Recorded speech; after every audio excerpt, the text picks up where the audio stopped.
Здравствуйте, дорогие друзья! Greetings, dear friends. We are happy to welcome you on the 17th episode of the Kaleidoscope of Facts on ALLATRA TV. Kaleidoscope of Facts is a unique, international research project in which ALLATRA IPM participants, volunteers, together with specialists, scientists and researchers from various fields of science, investigate relevant issues of society. And today's topic is magic in our lives, games of consciousness.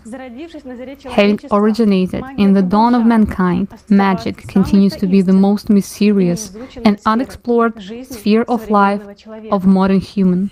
Every person encounters magic in the unexplainable ways, faces magic many times, and faces with the manifestations that cannot be explained.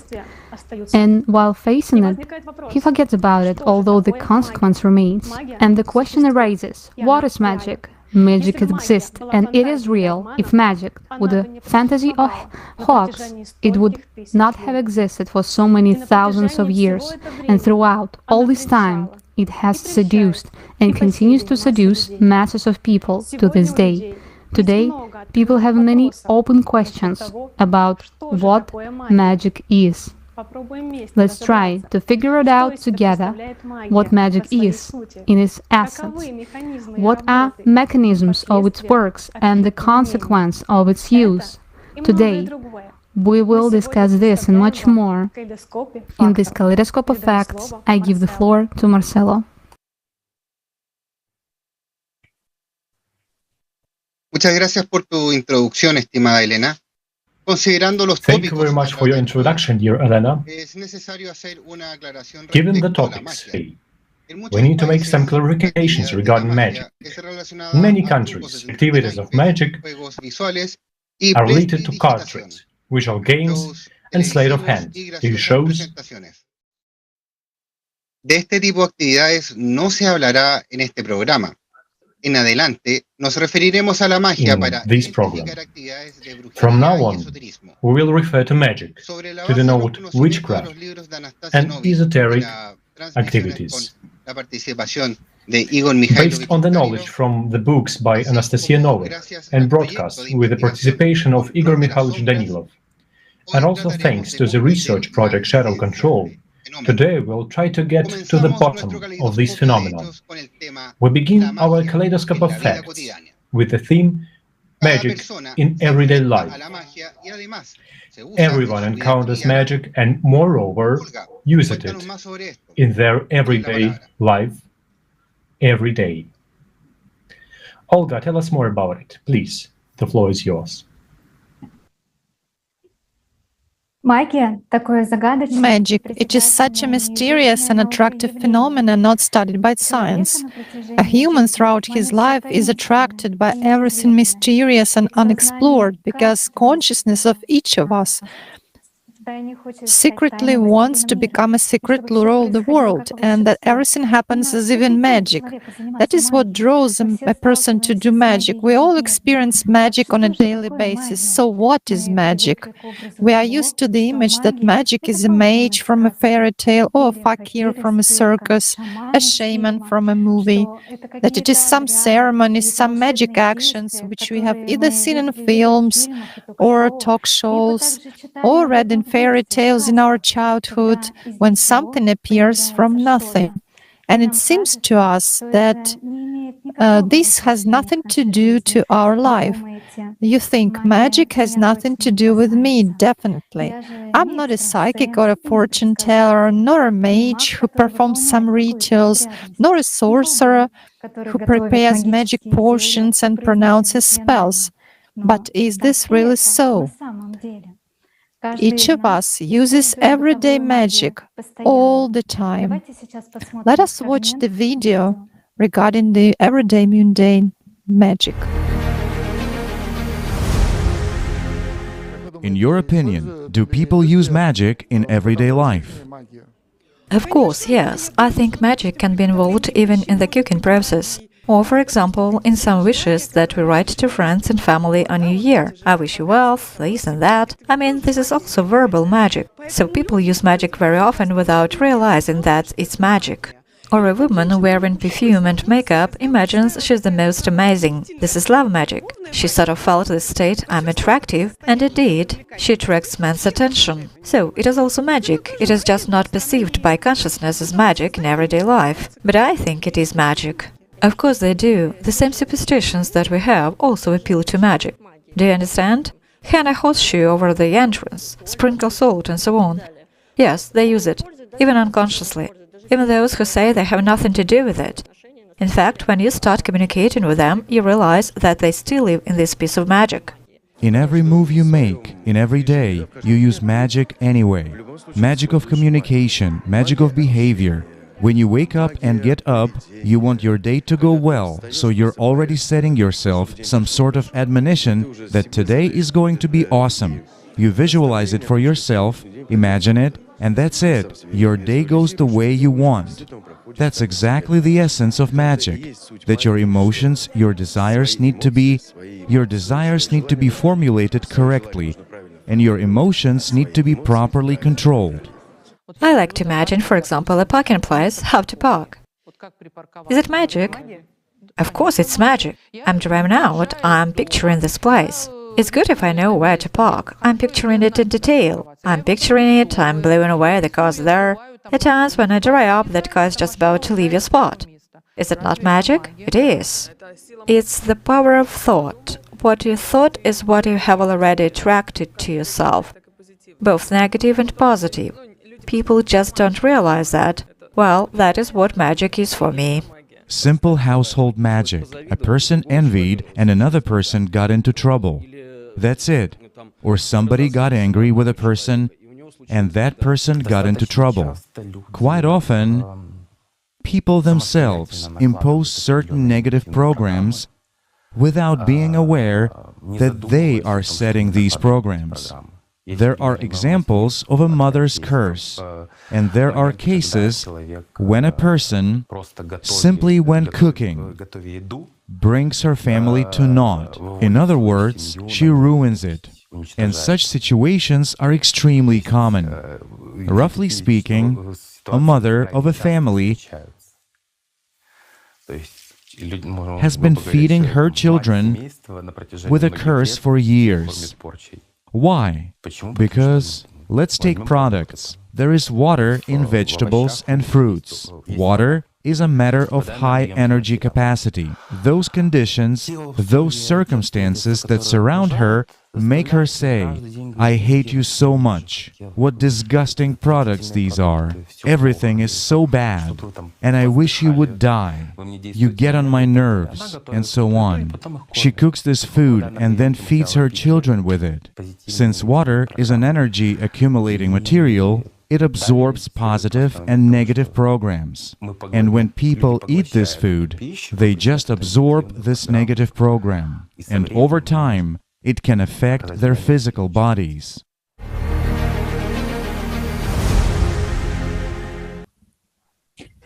Magic is the process of visualizing any material desires.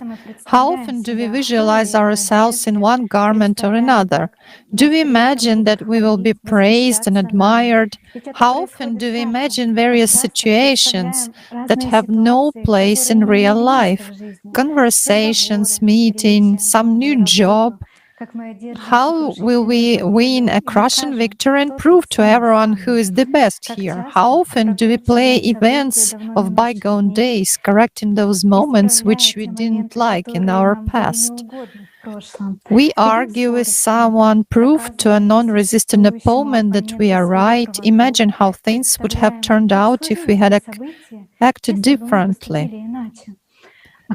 And what about requests and desires when we just turn in our thoughts to resolve on any everyday issues, so that a planned action would be successful, so that one of our relatives would recover, so that we are lucky in some everyday trifles. For example, when you are going to a minibus bus station, And you think about exactly bus arriving at the moment when you come to the bus stop. Or, for example, when you go to a shop, you want to choose the best bag with the best oranges or a winning ticket in a lottery. And where do we actually invest our attention in every day? Let's watch a video on this subject.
So these little things which we don't often pay attention to, the very process of desiring something material is already part of magic.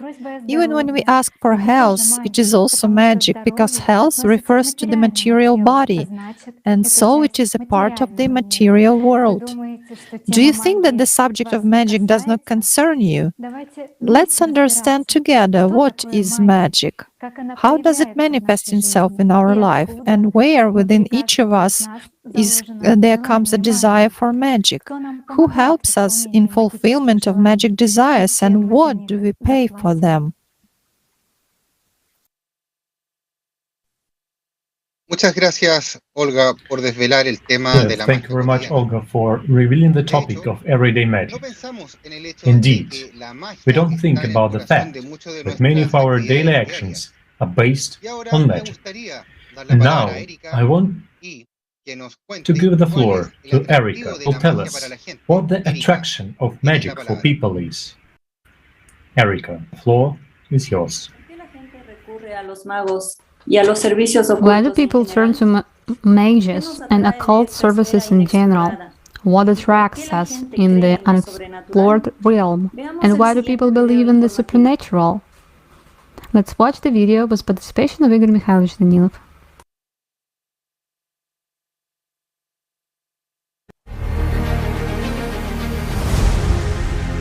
What do people most often come with? Money and love. Money and love. To get along with the opposite sex, either with the husband or the person she was on her way to marry him, and then out of the blue everything is cut off, the person turns away. More often than not, young girls come to me and say, I want that man, but he has a wife. Take away his wife. As well as wealthy men who have businesses come with a request to take away their competitor. Well, as a rule, they come with problems with disease, either generic or already developed throughout this life. People are most interested in material issues. The first leading places, so to speak, are taken by love and money. I'll be honest with you, so much time has passed, but the most common request is still relationship problems. It's a holy topic, and probably it will always be so. Love, money, love, money. People go to magic with quite unusual requests. For example, to learn about past lives, to discover and recover from ancestral problems, in order to stop resenting their parents, grandparents, and receive a resource from there. It can be a request simply to learn how to heal others. Cool requests. Those people who are not learning-oriented, who want more to get, have a somewhat different request. They often have a request either to bewitch someone and bring them back to themselves, or to attract someone, or let's say, to hide someone from a female rival, or to punish a female rival.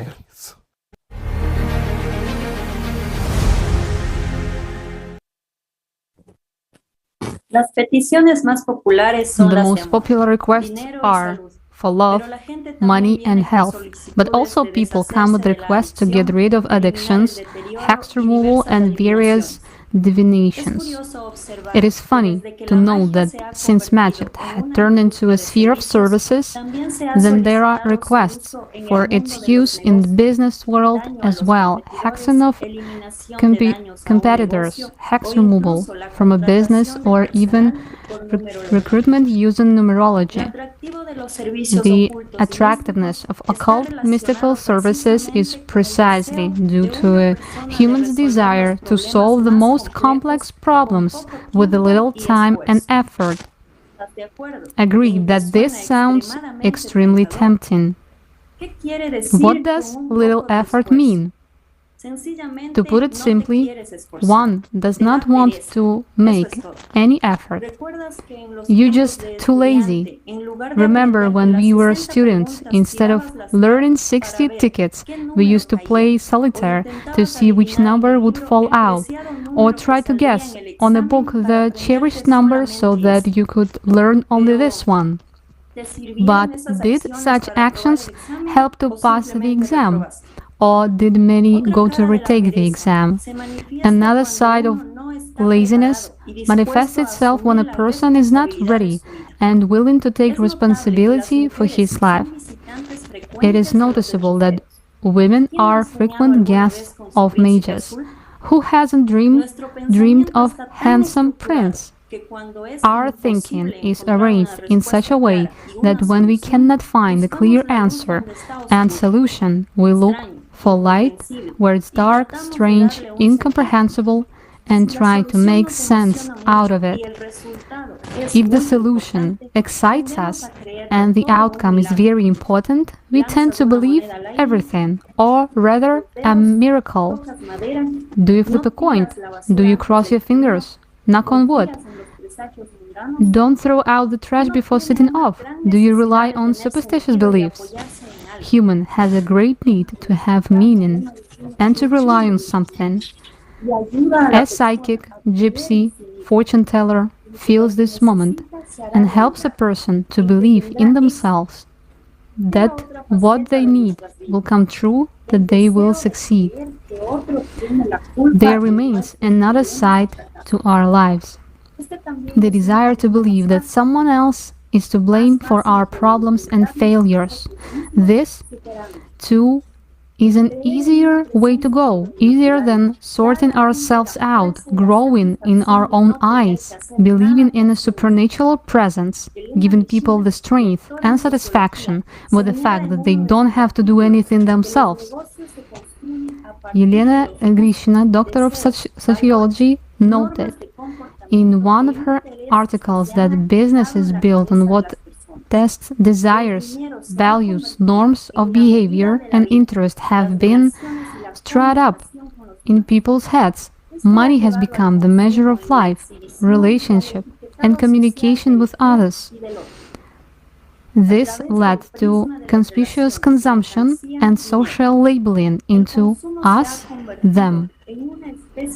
Consumption have become kind of cult. We observe the practice of steady demand for occult mystical services and the corresponding target audience of consumers. The next speaker will tell in more details about the reasons and factors that contribute to the fact that magic these days is very popular.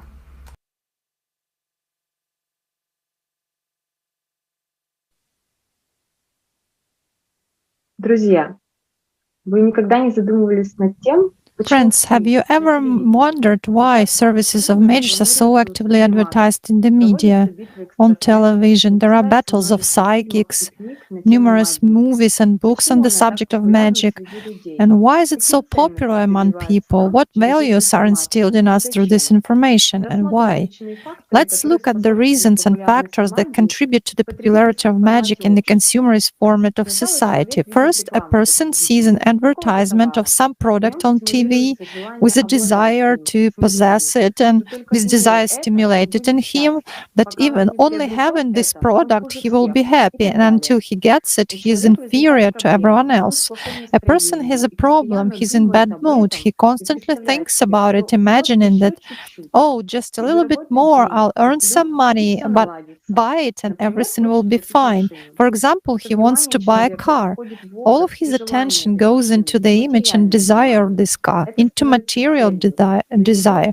This becomes his goal. It's important for him to possess this thing. Otherwise, he would not be happy. But for this, he'll have to work much, save up, and wait. But he wants it right now and without doing anything.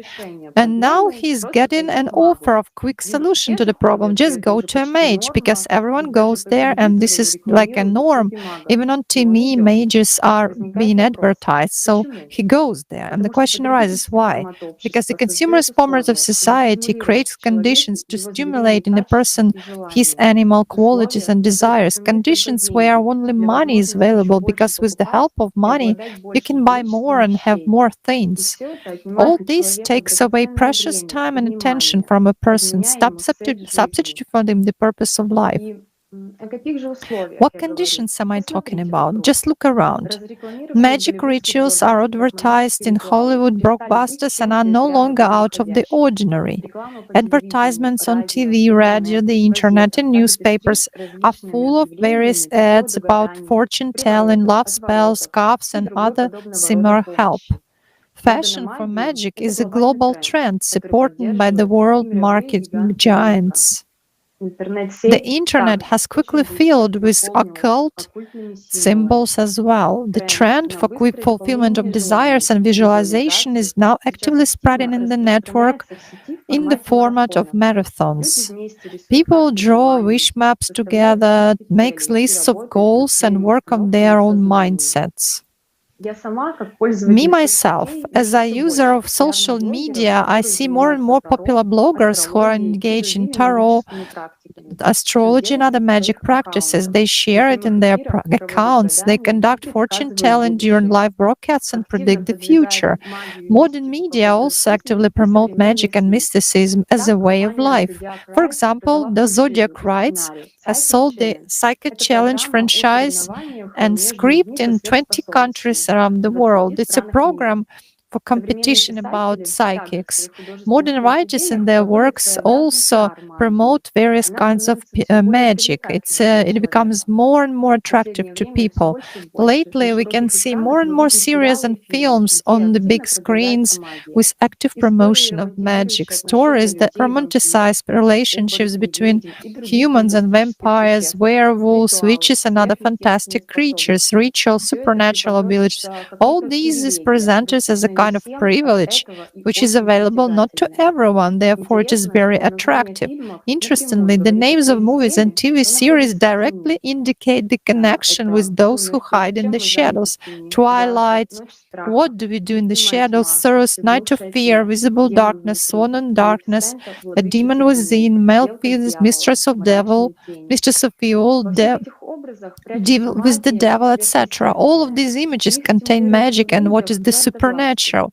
They stimulate in people a thirst for power, superiority over other people with the help of supernatural forces. A person considers himself almost God, being able to control the destinies of other people, although in fact it is them who are controlled by those who are in the shadows. So why are people instilled with an idea that possession of superpowers is an indication of a person's spiritual development?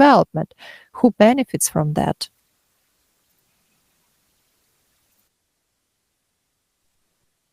Thank you, Ekaterina. Indeed, magic is very popular today. And what is more, it is already a worldwide trend that has entered very deeply into our everyday life. more and more often, mages become the main characters of books, TV series, talk shows, and even children's cartoons. The question arises, what motivates a person to take the path of magic? What is the life of a mage in reality? What do mages themselves say about this? Let's watch a video fragment. This interview is taken within the framework of the Shadow Control project.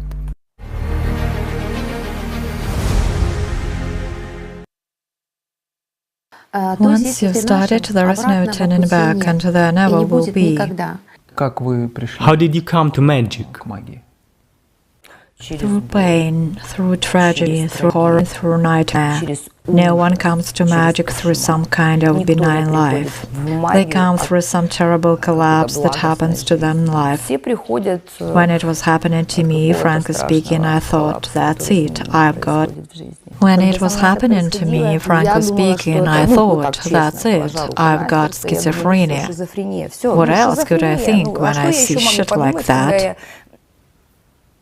And I didn't understand anymore. Dead people, living people. Who's that? What are those smells? I had a very bad situation in my life, in almost all spheres. I felt bad, I was almost dying. I just closed my eyes and called upon the power that was given to me by birth to come here and now. How did I come there? Sometimes I feel like either you are a patient in an asylum or you are some special person. Naturally, at first you see certain silhouettes, you think they're your friends, you play with them. You have certain dreams that come real. You realize that someone hears you. Well, you are asking for something and someone hears you. My mental health went harshly soft. It broke down when I was 15. I started to hear voices that constantly called me. So it was just hell. I heard the voices all the time, interfering with my sleep, asking me some questions, incessantly saying something. There were times when I woke up and wrote down incantations. In my dreams, I sometimes was floating over some villages, and I knew that I had to burn down a house to do something bad here. So there was such a format. I just passed out after 2 minutes, fall asleep, and in my sleep I feel some kind of presence. Behind me it is like a huge monster with claws, with huge horns, heavy breathing and snake whispering. He said, "At last you've come." This terrible loneliness, my horrible childhood I had to go through.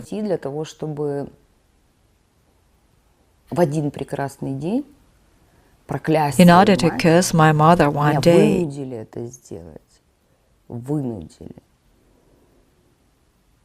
I was forced to do it, and she died.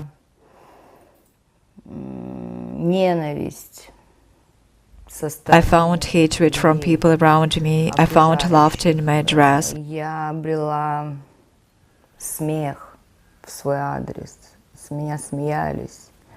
People laughed at me and said, Ola has gone crazy. Ola has lost her mind. At that point, I was already doing rituals. I called a taxi. The taxi took me to the forest. I had a rooster in a bag. I mean, the taxi driver unloaded a rooster, my box and axes out of the car. I walked like crazy. My kids were shying away from me as well. They were embarrassed of me. Mom, what are you doing? But I can't do anything with myself. I understand that I have to go and do it. I didn't do ritual practice until I was 28. Because when I get married, I got excited and I thought, God, this is good. I don't need anything. I'm going to be an ordinary woman. I don't want to see anything. I refuse. Goodbye. They unleashed hell on me. My God, I regretted saying that a billion times. I came back, but through pain, through suffering, and through loss. I had to defend myself, to protect my family. When you realize you are in premature labor, the living baby dies, and then a year later the same thing happens. You carry the baby for 9 months, you give birth to him, and you nearly die. You have a black belly, that is, your skin is covered with black pigmentation. And you go to the maternity ward and you just look up and see a skull. You see death. I mean, I see death, honestly, and you already know in advance what's going to happen to you. And sometimes it's just impossible to live like that. That's why I wanted to get away from it. I didn't want to believe it all. I wanted to believe in a beautiful fairy tale. And the second child, the girl Christina, lived for 3 days. She died as well. I was lying on my mother's grave, flooding it with my tears. I lived there. Once I look up and see someone is walking, then the next moment he has gone. I think, wow, I'm so drunk that people appear and disappear. I don't know what the hell is going on.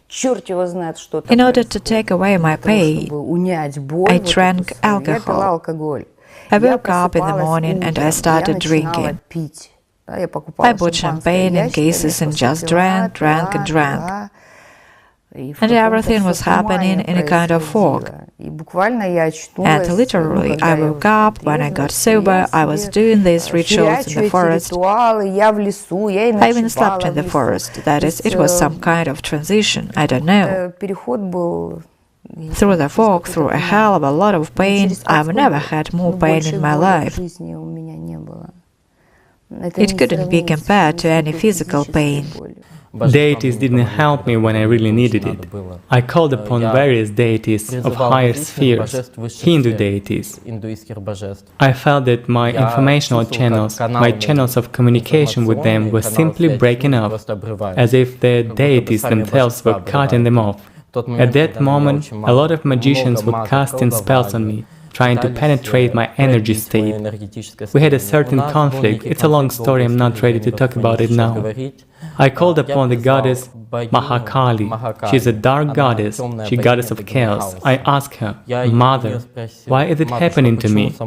Why don't you help me? She said, you need to come down to the lower layers now, so that you can taste the poison and so that you can taste the nectar of immortality.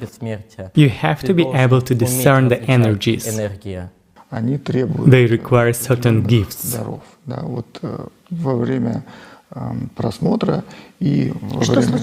Yes. How do you feel? And what happens afterwards? I get vomiting for example, 3 or 4 days. I'm sorry.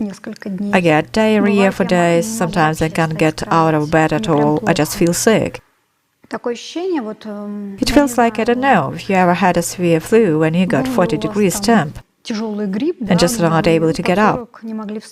So here you have no high temp, but you feel like you can't get up at all. Your legs are failing. Your body refuses to obey you at all. It's like you can eat, you can see everything, you can hear everything. But you understand that somewhere inside you're already dead. They just didn't want to accept me as a wife in that house. What did I do? I picked up my weapon, I mean magical paraphernalia. I protected myself. I protected my family. I gave birth to a girl a year later, a boy 2 years later, with my mother-in-law coming into the hospital and saying, she's not dead? They say no. And the baby didn't die? They say no. That's weird. I apologized. I accept. But I won't have any more witchcraft on me. Not on me, not on my family. Even if someone dies, let it be by the will of the Almighty, but not because of someone else's whim. But was it worth it after a while? What can you say? It didn't make me happy. You live in some kind of fear all the time. You hear things all the time. And when you want it to stop, it doesn't stop. If I could do it, I would have stopped it a long time ago. Because sometimes you want to get rid of it. You get up and you realize that's it. I can't do anymore. I can't do it anymore. But you're not able to stop it.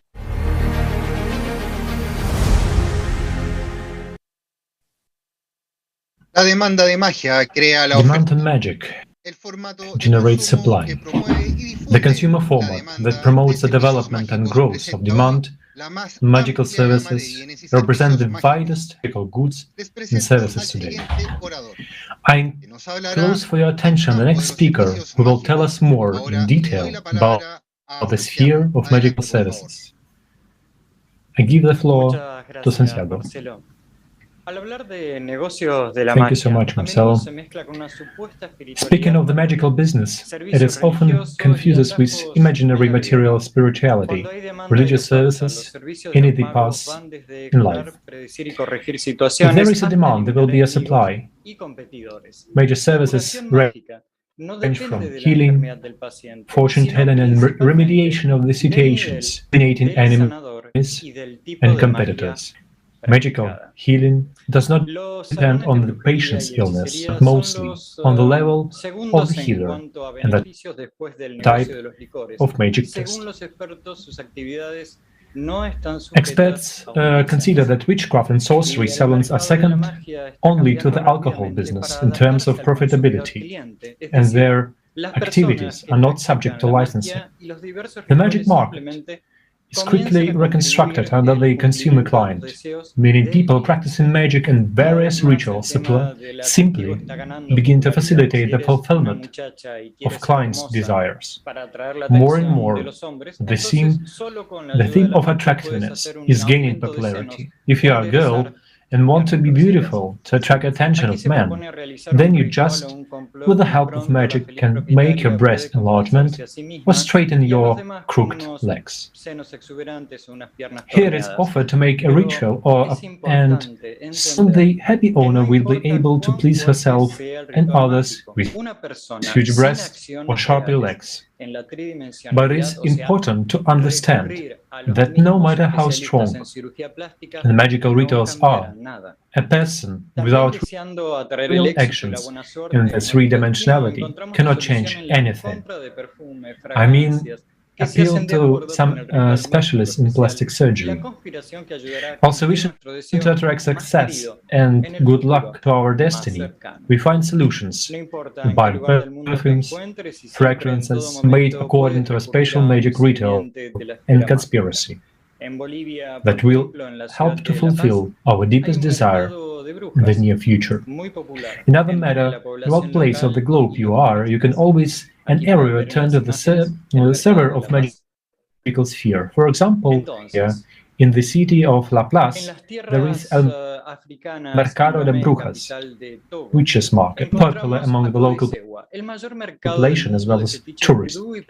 In the African lands in Lome, the capital of state Togo, Ako de Seva is situated. It's the world's largest market of voodoo fetishes or goods, like a real supermarket. It's a popular destination for thousands of tourists. The surprising thing is that the buyers of these products are not hook-nosed witches with glowing eyes, but Africans and more or less ordinary tourists. Stalls of folk healers are popular at the market where lines of terminally ill people flock. There are sort of prayer houses, Seva, where shamans consult the sacred and all-knowing cowrie shells to decide how to heal travelers. They're usually filled with the ashes of the chosen burned animal, ground immortal with herbs. Since people believe in rituals and try to solve their issue through magic, there is a steady income in this industry thanks to this. Indeed, the belief in various ancient rituals is so strong among the local population that most Mexicans, if they fell ill, would rather go to one of the witches first and then go to the doctor. Such a sorcerer can also be found in the Sonora market, where Santeria and the cult of Santa Muerte are also practiced. The Sonora market, initiated by the Mexican authorities in 1950s, was originally created as a place for retail sale of consumer goods. After some time, the sellers of food and clothes began to share the counters with sellers of esoteric and ritual paraphernalia. Throughout the calendar year, they sell goods to the local Santa Muerte festival. They also sell incense, candles and soaps, as well as medical herbs, oils to preserve marriage or cure infertility. endangered animal species such as owls, peacocks, and black iguanas. As we can see, there is a wide range of magical services at the market. And the whole market is built on our demand, but not all people do mages for the fulfillment of their wishes. Some go with their appeals to religion. Now I pass the floor to the next speaker, Ivana, and she will tell us about it in more detail.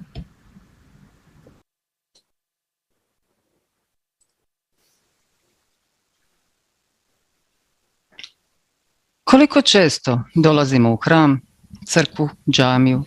How often do we go to temple, to church, to a mosque to perform a sacrament, a ritual, namaz, in order to establish a feeling connection with God, with the spiritual world? If we think of it, most people appeal to God with their material requests and desires. And what do we actually want? We want things to go well, we want our children and loved ones to be healthy, we want welfare in our families. But Jesus Christ said, render unto Caesar what is Caesar's, and unto God what is God's. It means that all material issues in the three-dimensional world should be solved with the help of three-dimensional tools and knowledge. Indeed, that very health, how can it be improved or preserved? By means of knowledge, studying medicine, discipline of nourishing the body, and with changes in the lifestyle. So a person can make everything better on his own by means of knowledge. But a person is too lazy to study and understand, to discipline himself. The same relationships in the family or in communication with people, it is our work on ourselves, our ability to control ourselves and to respect the right of choice of another person. But then again, it's hard to change yourself. It is easier to pray and ask God to make things better. So it turns out that we see all this through the prism of material wealth and well-being. But have we been taught otherwise? The tradition of asking from God, shifting responsibility of one's life to others, and not acting on our own, it started as far back as 6,000 years ago. So a human has learned to take responsibility, has unlearned to take responsibility of his material life and for his spiritual life. No one can breathe, eat, live or live for a person, just as no one can squeeze him into paradise and solve his material issues without his real actions. Unfortunately, such a consumerist attitude towards life, both external and eternal, is present in all of us. And what do we see? If a person has not helped to fulfill his desire in church, he rushes to a mage, and vice versa. A person begins to sincerely believe that just a little bit more, just a little bit later, and everything will be fine. Things will be fine at home, his house will improve, he will pay off the loan. You just need to think and believe that God will fix everything. On the other hand, we ourselves shaped what we have at the moment by our endless requests and desires. We mixed prayer and money, and now we go to a mage and to temples to get our wishes fulfilled. Nowadays, in the house of prayer, we see endless stalls of merchandise, where we can buy, like in a grocery store, cheese and honey and even clothes. But why? Why did we turn a temple into a store? If we need a handkerchief, go to a market. If you need a souvenir, go to a gift shop. Is it really difficult?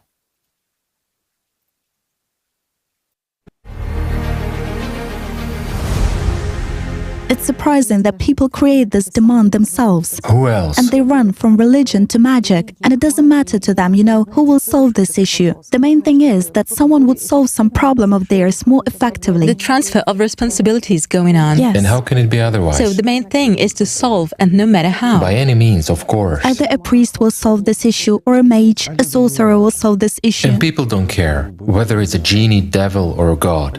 They call the devil God only because he solves problems, that is, in the depths of human consciousness, there is an attitude to God exactly as they say, a caring father who loves you, who gives you everything, does everything instead of you, In other words, God is the one who gives you something, the one who protects you, who helps you, and who solves all your problems. Well, people have a feeling that God owes them. God owes nothing to anyone. It is people who owe God. Again, He gave them a chance to gain life. What can be more than that?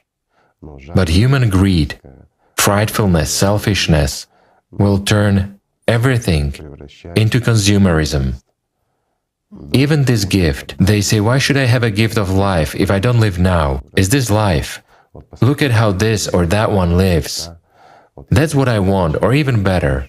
If God loves me, then He will give me everything, if He is God. And if He is not God, He will not give me.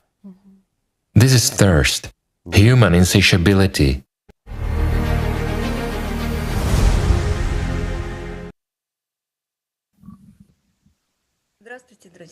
Hello, dear friends.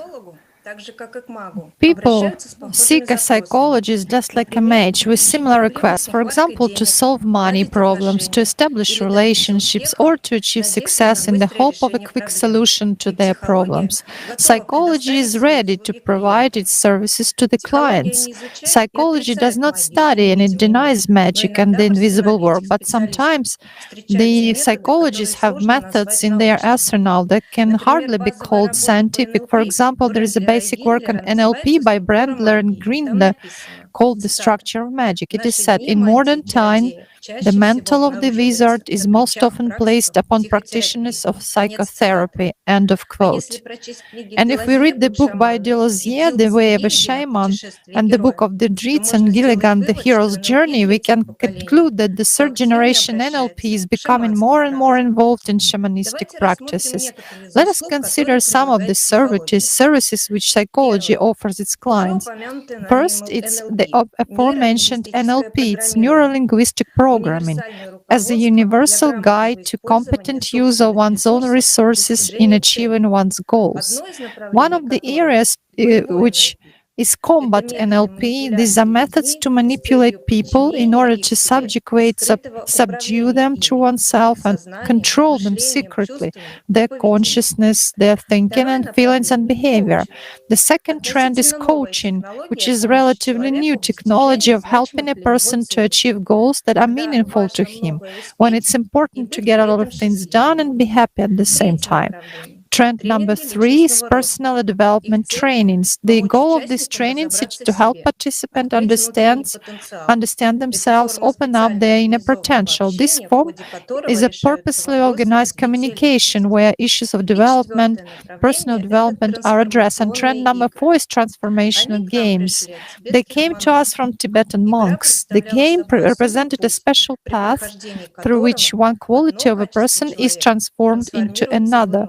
The monks' commune was a kind of social experiment for which the game was a peculiar way of work on one's personality, to evolve, to move forward, to achieve enlightenment step by step. And all these are only a few of many psychological services which are offered. So why are they so demanded by people? This is because everyone feels the urge to develop his or her personality, but consciousness introduces its own interpretations in this regard and turns everything upside down. For instance, a girl has a desire to love, but she goes to training courses for women where she's taught to behave in such a way that she will be loved. She wants to manipulate. A person wants to develop spiritually. He's a seeker, and he goes to a personal development training. As a result, he is taught to raise his self-esteem, often breaking all human moral principles.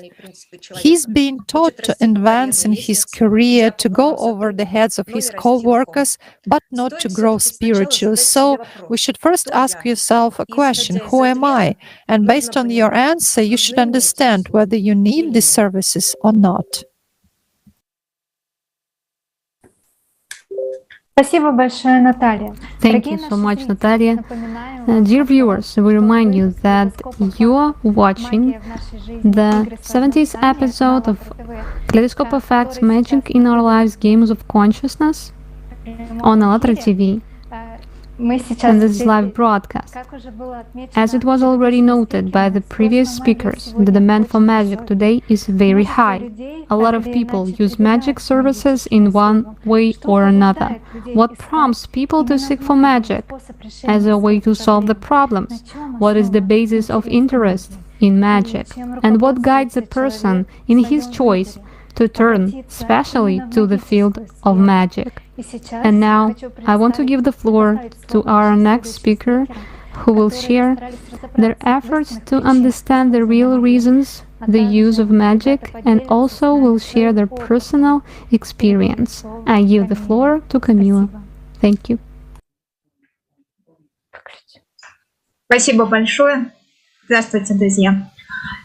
Thank you very much. Thank you, dear friends. And today, on general background of development of science and distribution of scientific materials, magic not only has not remained in the history of mankind, but on the contrary, it is even more densely rooted in the life of our society, becoming its integral part.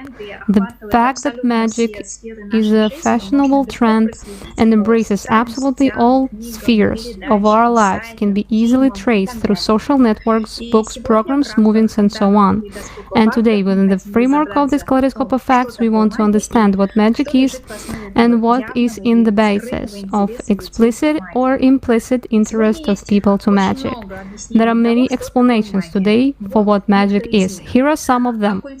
The occultist Aleister Crowley defined magic as the science and art of causing change to occur. The 19th century English religious scholar and anthropologist James George Frazer said that magic allows an intelligent person to dominate the rest.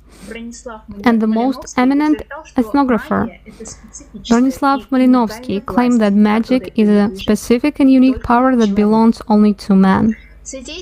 Among these statements, the following words attract attention: to cause changes, to dominate over the rest, unique power.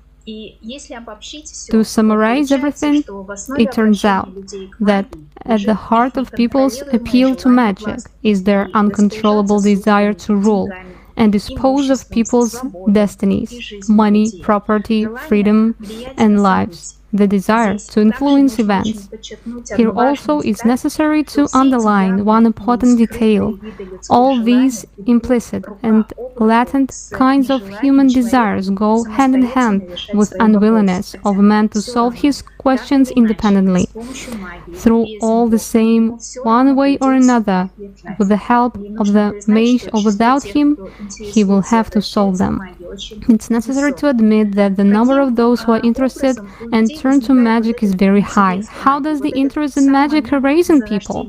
This very moment of the emergence of interest in magic, what is it based on? We are not talking now about hereditary mages and sorcerers, but about ordinary people who at different times in their lives have become interested or engaged in various kinds of magic.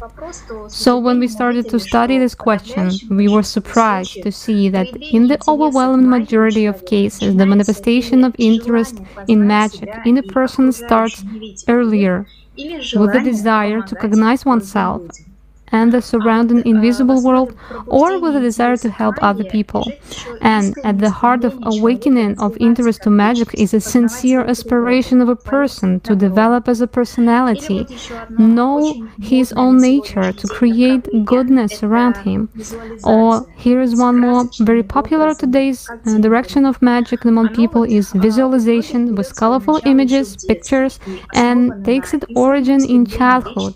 And it's based on a sincere aspiration of a personality to be worthy and to live in a humane way. Who of us had not dreamed of becoming a brave hero, admired by the whole world, a hero who protects people and unselfishly serves people?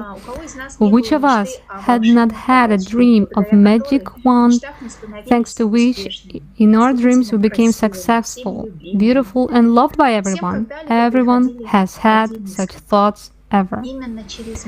It is through thoughts that a human is offered a picture of himself, saving the world, saving humanity, that he is a hero, that he is irresistible, and so on and so forth.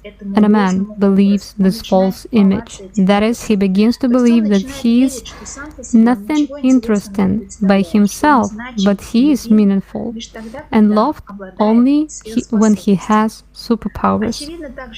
It is obvious that interest in magic originates from the natural desire of a personality to develop and to be worthy. There is also a natural need to carry light, kindness, love, and creation into this world. And then, this desire, thanks to the games of consciousness, becomes desires, the hidden essence of which, if you understand yourself well, is pride, lust for power, and megalomania. We have with us today a speaker who would like to share their personal experience of encountering magic and what has come out of it. I give the floor to Aina. Hello, dear friends. Let me tell you a story of personal experience where all my good intentions to help people eventually went away in the exactly opposite direction. I was born in an ordinary family. I often saw my relative fell ill, and I wanted very much to help them and with a quick result. So it turned out that I tried to perform rituals by reciting prayers for their recovery, leading a candle around their head. And indeed, a person would get better. But after the ritual, I had a state of abandonment, exhaustion, and it took me several hours to get out of this state. It made me think, why? If I do it right, why do I feel so bad? But that was not so important compared to the significance of what began to emerge. It turns out that I can. I'm a guide of higher powers, higher forces, and the more I got, the more I wanted. My desire of secret knowledge in order to help people has led me to one closed group. Why closed? Because one of the main conditions was to keep my visits to the group secret. As I understood it later, it was a situation when people who have learned, as I had, the basic knowledge, the primordial knowledge, for the sake of personal power and influence, they began to use this knowledge to train and develop psychic abilities, which had nothing to do with spiritual tools. Actually, this has nothing to do with the spiritual tools given in the primordial knowledge. Determining people's character from photographs, learning to get rid of difficult emotional situations in life through re-experiencing them, and so on and so forth. What did I feel then? There was an intuitive sense of danger and aversion to such methods, but the leading thoughts that were going around in my head were stronger. That's cool, you're going to be special. What came next? It seemed very simple. If you don't like it in a group, just leave it. But along with internal discomfort, there added another one, the fear of the leader of the group, the fear of the authority. I was fearing to go. I had harsh thoughts such as, you have to go to the group, you just must go. After I left the group, I remember long, sleepless nights. I didn't know what to do and how to find a way out of the difficult emotional and physical state. And the scariest state is the feeling of approaching the line behind which there is death. It's a state awakened in me a desire to leave, to turn around in the opposite direction and run towards life, where I turned from. The Sufi parables, this is what helped me, where there were main words about love for Allah. And over some time, a great feeling of love and gratitude to Allah for the chance of salvation began to grow inside me. I found peace inside me and love for life again. Now, going back to my past, I clearly understand that it was my choice that gave this bitter fruit, and it is true. The choice is really up to us.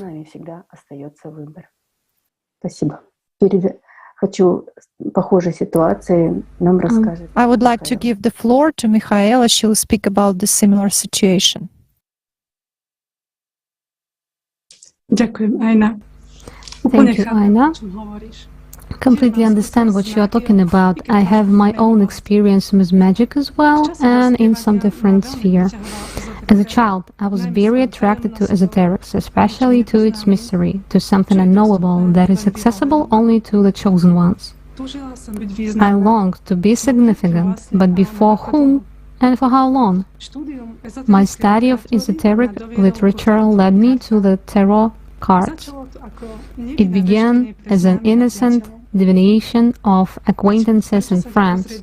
Why not to look into the future and warn people of danger or reassure them that everything will be fine? People need it. The demand for my services was very high. Since I couldn't find a job after graduating, and in fact didn't even try to look for one, I turned my hobby into an income-generating activity.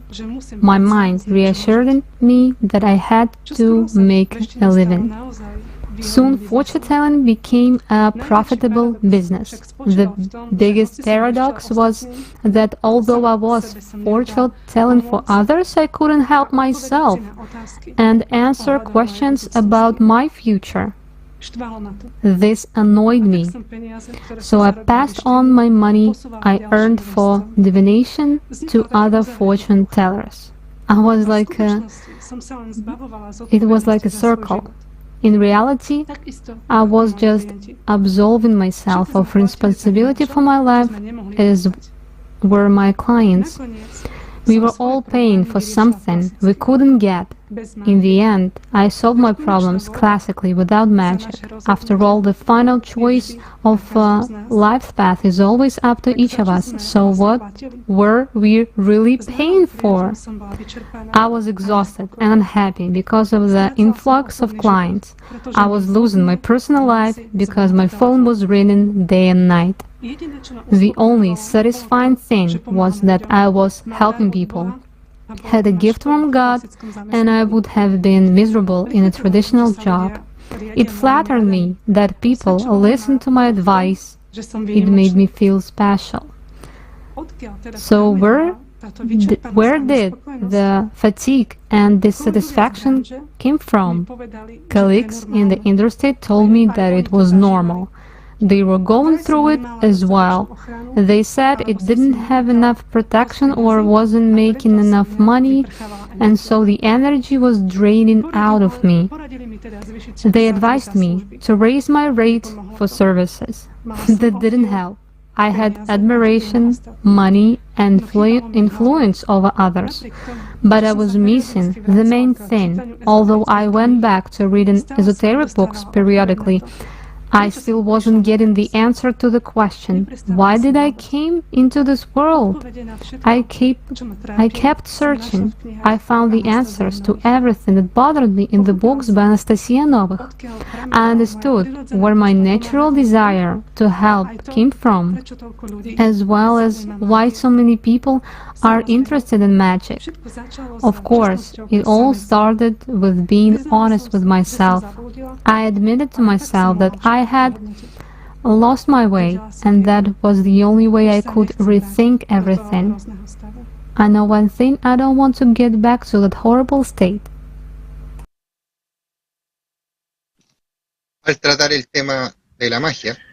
Disclosing of the topic of magic, it should be noted, so multifaceted, that there is still no single and accurate description of what this phenomenon is. Now I suggest that we watch a short video together in which the mages themselves define the magic, what the magic is, and its essence.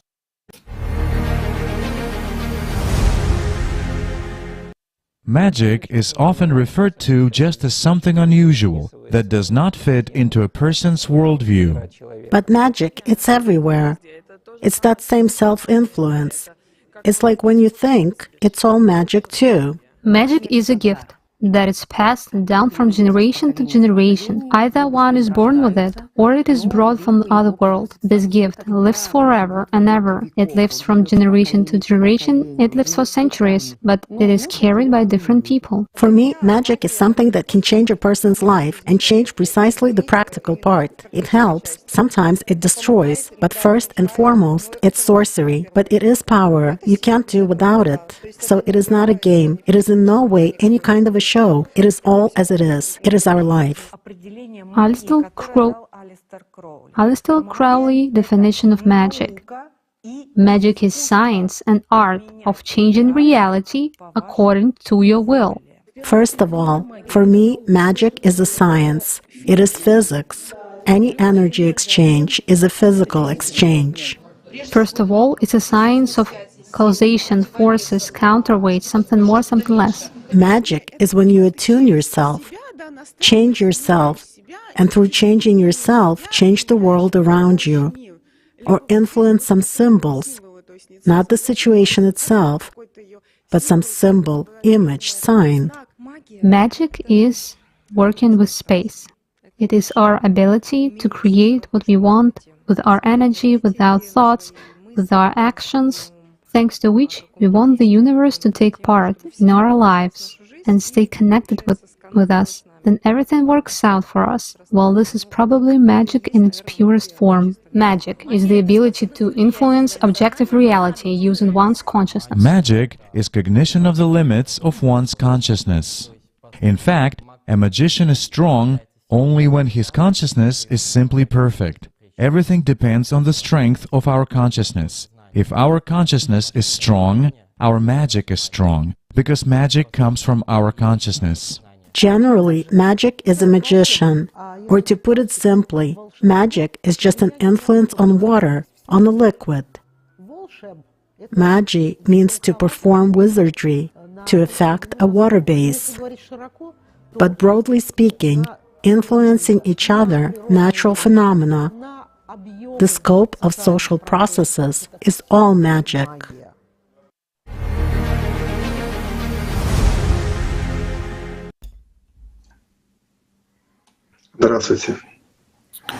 Hello.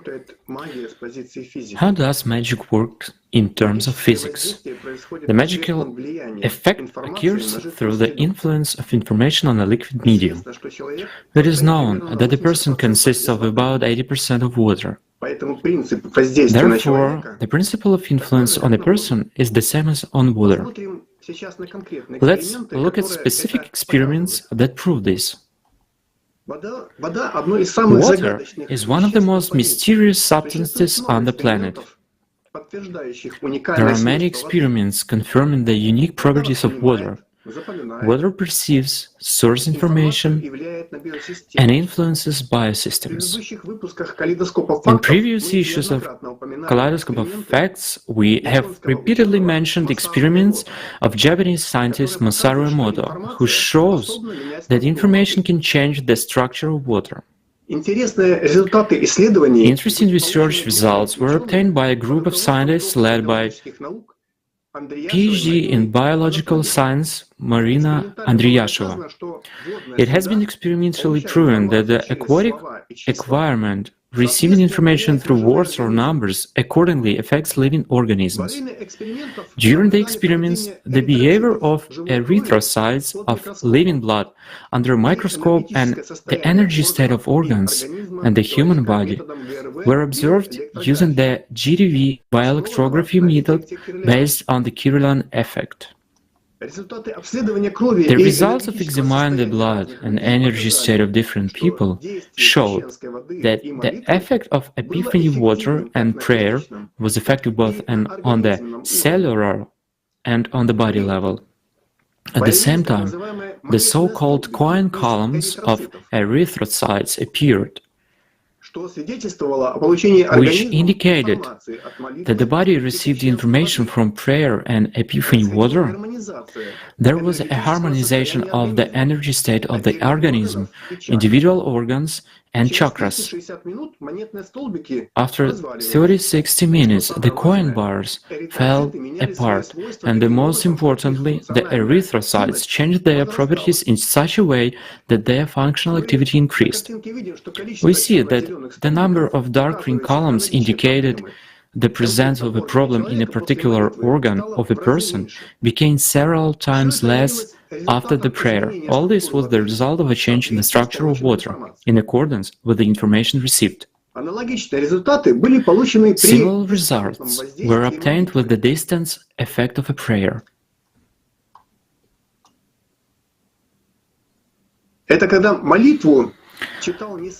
When the prayer was read not by the patient himself, but by a person located at a distance of 1,500 kilometers, while he used a photograph of the initial state of the patient's blood.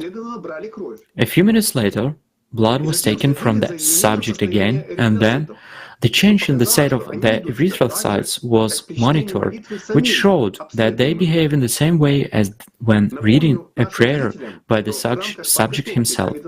Let me remind to our viewers that as part of the preparation for the Kaleidoscope of Facts, the effect of advertising and the power of attention, we have successfully repeated the experience of Masaru Emoto on the impact of positive and negative information. Unlike Masaru Emoto's experiments in ours, it was remote exposure from photographs of the samples that were carried out. Thus, an invisible medium exists between the object and the photograph, where information is transmitted through which the object is influenced. This means that the invisible world exists. We all know that the mages, shamans, fortune tellers often use photographs, hair, and objects belonging to specific people. This means that they know about this connection and about those physical processes and mechanisms that occur under informational influence. Are we aware of the consequences of such magical influence? After all, we do not know the content of this information, positive or negative, that the mage conveys to the human body. From all the above, we can conclude that water plays a key role in magic, which can be used to influence people. We do not see the effects of the invisible world, but we can record and observe them in our life. It is important to remember and understand that all changes begin in the invisible world.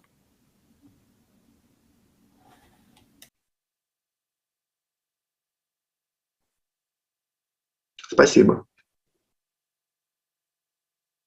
Thank you.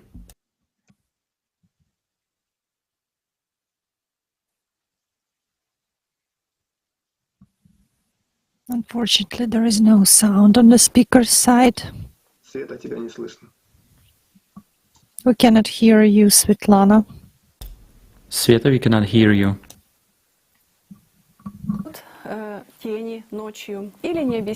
Whether we believe in the otherworldly phenomena or not, but in the form of Mada, each person in his life encounters manifestations of the invisible world, because when a shadow arrives, an accident unexplainable is coming, you might be considered to be insane, and people might take you to hospital. It turns out that a person with his questions and fears of what is unknown is left all alone.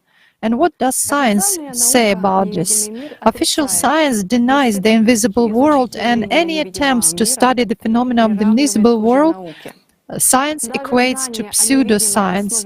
Even the knowledge about the invisible basis of our world, the ether, was thoroughly cleaned up and removed from textbooks back in the 19th century. Such a paradox of our consumer society. It's not proper to talk about the invisible world, it's not normal and not scientific. But making money on magic that works with the invisible world is even very, very promoted. This is supported by mass media, whole books are written about it, and movies are recorded, and of course we are told since childhood about the magic wand and immediate fulfillment of oral desires. So we can find magic everywhere in our life. It has penetrated into religion, into psychology, and still studied by science. But the results of these studies are classified to the public. Many facts have already been presented in today's Kaleidoscope of Facts. As for science, even in the last century, neuroenergy special laboratories were established at research institutes that studied the phenomena of the psyche of people. For example, Moscow Power Engineering Institute, Leningrad Institute named after Vladimir Mikhailovich Bekhterev. Or another example, in the USA there are several special programs, some of them known as Gondola Wish, Grill Flame, Stargate, and others. We were forced to believe that the invisible world is only in fairy tales, and the devil is some devilish with horns, some creature with horns. But the greatest mystery which is hidden from us is that the devil is not in the external world, it is inside of each of us. The devil is our consciousness, which is also far from being studied by science. Thoughts, endless desires, even desires for our own death, images, pictures, they attack us every second, and we know nothing about it at all. Where do they come from? What is their nature, and what should we do about all this? And the price for our ingress is very high. It is the price of our life. The invisible world does exist. It works according to certain laws. It has its own rigid hierarchy and ruthless rules. All the services of the invisible world are paid, dearly paid, and an invisible influence on us is constantly going on, whether we understand it or not. It's very important to know about this, to know how to behave and what to do about it, to be able to protect ourselves and our near and dear ones. Let's study, learn, gain experience all together and share our experience with our environment. Our reliable weapon of defense is knowledge. Where there is the light of knowledge, there is no darkness of ignorance, and darkness at all. Dear viewers, very soon we have such a wonderful news for you. Very soon a magic reality show called Magic House will start on ALLATRA TV with the support of the Shadow Control project. The project was created by mages themselves, who will be tested for the title of the strongest mage among 50 participants. The crew of the Shadow Control Research Project will be covering the Battle of Mages, and viewers will be free to choose who will stay on the project. Please see more in the announcement right now.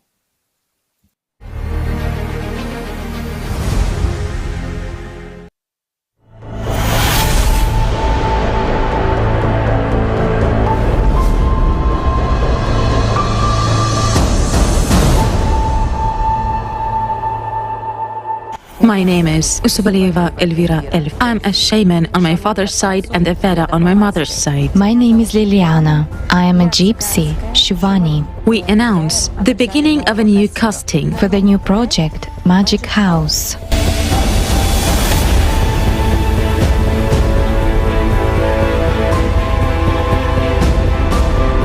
"50 participants will be on this project and to fight for the title of the most powerful psychic. Each of you will have a chance to show your worth. Being recorded on cameras, you will be able to show your work. Tests and trials will be totally real, without any scripts. Viewers will have the right to choose who will remain and who will leave the project.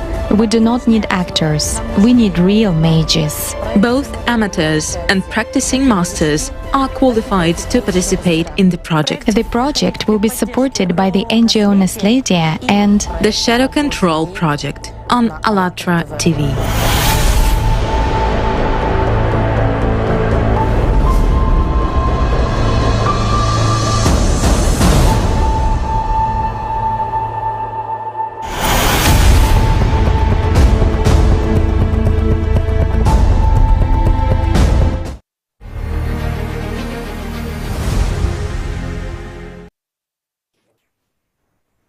Ученые Scientists, such as psychologists Sir William Crookes, English chemist and physicist, Kirlian couple, Professor Konstantin Korotkov, academician Anatoly Fyodorovich Akhatrin, Gary Schwartz, miracle psychologist, Jose Escamilla have been and are engaging in research of the invisible world. With the support of the state since 1930 of the last century, serious scientific development have been carried out in order to confirm the existence of intelligent life beyond the visible world and to create equipment to fix the manifestation of the invisible world. And I'm happy to announce that ALLATRA scientists have found such technologies which allows recording the manifestation of the invisible world, which is not invisible to the human eye. Let's see the video about this. Recently, we filmed 3 rituals with different mages, and we were surprised that only one of them turned out to be a real mage, a seemingly ordinary person who tried not to be different from other people. We saw that during the ritual, shadows, like doves, when he threw food in the square, they began to flock to him. A certain gravity was recorded, the one which manifested in the mage, which began to attract shadows that flocked to him but did not enter him. This can be compared to the model of the solar system, in which a mage, figuratively speaking, is like the sun, only the back one, and the shadows are like planets held by his gravity, or like a black hole that attracts everything to itself. But compared to a black hole, he does not absorb the attracting objects. Shadows were both around the mage and around the person over whom he performed the ritual. They seemed to envelop them. But the question remains: does the mage control those which are beyond our perception, or shadows control the mage?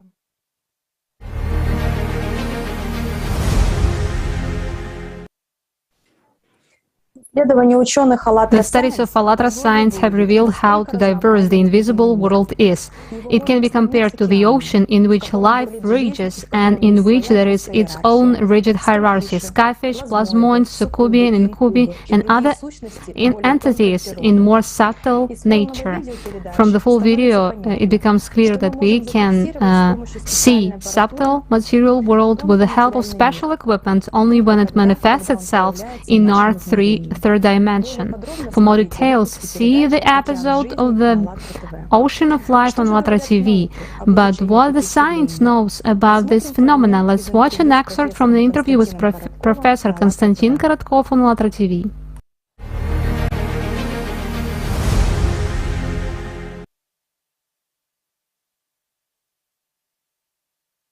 Because in science we have several basic principles. The first principle is that any phenomenon, the effect of which is obtained in one laboratory, must be reproduced in another laboratory, in another part of the world, in another country, and so on. The second one is that if we measure something, it must be reproducible. And then there is one more thing. You know, science is based on numbers. Modern Western science doesn't exist without numbers. Konstantin Georgievich, you also say that in fact, everyone in the scientific community, one way or another, faces these inexplicable manifestations. And so the question is, why does science not study this direction densely and specifically, so to say? You know, here's the thing. Science is based on materialistic principles. And this was the basis that allowed European science to break away from the Church and develop independently. And it's really a very powerful basis that allowed the development of what we have around us, no doubt about that. But science never seriously engaged with consciousness until 21st century. And when Natalia Petrovna Bekhterev, our great scientist, began to do some research in this direction, repeating those researches conducted by her grandfather, also our great scientist Bekhterev. Then she began to be ostracized by the Academy of Sciences, although she was director of the institute an academician of the highest rank and used the most scientific methods. And it was very difficult for her to struggle with all this. But now, the 21st century is a completely different time, because first of all, there are new tools that allow us to study brain activity in real time. When a person is thinking about something or doing something, you see, that's in the first place. Secondly, you can now talk more openly about some unconventional things, and there are a lot of scientists who are willing to talk about them. If in the past people used to be immediately dismissed from the scientific environment for such things, and this person lost everything he had in his life, now it has already become more reasonable. Science is expensive and time-consuming, and you can't do it without funds. That's why this direction is just beginning to develop over the last few decades, I would say, and there are already very interesting works. And what qualities should a real scientist possess, the one who has decided to devote their life to science? First of all, you see, this is curiosity and openness. It is extremely important to be open to new phenomena. And secondly, is persistence. Because science is a nearby job. You have to sit and go over and over the same thing, repeating it many times before you can see for yourself that it's right. Until myself am convinced that there is something that is right, I don't even bring up the case. And to be sure, you have to repeat it many times, you have to change conditions, you have to look at different options, you have to think about what it is, you know. So on the one hand, it's very interesting, but on the other hand, it's such a routine ashore. In other words, there is more routine work than great discoveries in science.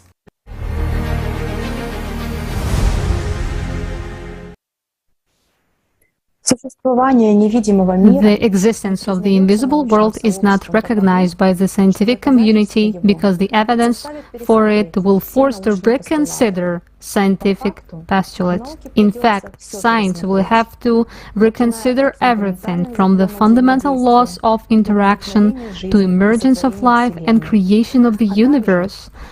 And also, it makes us to sacrifice our egoism and megalomania that we are not alone in the universe and the invisible world exists. Thank you. I give the floor to Marcelo. Muchas gracias, Natalia. Sin embargo, la pregunta sigue sin respuesta. ¿Cómo se protege uno? Question arises. How is the invisible world arranged? For an answer to this question, let's turn to today. You can find a lot of references to the isosmic grid, which have been preserved from ancient times by different nations of the world living on different continents. This information in the ALLATRA Physics report. It can be found in etymological myths, sacred drawing depicting the world structure, in texts of various philosophical teachings, in legends, telling allegorically about the creation of the universe and the world. Unfortunately, the closer we get to our times, the more we see the loss of the knowledge and misunderstanding of its essence, substitution of the sacred metaphorical meanings by the earthly sense. No es tal. Así que la personalidad de cada persona es la que se pone estas gafas de realidad virtual. It is like a glasses that makes illusions, but the personality of every person is Y para complementar esta analogía con la realidad virtual, that can be used to comprehend this world. And I would like to draw attention to these following questions. So to say, if we use magic to serve it for our desires, then the question arises, how the person simply disregard his own power to use it for some dimensional desires. What shall we do with the magic? We need to really, and today's Kaleidoscope of Facts, we will talk for many hours about this topic. How the people pay for the magic. a ello. And we Una will vez más, also solo estando unidos about a Dios the a través human's de nuestro nature, amor a Él. about dualistic of Un ser humano se dual protege de la nature of influencia human. de los poderes mágicos sobre Attention to that person el deseo de protegerse de la magia can de be cualquier otra manera protected sería from the el magical deseo de la effects misma magia. when he Esto shows significa his love to the God. Uno And caerá in some bajo way, el poder de las fuerzas oscuras para estar we protegido can be para ello. saved Ahora, from amigos, this magic. veamos el siguiente video. So instead of protecting from the magic, we are get more and more to the magic.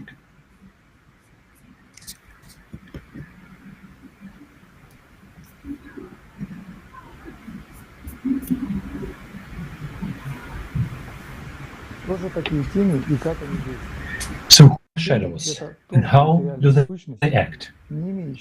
Ethereal creatures that do not have their own food source, who live between the fourth and the sixth dimensions, and manifest themselves in the third dimension, on then hunt and feed.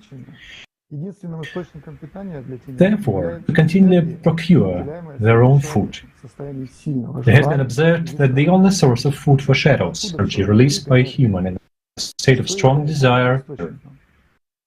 Where does this energy come from in a human? Its source.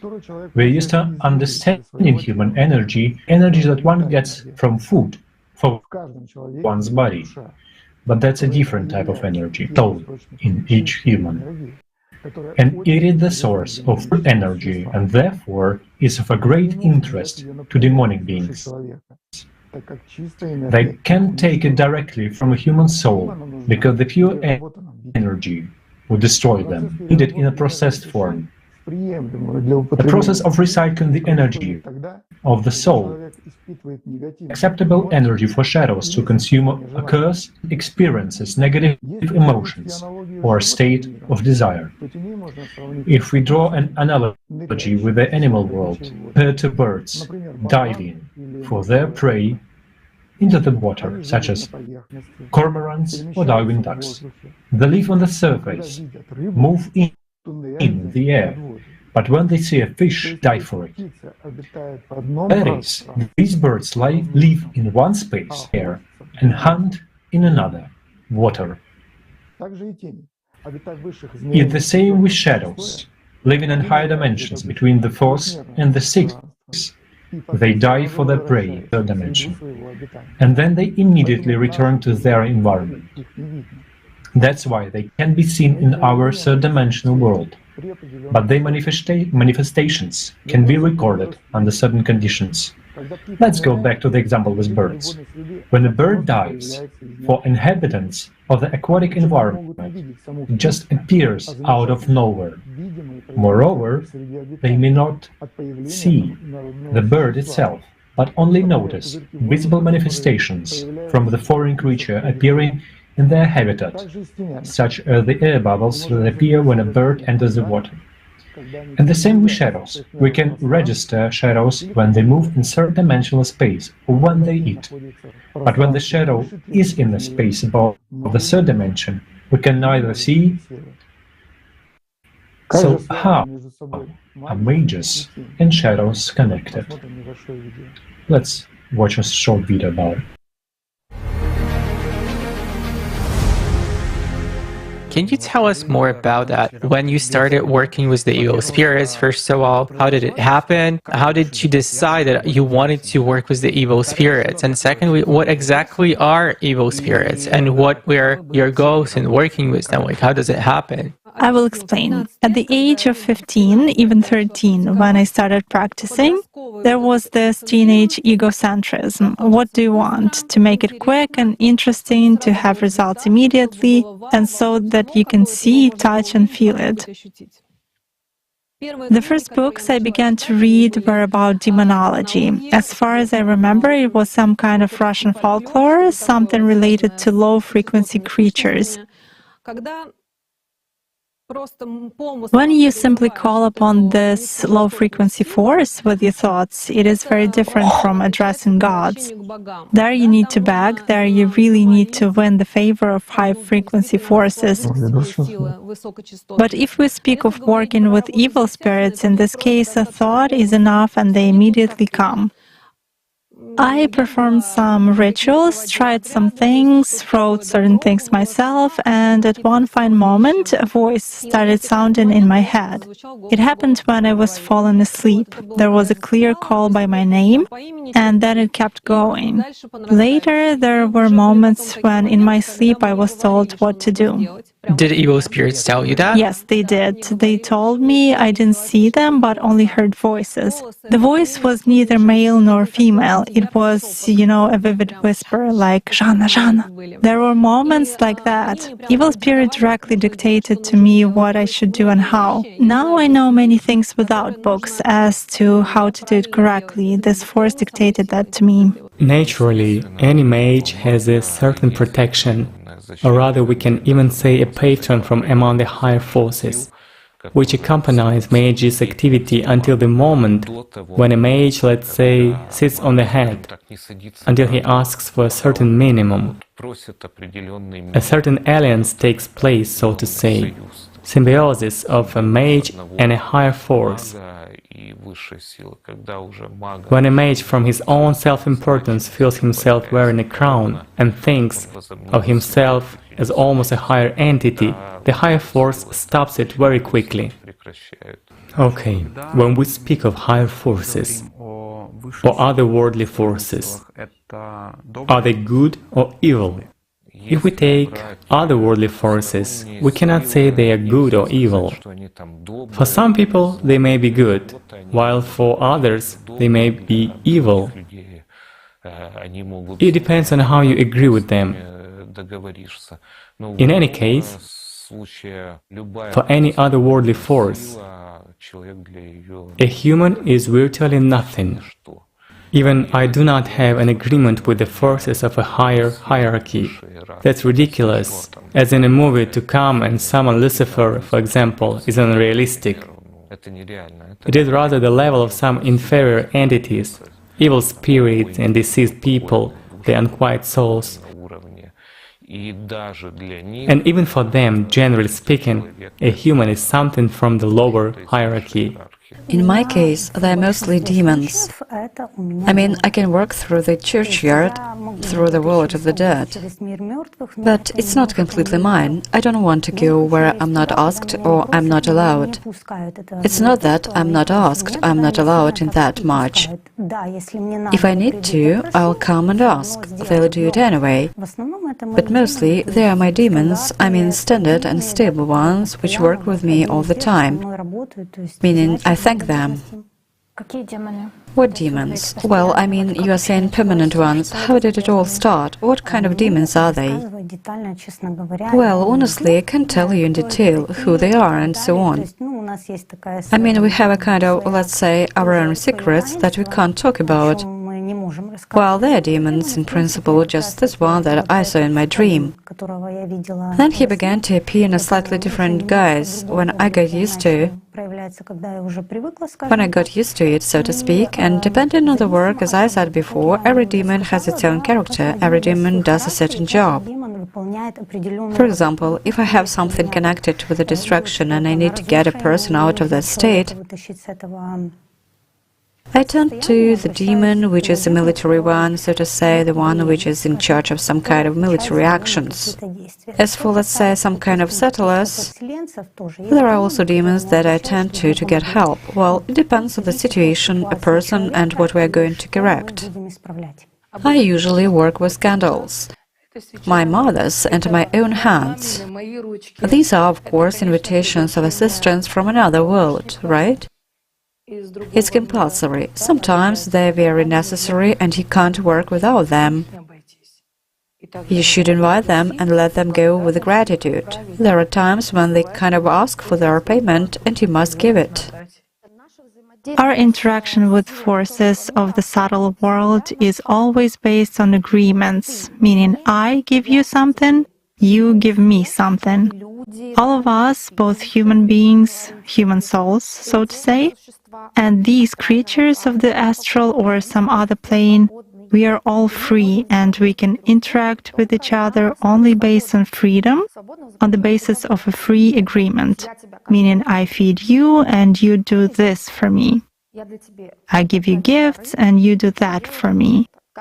When improper interaction begins, people can fall under the power of certain creatures and harm themselves up to, well, physical death is okay, but spiritual death is already very bad. What is a witch? A sorceress, they call her a wise woman. But among common people, what is a witch? A witch is one who works with black spirits, with devils, let's say, with demons. She can inherit it. And she's already exposed to these evil spirits.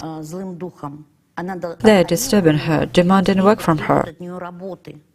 But the work is black, meaning evil eye and so on and so forth.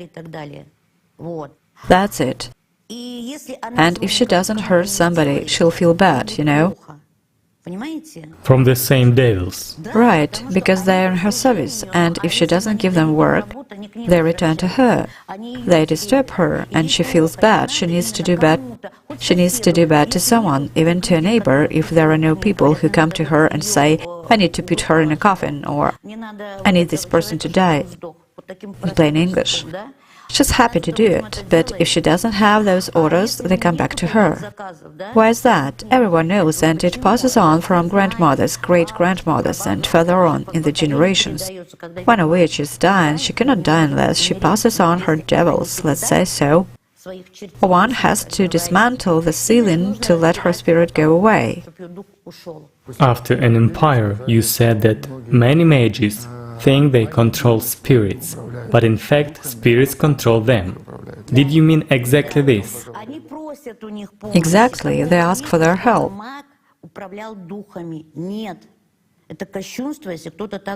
There is no such thing as a mage controlling spirits, no. It's sacrilege if someone says that they control spirits.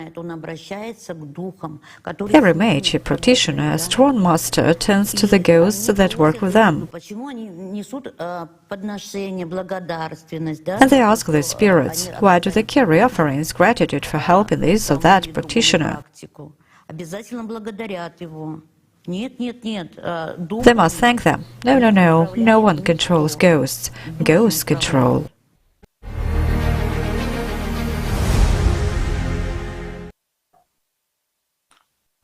It's very simple. Don't have their own power. So shadows help them with it. But do they really help?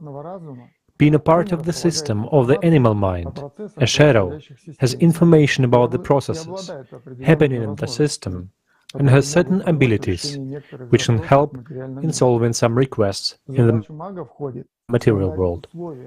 The task of the mage is to create conditions for the client to open their desire to the system. The stronger the client's desire, the more vital energy is released. And then shadows, which come through the mage as a guide, flock to this energy like to a food. Rituals work in the very same way. Feed a shadow with your attention, it will show tricks in the material world. It's not difficult to influence from the higher dimensions to the lower ones. Yes, it is shadows that give mages their extraordinary abilities. But what do they take in a way, in return? Let us now consider how shadows behave in relation to mages. There are mages of different ranks. A mage's power depends on how strong the demon patrons are. A mage is interesting to shadows because they're like a dealer. Through them, the client's life energy flows to shadows, some part of it remaining with the mage himself. In nature, behave in the same way, because the animal world is fractally the same in all spheres. Possible to give such an associative example. If there is a flock of sheep, then there is often a wolf back nearby, watching over this flock. Wolves tend to clean up the flock by eating old sheep, sick sheep, who do not give birth. But these wolves also guard the flock from other predators, as well as other wolves. In fact, they guard their food and keep it for themselves. After all, those who they guard will be eaten sooner or later anyway. Shadows have the same behavior. As long as the mage feeds them, they protect them from other demons, dangers, and give some benefits in the material world. But if the mage stops feeding them, they simply eat them. Having stopped doing magic, after a while, the mage begins to feel bad and get sick. But as soon as they return to the rituals again, meaning to doing the work, they start to feel good again. As demons grow, a mage is forced to constantly provide them with more energy and, therefore, to attract more clients. Thus, the mage forms a network. People practicing magic themselves say that once they have entered this path, they cannot get out of it. Why does this happen? That is why many mages say that it's impossible to leave magic. You have to be careful with magic, because in order to get something, you always have to give something, whether you like it or not. I worked with a graveyard. I always work with graveyards, although much less at present. Why? Because it is very difficult and hard, both physically and mentally. Because in fact it is probably a cross. A cross in the sense that my health becomes very bad. Very often black mages get cancer, or go crazy, or get some other disease.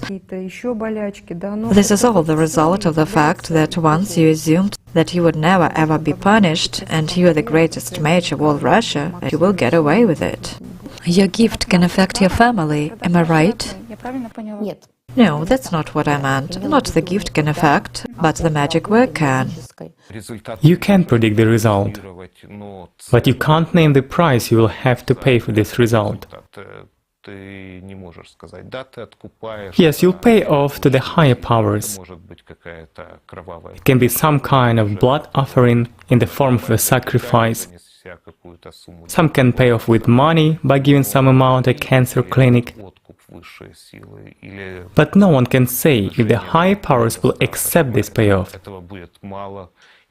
or the payoff will be insufficient, and it won't be enough, the price of this end result. I put an evil spirit in my service with a certain ritual, and he constantly asked for tasks. I took the path of blackness, so to say. I did hexes and many other things. That is, I harmed people in different ways and broke the balance at a certain point. For breaking the balance, when good and evil must be respected, but I, so to say, spat right and left with this bile.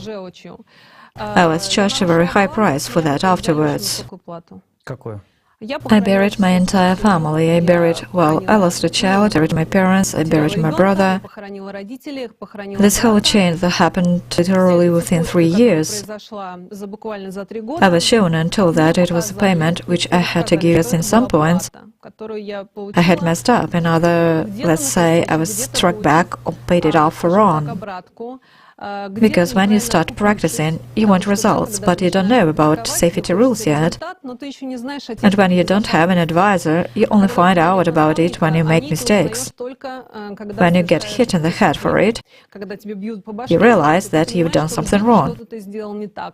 So from such points, there eventually grew sort of unpaid debt to these forces. I had to go through that terrible loneliness, my horrible childhood, in order to curse my mother one day. I was forced to do it, I was forced, and she died. And I feel the unceasing pain. Yes, I made a sacrifice, such a significant sacrifice of my most beloved person.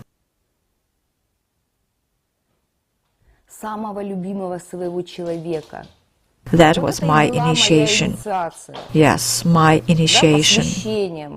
You have to make a sacrifice, and it should necessarily be your blood relative. Meaning it must be a sacrifice of your most beloved person. But if I had known that, I would have sewn up my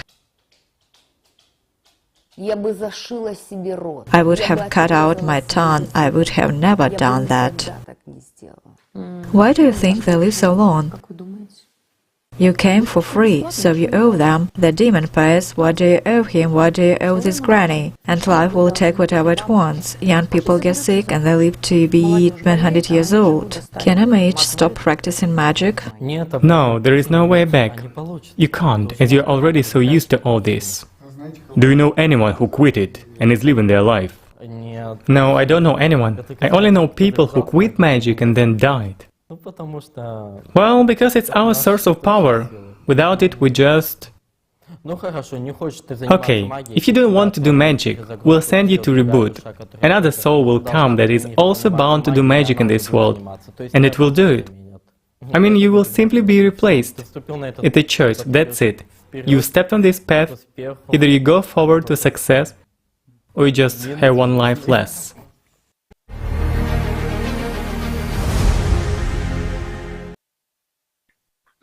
That's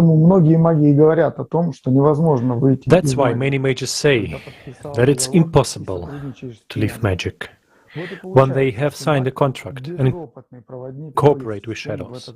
So it turns out that a mage, uncomplaining conductor of the system's will in this world, the agreement is concluded, but its conditions always sort out to be operative. But a mage chooses to serve the system. Why?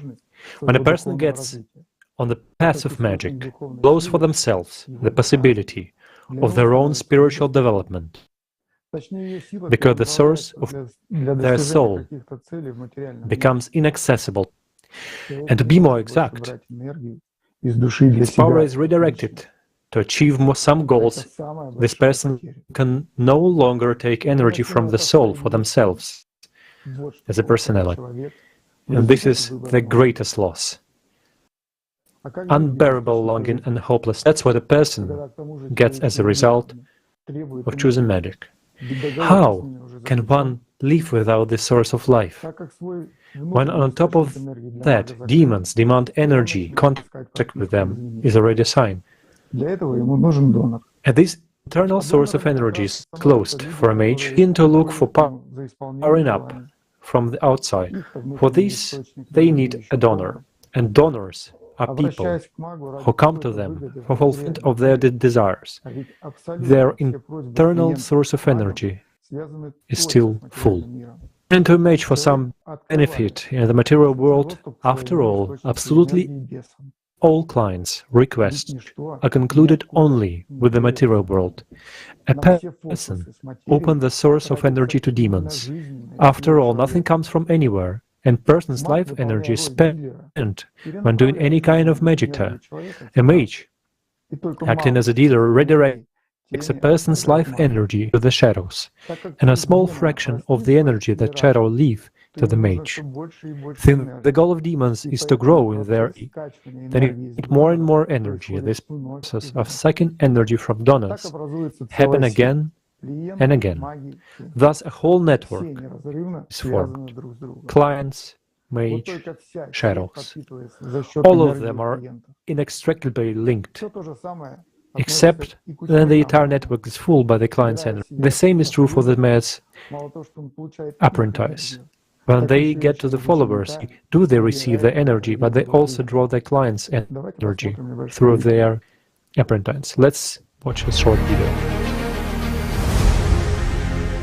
If you made a deal, if you, so to say, paid a demon once, he'll never leave you alone. Binding. He'll always eat you. Thus every mage gets a network created. Well, a network of debtors, let's put it that way. And it doesn't matter what amount of money you gave him, although I'll repeat, real mages have a very high price, but they give a result in a material world. Well, I mean a financial price, but that price which people don't know about, is even higher. Meaning, it turns out that they pay a mage with their power and their vital energy, and among other things, they implement these programs themselves. Absolutely. They pay with their life. Not just with vital energy, but they pay with life. With life for an illusion. Sure. And they get an illusion. Because whatever he wishes for, home, loving family, something else, yes, he will have it, but it will be temporary, and it will disappear, pardon me, like a water. And here it remains. Just get a handful of water and do this, and you'll see it gone. The same goes for your life, just like water. It will slip from your hands. The same goes for your life. And what will remain?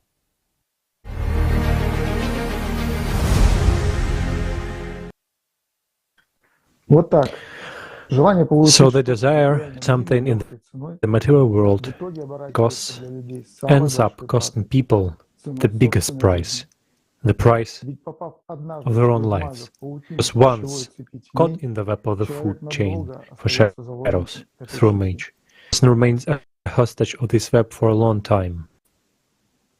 And here is important emphasis. A person themselves give their energy to a mage, voluntarily. If you want to blame a mage for it, you are wrong. Voluntarily, themselves. This is important. And the paradox that it's the mage themselves warn a person. No one gives a guarantee of the fulfillment of their order and a happy future life. But still, people, ignoring common sense, agree to everything for the sake of their desires. Then what does it have mage? What kind of power moves a person? Desire so colorful that a person, no matter what, agrees to the deal with the mage and the system.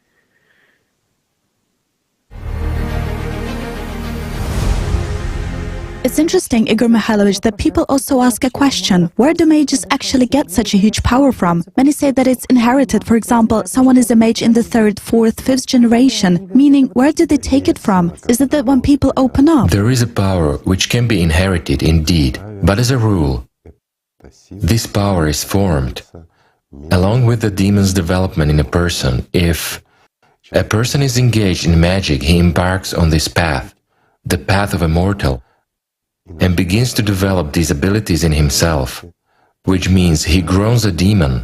And the more people he draws into his rituals, creating a web like a spider, we have already talked about this today, the more people come to him with requests, and the more sorcery acts he commits. Everyone starts with simple things. Yes. And then they move to bigger ones, then much bigger ones, and then eventually, mages take away life at a distance. It's not a problem for them.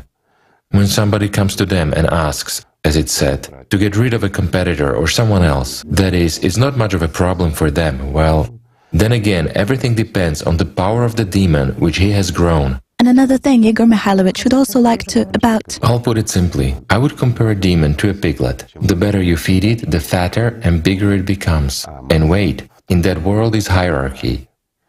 It plays its part.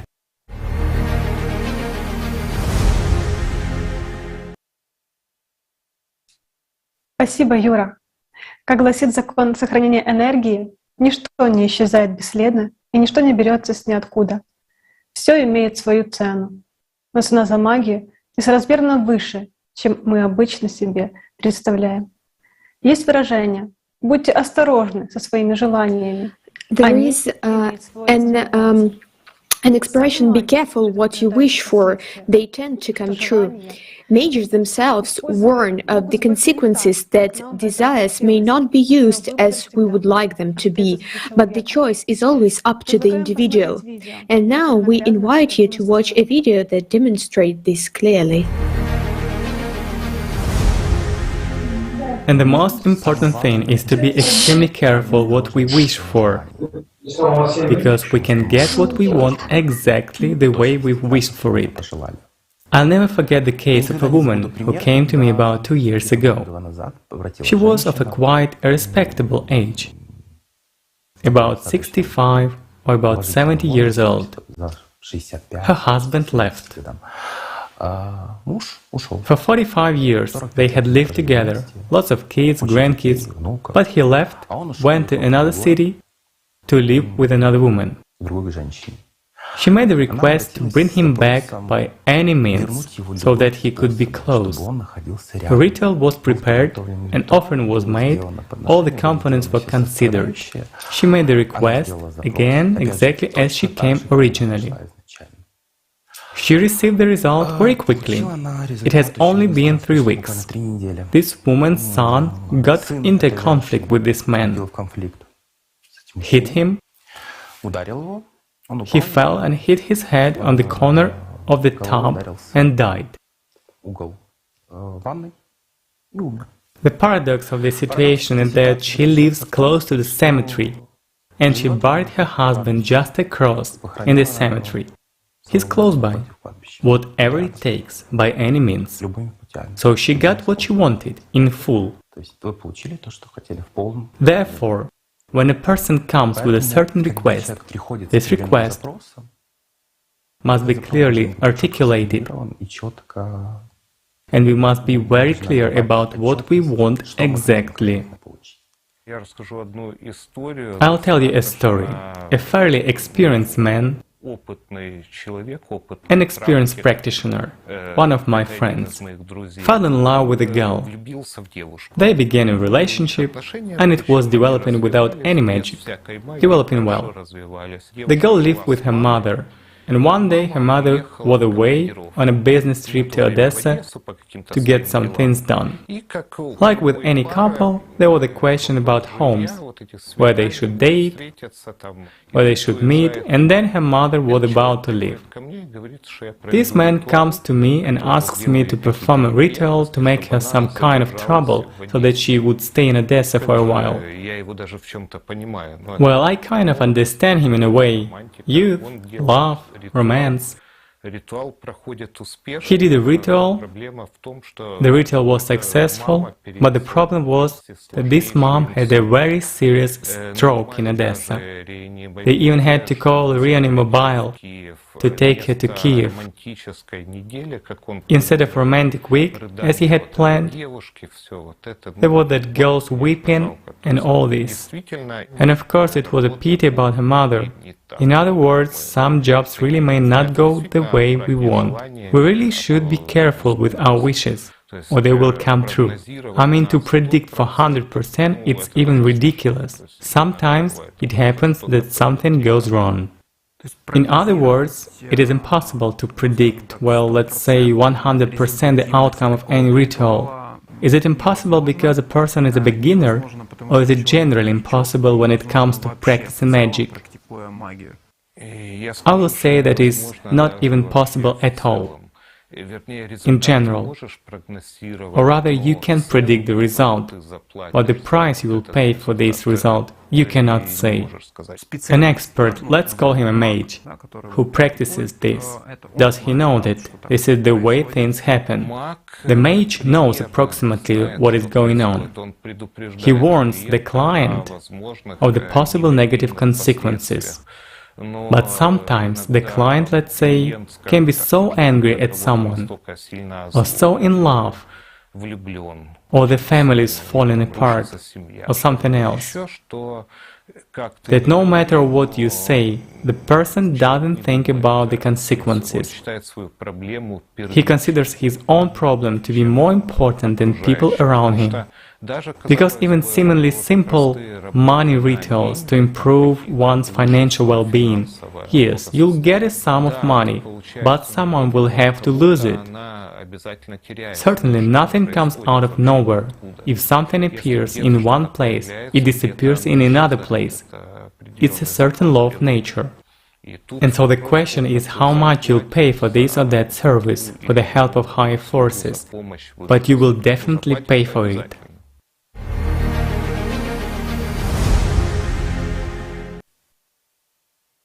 Amigos, probablemente todos conocemos el concepto de abatimiento o depresión otoñal. Se trata de un determinado periodo del año, de noviembre a enero, en el que una persona comienza inexplicablemente a experimentar un estado de ánimo sombrío. We all familiar to such a state when you have a bad moon and physical and mental emptiness. And this phenomenon is most often attributed by psychologists to the changing of the seasons and lack of sunshine and heat, etc. But as it turns out, there are more serious reasons for sharp worsening of the psychological and physical state. There is such a notion as the seasonality of magic in a certain period when mages actively replenish their power. And now our next speaker will talk more about this in details. Rodrigo, your floor is yours.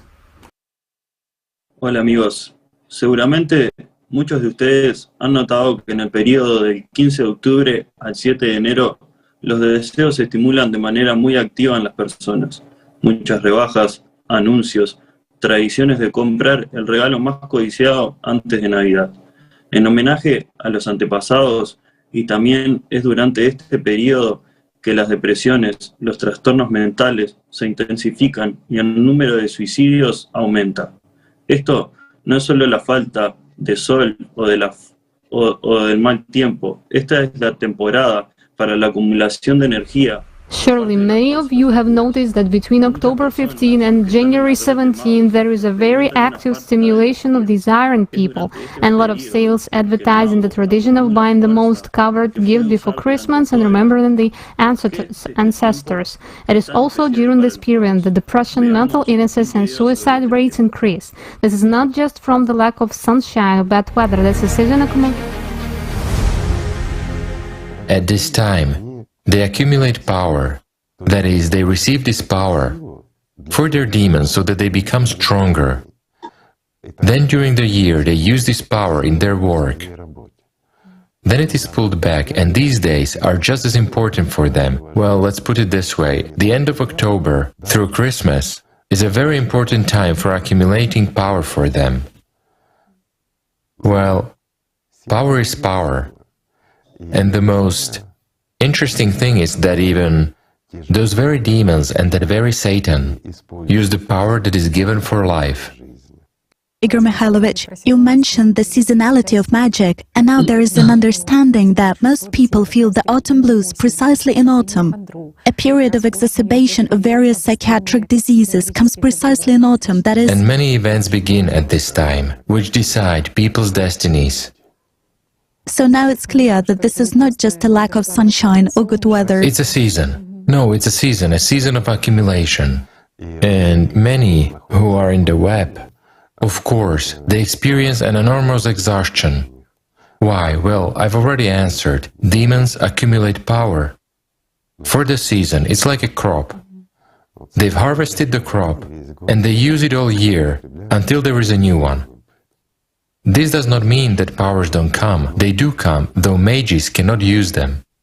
So they use what they have.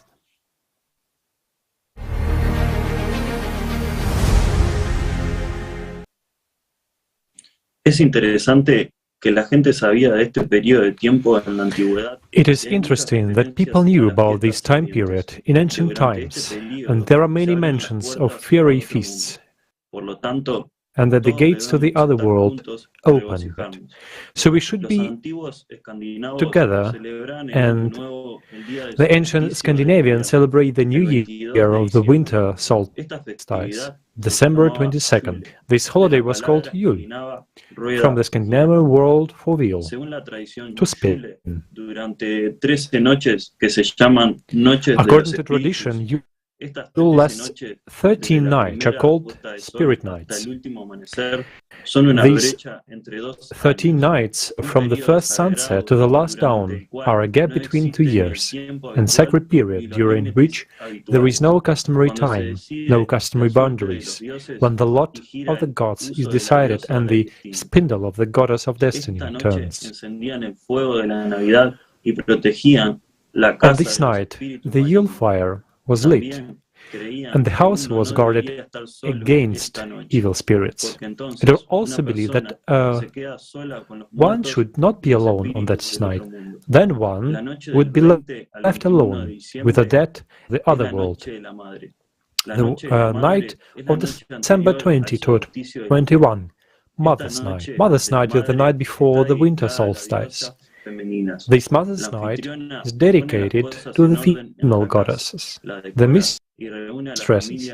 Put the house in, creates it, and gather the family around the hearts. Everyone prays to the goddess at this time, and the mother opened the gate to the other world and let new life into the world. Yule has many participants who are fairy tale characters, but the most important is the Yule cat. The main task was to make sure that it celebrated the holiday properly. For those who did not comply with the simple requirements, cat ate all the food in the house, and if it was not enough for him, it became the next item on the menu. Yule ends on the 12th night, actually the 13th as evidence, but even its ancient Icelandic name, Tragedy. The next day was considered the day of destiny. Everything was said and done before sunset, determined all the events of the coming year. The famous superstition, you will live the next year the way you celebrate it. It's also interesting that during this period the water changes its properties. According to Zetlin, ancient always celebrate the New Year and the winter solstice around December 22nd to 23rd. The distance between the sun and the earth was maximally reduced, reaching 149 million kilometers, and everywhere on December 22nd, the water abnormally changed its characteristics, namely it calmed down, that happens every day, but froze instantly for 6 hours. Then, every 27 days, the water turned into baptism. And surprisingly, these days were always close to some Orthodox feasts, Candlemas, Matryonin Day, Annunciation. Alexander Leonidovich Chizhevsky was a biophysicist who studied the influence of cosmophysical factors on the processes in the living nature in human society, and he established that there is an influence on the sun's activity on the events that occur on Earth. Alexander Chizhevsky was a world-famous Russian scientist-naturalist who created the modern science on the influence of heliosmic factors on Earth's biosphere and human health. From a scientific point of view, there are still many mysteries about what exactly is going on in this mysterious time interval to be learned by scientists.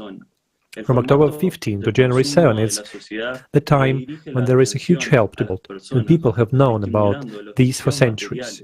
Power goes to support people, and all depends on what a person chooses.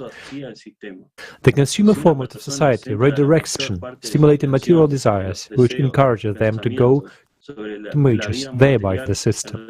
If a person focuses most of his attention on desires, it's about material life, he ends up with magic and disastrous consequences for his. If one redirects this power towards spiritual self-development, one achieves the main goal of one's life, spiritual transformation, and one's inner freedom from the material world.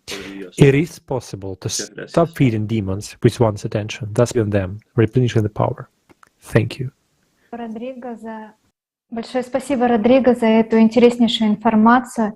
Thank Rodrigo for this very interesting information. As we have said earlier, magic originated with humanity and has a huge impact on society up to this day. Speaking of magic, it's impossible not to mention the dual nature of a human.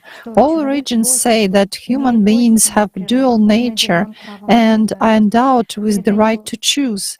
Now I give the floor to Natalia, who will reveal this topic from the point of view of magic.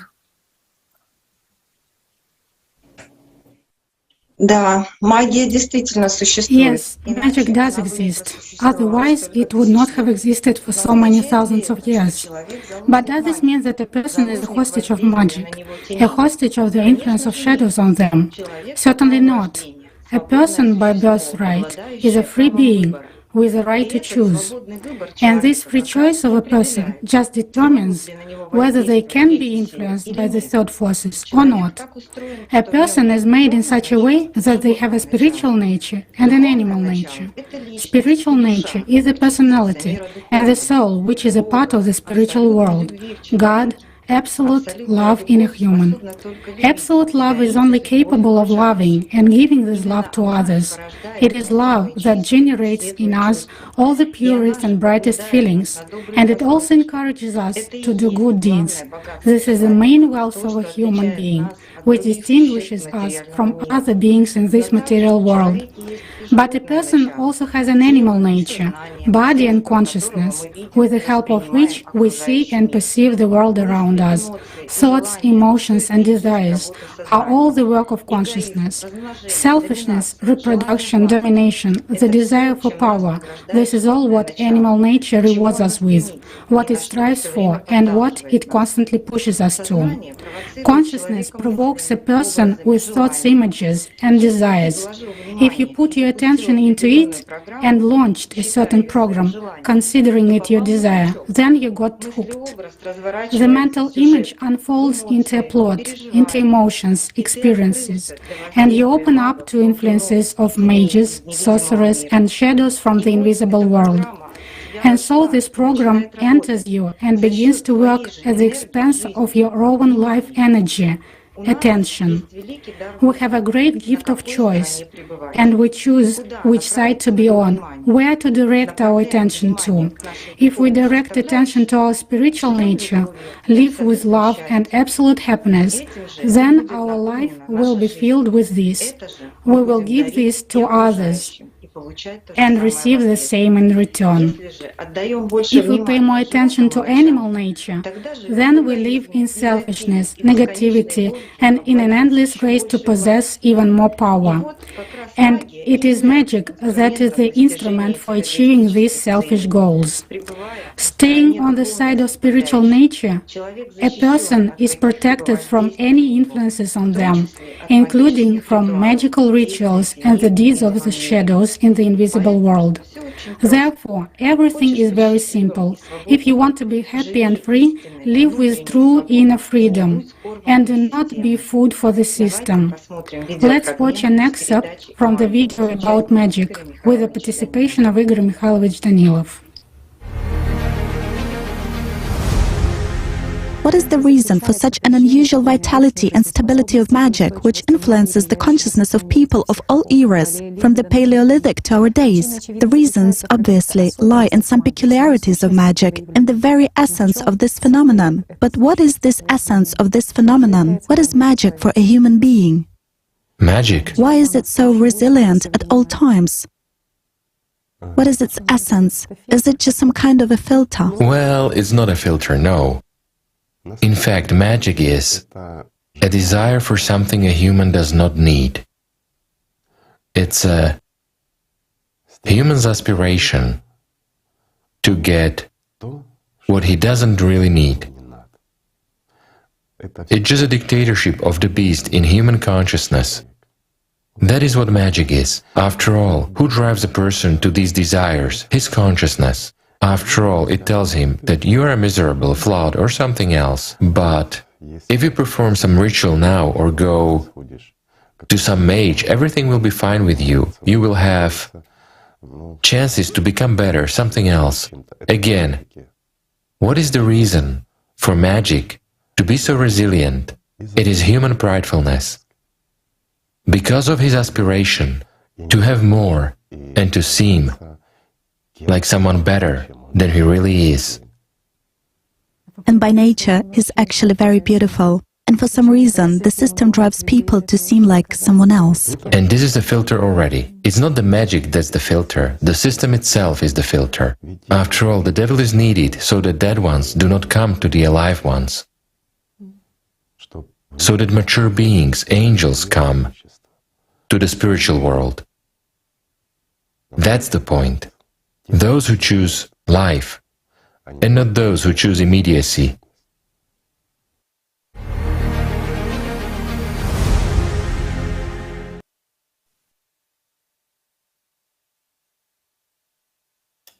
El principio de la magia. The principle of how magic works, as magic itself, is still an unexplored science. Today we will look at magic from the point of view of physics. How does magic work? What physical laws underlie its mechanisms of action? We have found many interesting experiments that allow us to clearly demonstrate by these mechanisms of magic. But first, I suggest us to watch a video in which mages themselves will share their understanding of the mechanism of work of magic from origin of desire to the attempt of its implementation. Magic begins with certain states, that is, in order to get the result, you have to enter a resourceful state. Yet, you still need to choose a particular resourceful state. Energy flows. If you have a very strong wish and you launched it into cosmos, it may come true. Well, I would say that we set forth our intention and then we gather our energy, amplify it as much as possible with the help of some techniques, maybe, or it could be attributes, it could be rituals, it could be cards, it could be our personal power, well, whatever a particular specialist is skilled at. And then this energy, something like a laser beam, right, is sent to your desired point, and through one's concentration, it sort of attracts what you want. You make a request, tune yourself in through certain ways, and then you get the information you want to get. And of course, I say in my case, I use cards as a guide, and different decks are for different cases. And also through them, upon a certain request about myself or about some other person, I get exactly the information that I want to get. It seems to me that all of this, now a person wants something very much. It all works on the power of thought. Of course, you can use some kind of practices, it's clear enough that each person has a strong power of thought. And if they practice all this, then anyone can achieve it. This is work with quantum physics, as a matter of fact. It's an analysis of variations, an analysis of probabilities. And the one who is closer to a certain, say, perception, succeeds, as it is always very difficult to determine the probability. Because we know that, in fact, everything is now in a kind of superposition, when there is neither plus nor minus. So it's like Schrödinger's cat, it's sealed in a box. We know that quantum physics postulates the existence of many dimensions, many worlds. And depending at which point of some world your consciousness finds itself in, right, that is the kind of information you can use. Basically, how is the work with the dimensions done? For example, in order to do any ritual through the dark forces, if I want to do it with my consciousness and without improvised means, without candles, no things like that, I simply close my eyes, visualize my patron, the Dark Lord, call out to him with all my heart. He loves sincerity. Our sincerity is important to him and our love. He doesn't care about our soul. He values the will. The stronger the will, the more you'll somehow be there to these forces, and they will never betray you.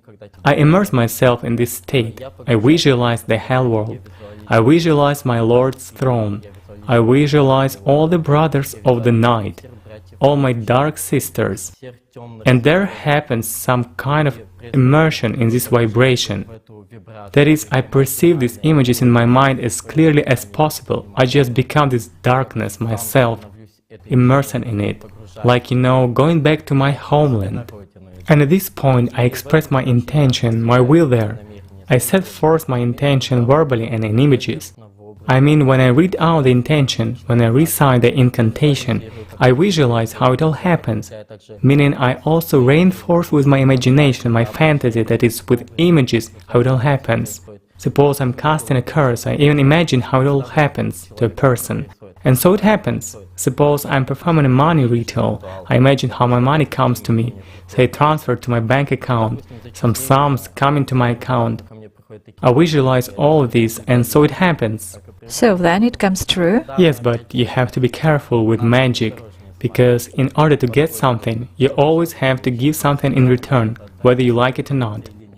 Give what? The energy of life. Well, everyone is charged in a different way.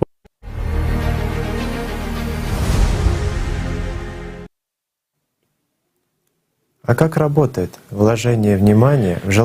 does investing attention in desire and matter work from a scientific point of view? An interesting experiment was carried out in the mathematics of the heart. Placenta DNA samples were placed in a special container, and their changes were monitored. Experiments were given 28 bubbles with these DNA. The researchers felt gratitude, love, and appreciation. The DNA tension decreased, and the spiral straightened and became longer. When feeling anger, fear, frustration, or stress, the DNA twisted and tightened, and became shorter and switched off many of its connections. A similar experiment was conducted with HIV-positive patients. The state of feeling of gratitude and love increased the body's resistance to the influence of the disease by 300,000 times. The study tested the interconnection of biological samples at a distance. DNA of leukocytes was taken from to measure electrical charges. The subject was shown video clips, various emotions in him. As the donor experienced peaks of emotions recorded as electrical pulses, the DNA reacted immediately at the same time. Even at a distance of meters, the result remained unchanged. It was instant. The graphs were the same. This clearly explains why magicians often use samples of biological material. Wish fulfillment ritual. This mechanism will be considered in more detail a little later. Why they need hair, blood, even a small part maintains a constant connection with the. This is evidenced by the experiments with the blood and the video influence of information on the person, impact of the ALLATRA sign. Do we understand the responsibility for the realization of my desires? And we are aware of the consequences of using such methods of influence, especially when we turn to mages for the fulfillment of wishes. I also wondered if it's possible to record the process of making a wish. Professor Anatoly Fedor-Ohatrin created a special equipment for observing a thought. When mentally reproducing the image of a person, a cluster phantom appears, and the device reacted to it, unmistakably confirming the presence of such an object in a given place. It was also possible to fix the formation of a more complex plan, a thought form. There are some energy clots of the field level generate a strong psycho-emotional mood. That is not just a two-dimensional picture, but a state. In one experiment, Ohatrin asked a psychiatrist to create a certain field and fill it with information. It was photographed how something like a cloud separates from the psychic energy shell and begins to move on its own. Such thought forms look either as nested spheres or donuts. They, saturated with certain moods and emotions, influence people. Thanks to this experiment, we thought the whole thought form is separated from the whole, consuming energy, and the more attention is invested in emotions and worries. The larger the size of the information, the result, the greater the energy loss. Who benefit this? The power of attention. If those same funds, those same resources, the same energy, whatever one might call it, but it's really significant. If a person invests his power of attention, which he has, it's like a vital energy, let's call it this way, or his sudden resource. If he puts it mostly into that which is definitely temporary and will die, then that will happen to him. He will die together with it. The whole game imposed on us through thoughts and images in our head, and that's the same system pursued to win. That's the one to catch power of our attention, and the most important resource of personality are attention and time. And only personality decides how to use them, whether to invest in the material world or to abandon for the sake of life and time. Hi everyone, dear guests. There are many experiments proving that attention to the force is a force capable of influencers matter. But the question arises, will the force of influence increase if attention is invested not by one human but by many? This is exactly the question asked by the laboratory staff of Princeton University under the direction of Dr. Roger Nelson. Since 1997, the university staff have been studying the impact of collective attention on material reality. Studies have shown that the coordinated reaction of people to some extraordinary events affects not locally but the entire world around us. Now let's look a little more closely at the experiment itself. For its implementation, a network of computers distributed all over the globe was used. Each computer is connected to a small random number generator. The data from the generator is sent to the Princeton, New Jersey, where it is added to an ever-growing archive. The result is a database of sequences of numbers, which is eventually compared with the history of resonance events. For analysis, events from several categories are selected, such as natural disasters, accidents, military actions, as well as positive events, such as New Year's celebration and religious holidays. The experiment confirms that the release of emotions of a large number of people coincides with deviations from the expected values in the global network of physical random number generators. Now let's look at the graph. The red line on the graph is the behavior of computers on September 11th during the tragedy. The tragedy when the entire human world was shocked by the explosion of the World Trade Center. Everyone's attention was focused on this tragedy. The black lines represent the behavior of those same computers 60 days before and after the explosion. When the collective attention of billions of people is usually scattered, divided among thousands of daily activities. I would like to point out that the project is still running today, with data being analyzed and made publicly available. And now, let's discuss, in addition to real events that cause deviations of the graphs from the norm, there are also artificial ones. For example, scandalous TV shows, action movies, horror movies. At this point, millions of people are focused on a single event. Do we think at that moment in what information we collectively invest our attention? What programs we are running? For example, when the movie Joker was released, it was built on the propaganda of violence, cruelty, the formation of destructive behavior patterns. Despite this, there were millions of viewings in the first days of release. What has the collective investment of attention in evil and violence led to?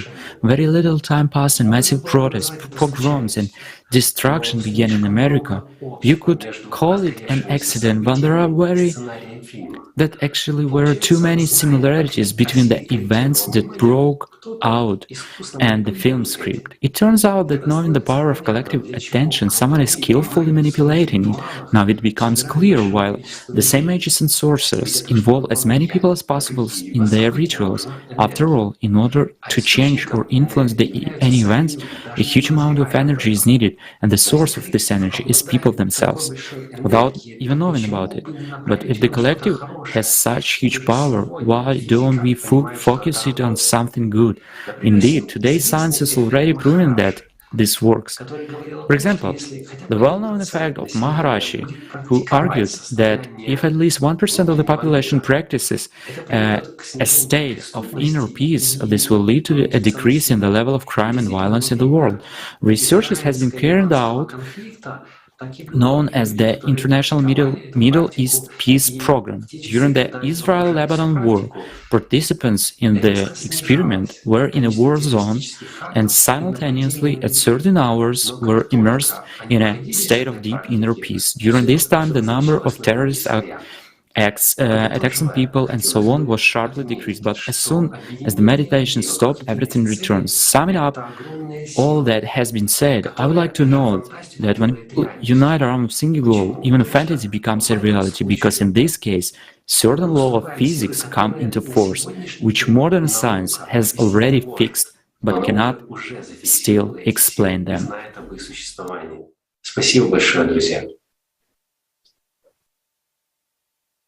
Thank you very much, friends. Thank you very much for disclosing the topic, the value of attention.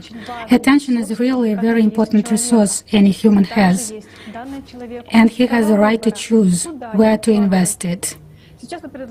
Now we suggest you watching a short video on this subject.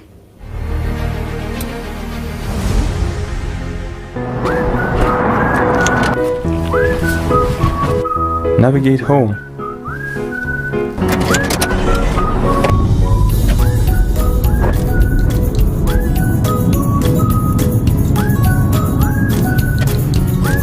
You left the road.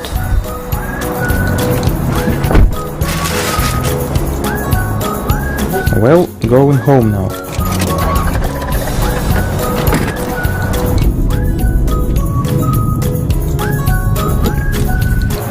You left the road.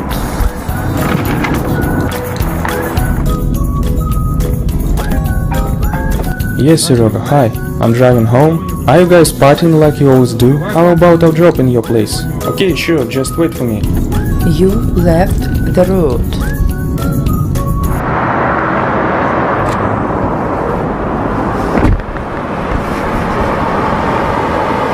You arrived.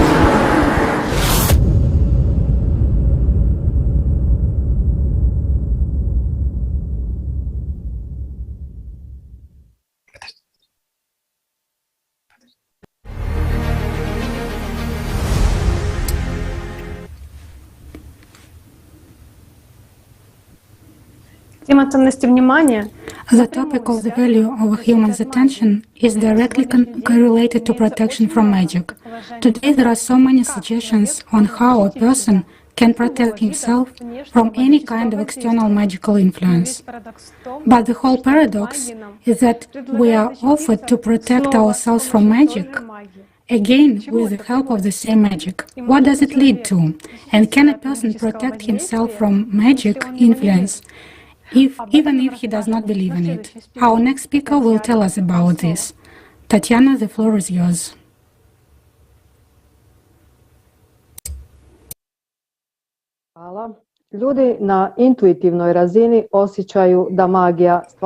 People intuitively feel that magic really exists, and therefore want to protect themselves from the invisible effects of magic. But what methods do they use in order to achieve that?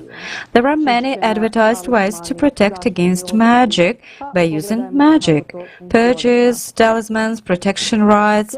But let's see how it really works. During the Kaleidoscope today, we have found out that every magical ritual is a contract with invisible beings, for which people pay with their life energy. It turns out that defending oneself from magical influences with the help of the same magical techniques, a person turns to the same subtle material beings only with another request, with the request to protect oneself. Only the payment for their services remains the same, your life energy. So, should such protection methods be used then?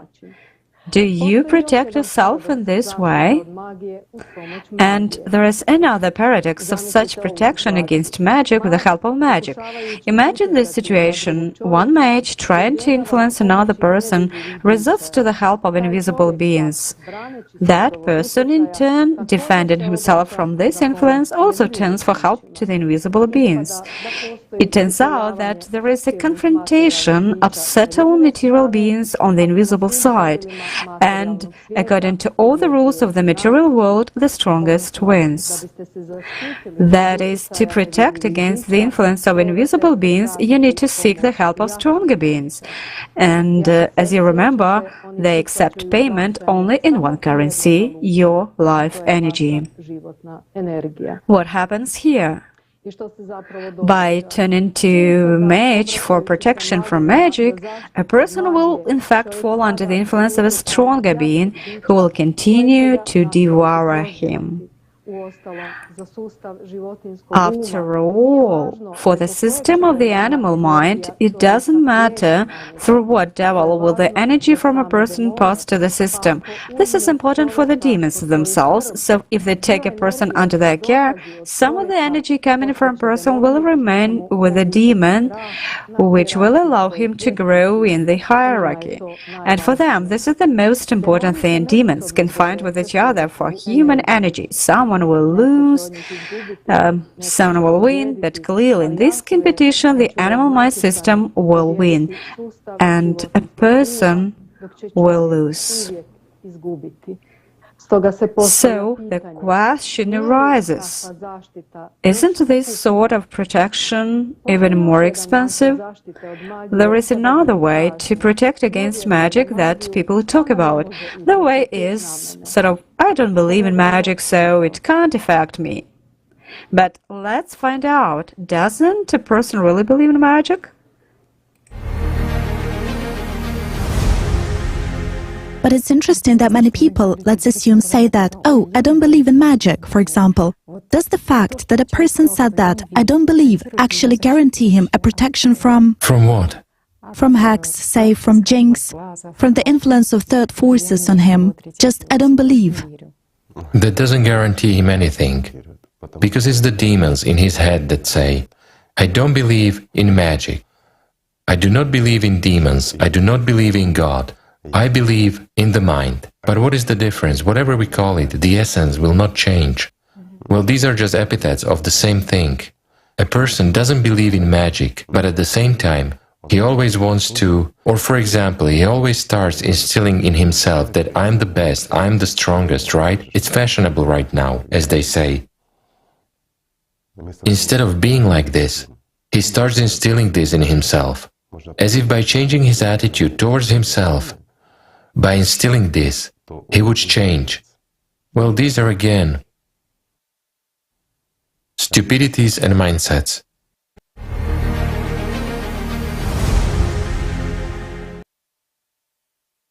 What do we all do when a black cat runs across the road? Aren't we making a wish for the charm, so blowing out the candles on the cake? Aren't we trying to materialize thought forms by imagining what is so desirable for us? Isn't this mundane magic? Magic really works, regardless of whether a person believes in it or not. Investing the power of attention in the image to perform any action in the material world is magic. We all practice magic to one or another degree every day. As physics, it works according to clear laws. The study of these laws has always been conducted in secret and not advertised, but magic itself is constantly present in everyone's life. To do it, you need an image plus desire, the power of human attention. If you don't know something, it doesn't mean it doesn't exist. Ignorance of the law does not absolve one from responsibility. It is important for a person to understand what is happening in the visible world, but it's even more important to understand what is happening at the invisible level of perception, according to which laws the invisible world lives, not in order to practice magic, but in order to understand how to preserve your life energy, and therefore life, and not become dependent on negative forces.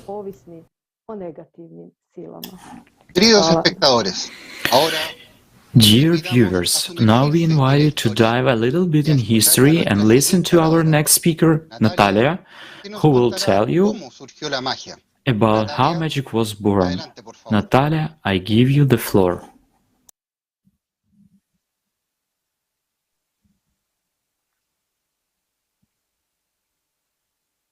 I'm happy to greet you, friends.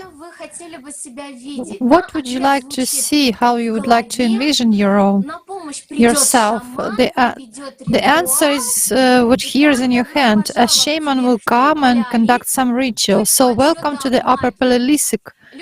It's the time when the magic emerged. The Paleolithic people were the first ones to perform ritual behavior. They did it in cave sanctuaries, shamanism, and burial of the dead. According to the anthropologist James Fraser, magic promoted the ordinary member of the tribe to a more prestigious social level. Further, on the expedition through the creative cultures of Kettle-Huyuk, it's the creative culture, Göbekli Tepe, Hadjilar, Kukuteni, Tripoli. We can see in these cultures how peaceful people were with spiritual development. From the very beginning, from the threshold of the 4th millennia BC, we can see the Sumerian society and the consumerist format there with violence and division, where the power of attention, of people's attention, was invested in performing actions in the material world. On our screen, there is an instruction for mages, how priests were using supernatural powers, which underlie mage, and Proclus was the one to write about this. Mage is a word represented in the languages of ancient Persians, ancient Greeks, and in Latin. The word mage became the name of a person who possesses secret knowledge and power similar to Persian magus. The word goes back to the Proto-Indo-European root mag, which means to have power, to be able. Many European words are derived from this root, meaning to be able to have an ability. Having the ability are gifted people who possessed certain power. In ancient Persia, according to a legend, when the first people drank the milk of the white-haired goat, Mashia said to Mashiana, the first man said to the first women, "My delight was owing to it when I had not devoured this milk, but now that I drank it, my delight became less delightful and my body fell ill." That second false speech enhanced the power of demons. So basically, Mashia performed the magical ritual. Mashia and Mashiana became so powerless that for a long time they couldn't perform what they were supposed to. Now we read the Sumerian tablet as an example for behavior of the population. The younger gods come to Enki to make sacrifices. As a reward, they receive some of their allotted meh, vital energy or vital force. In Zoroastrianism, the first people threw one handful of the first meat into the fire, saying, "This is the share of fire." And they threw the second into the sky, saying, "This is the share of gods." But a vulture bird flew past them and snatched away this meat, while the first one was eaten by a dog. This is actually an allegory of wasting the powers of Allat on magic in the material world, on what is food for the material system. For you, the fulfillment of desires for priests is just, gold and slaves. This is what priests get, but who pays for everything? As stated in the Sumerian edifying text, the wise advice, "Do not avoid your sacrifices, your prayers go up to heaven." Sumerologists Rosengarten and Van Dyck have identified images of a pure sacred object in Sumerian and Old Babylonian incantations. This is the underground, actually the heat of magical rituals. According to the conclusions of sociologist Herbert Spencer, he's from England, the background of magic practices is in the acquisition of power over a living person, over the souls of deceased people, and over supernatural acts. A popular magic incantation in various cultures since the Sumerian time is how to curse an enemy, someone who is successful, who is envied and hated. Number one, list of the names of your enemies. You first list them. Then, the second step, you complain about the offender to gods. The third step is that you have to sign that a deity will help the one who conducts this appeal. The stage 4 is that you indicate a specific part of your enemy's body. Then you add more obscure words. This is actually what we see in the screen now. The sixth step is to draw a mummy or any other image of the one who is cursed. Number 7 is you can write the text backwards. Step number 8, you roll it up. You roll this course up several times. Ninth step is by means of spells on clay crocks. You break these crocks. And the step number 10, you put the spell in a damp place underground where gods used to live. So friends, these 10 steps to success, so-called, were gave him as an insight, and during the historical events, what did people actually invest their attention in the soul and deeper inner feelings, or focused it on thoughts, emotions from the animal nature? What people actually chose determined the ideas about a person's ability to influence the forces of nature, objects, and other people's destinies. The topic is now developed by our friend Kano. Hello, Kano, I give the floor to you.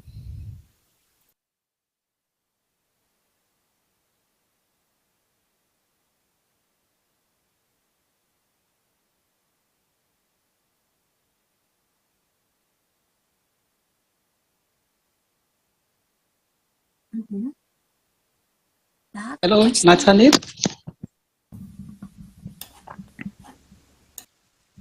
Hello, Kano, we can hear you. The floor is yours. All right. Thank you. Sorry about that hitch. Greetings, everyone. I feel quite honored to speak on this topic of how magic developed in religious rituals, religious cults, and then why religious rituals were borrowed from ancient magic. It is known that in most religions, Christianity, Islam, Judaism, or Buddhism, magic is associated with idolatry. Christianity, for example, forbids magic in its Mosaic codes. In the books of Exodus, chapter 22, verses 18, and Deuteronomy chapter 18, verse 9 to 13. So the question we ask is, how then is it that magic developed in religious cults? And why should religious rituals be borrowed from ancient magic?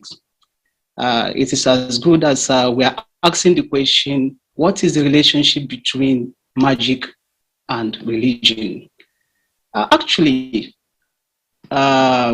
Magic and religion, religion most times we designate magic as superstitious, as prohibitive, but magic and religion possess many fundamental likeness. Both of them share this symbolic sacrament. They have rites for initiate.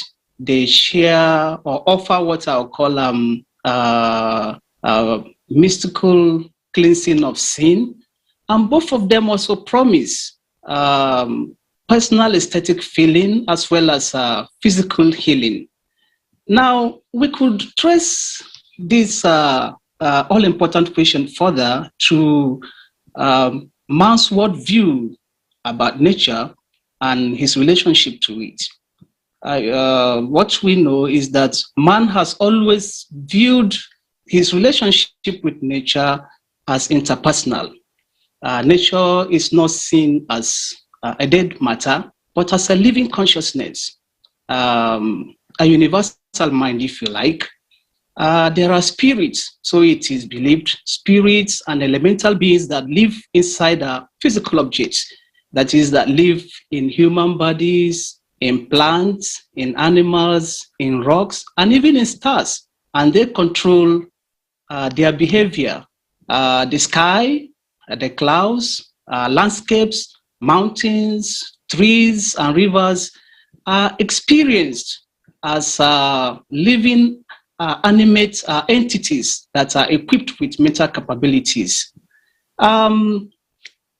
It's also believed that there are gods, ghosts, demons that connect all that exists to the invisible worlds, and with all its complicated network of influences, so that whenever there were natural incidents such as drought and famine, or storms and flooding, even epidemics, these are always interpreted as communications from the supernatural through the agencies of these gods, demons, or ghosts, even magicians and other physical agents. So in order to avoid danger, man offers sacrifices of plants, of animals, drinks, and even human blood to these supernatural powers. It is believed that these powers could be influenced to work for man. So in essence, the sacrifices that man offers are the rent that he pays for living in the world, enjoying the bounties from it, and then the comfort as well as to avoid its dangers. That will take us to asking the further question about what happened in history. We take example of the ancient Aztecs. They were worshippers of the sun god. The Aztecs had slaughtered many men, women, and children, to the sun god. They believed that until they fed the sun with smokes and human blood, that the sun will burn its energy out, and if this energy is not restored, that eventually the world will be destroyed. So that was what led to their having to wage wars and then killing so many people in order to restore the energy of the sun and to preserve the world. And we could take more examples through Thailand. When Buddhism spread to Thai farmers, many of them fed and housed the Buddhist monk. Even some of them sponsored and became Buddhist monks themselves. Why? Because they saw some magical powers exhibited by the monks, which they wanted for themselves. You see, for these farmers, if the Sangai ritual code, could increase chances of prosperity, and then the Pali text, also worked as magic spell to ward off dangers and illnesses. Then, of course, for them, Buddhism was a sure way to bringing in wealth and prosperity to their town. And that takes me to Egypt. The ancient Egyptians, for them, magic was that pervasive but coercive power by which the world and mankind were created, maintained, and ruled. The Egyptians used magic for curative medicine as well as for preventive medicine, in making spells against scorpion, against snakes, crocodile, the evil eye, and even against spread of disease-spreading demons. You see, they could also use magic to, influence physical objects directly through the efforts of thought, will, through their wishes, and even through their words. They could also, harm or improve people's lives and health, through prayer, through magical spells, or like I said before, through their words, as well as they could manipulate people through physical objects that are in close contact with these people, such as their hair, their clothes, or even shadows. So you see, it is attempting power and knowledge which the priests and magicians of the Egyptians, reserved exclusively for themselves as a means to, control, dominate, possess, and dictate, as well as a means to suppress life and replace it with mysticism and what could be called illusory false security. And we could now ask the question, why should or why did religious rituals have to borrow from ancient magic? And the answer is simple. The answer is simple. First, magic, generally works on symbols which have been proved to have much more significant impact, or if you like, influence on the humans than mere concepts or words. And then secondly, people are thrilled, by magical events that tend to violate non-physical, biological, or psychological laws. This gives power and influence to the practitioners of this magic to influence and manipulate not just physical objects, but even their human victims. So you can see there is a correlation between magic, religion, and politics, or if you like, power.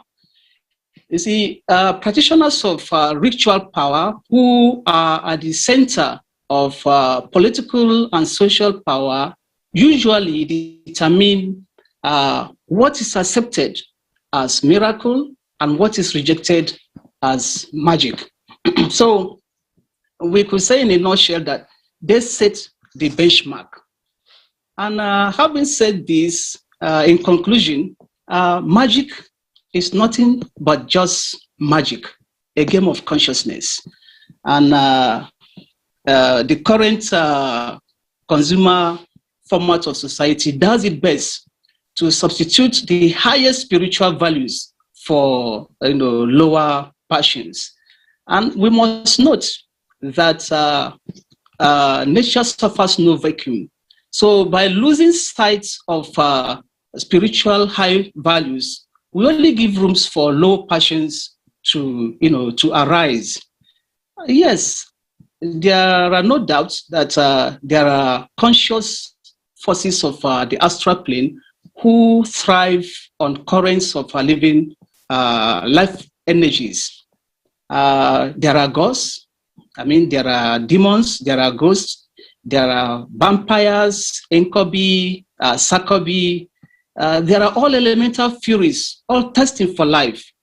But all of them, they depend on our precious current or life energy to subsist. Therefore, they will give everything in order to gain our attention.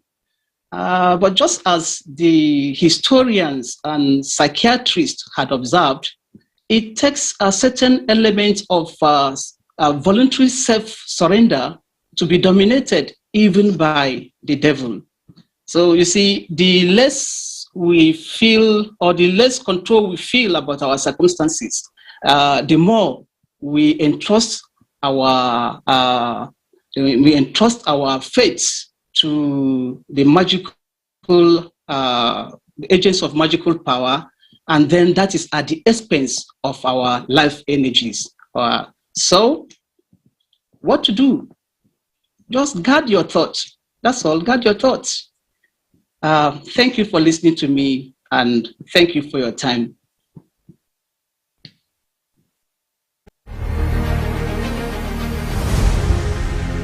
Well, if we look today Also, at any religion, there are a lot of magic rituals in it. yes, exactly. Why is that so? Here is a simple question.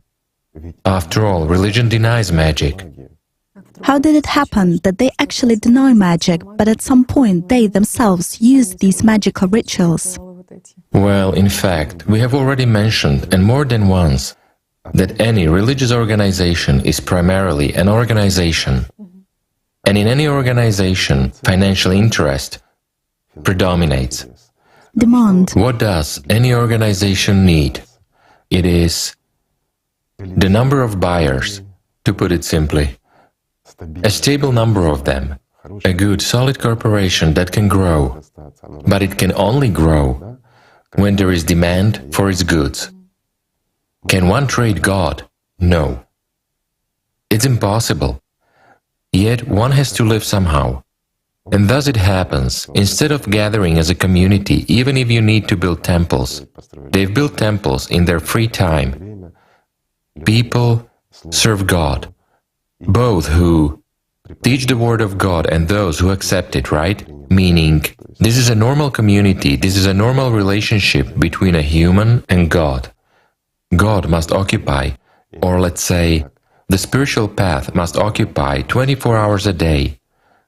It cannot be somewhat discreet, like we went and attend a service or perform the prayer service while the rest of the time we serve Satan. That means you're on the Satan's side. In no way you will be on God's side.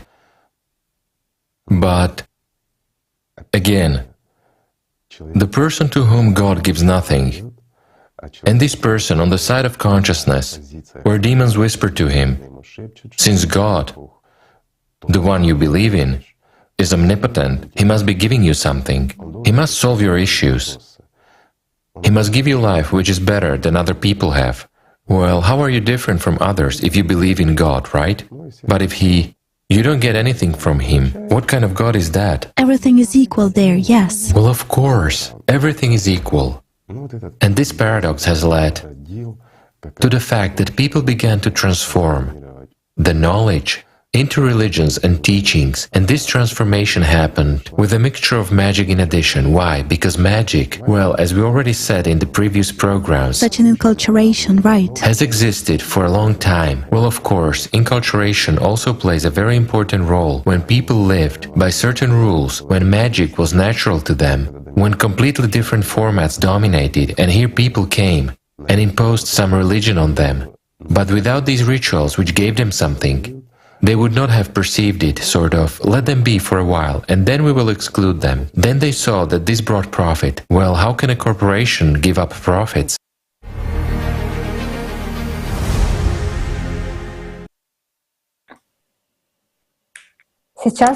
And now, friends, we have considered with you such important questions. What is magic in its essence? Have opened a veil on the invisible world. It exists whether we believe it or not, and affects the life of each person. We have a little deeper understanding of who are third forces or essences, shadows, and that they feed exclusively on the life energy of a person. Mages do not have their own power. They are held by shadows, taking the energy of life in return. Where a person gives his attention each day, that's what he gets in the end. It is up to him to decide whether where he wants to direct his life energy. The choice is up to the individual. What is the real consequences of practicing magic? We will answer this question together with you in the second part of this Kaleidoscope of Facts. Stay with us. There's a lot of interesting waiting for us. Why do many people seek to know the so-called spiritual knowledge in quotation marks? In fact, they seek to learn magic to possess some kind of hidden divine power that will allow them to have power over other people in three-dimensionality. But this directly contradicts the spiritual world. In the spiritual world, the concept of power does not exist. It is precisely freedom from all these three-dimensional problems there. Why? Because there is no evil there, no grief there, no envy. Happiness and freedom are there.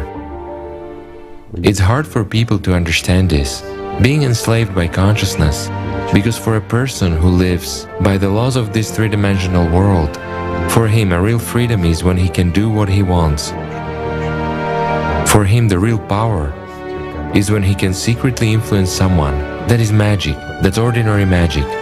When people are afraid of him, when he is respected, when he is rich, independent, and he doesn't give a hoot that it lasts a very short period of time.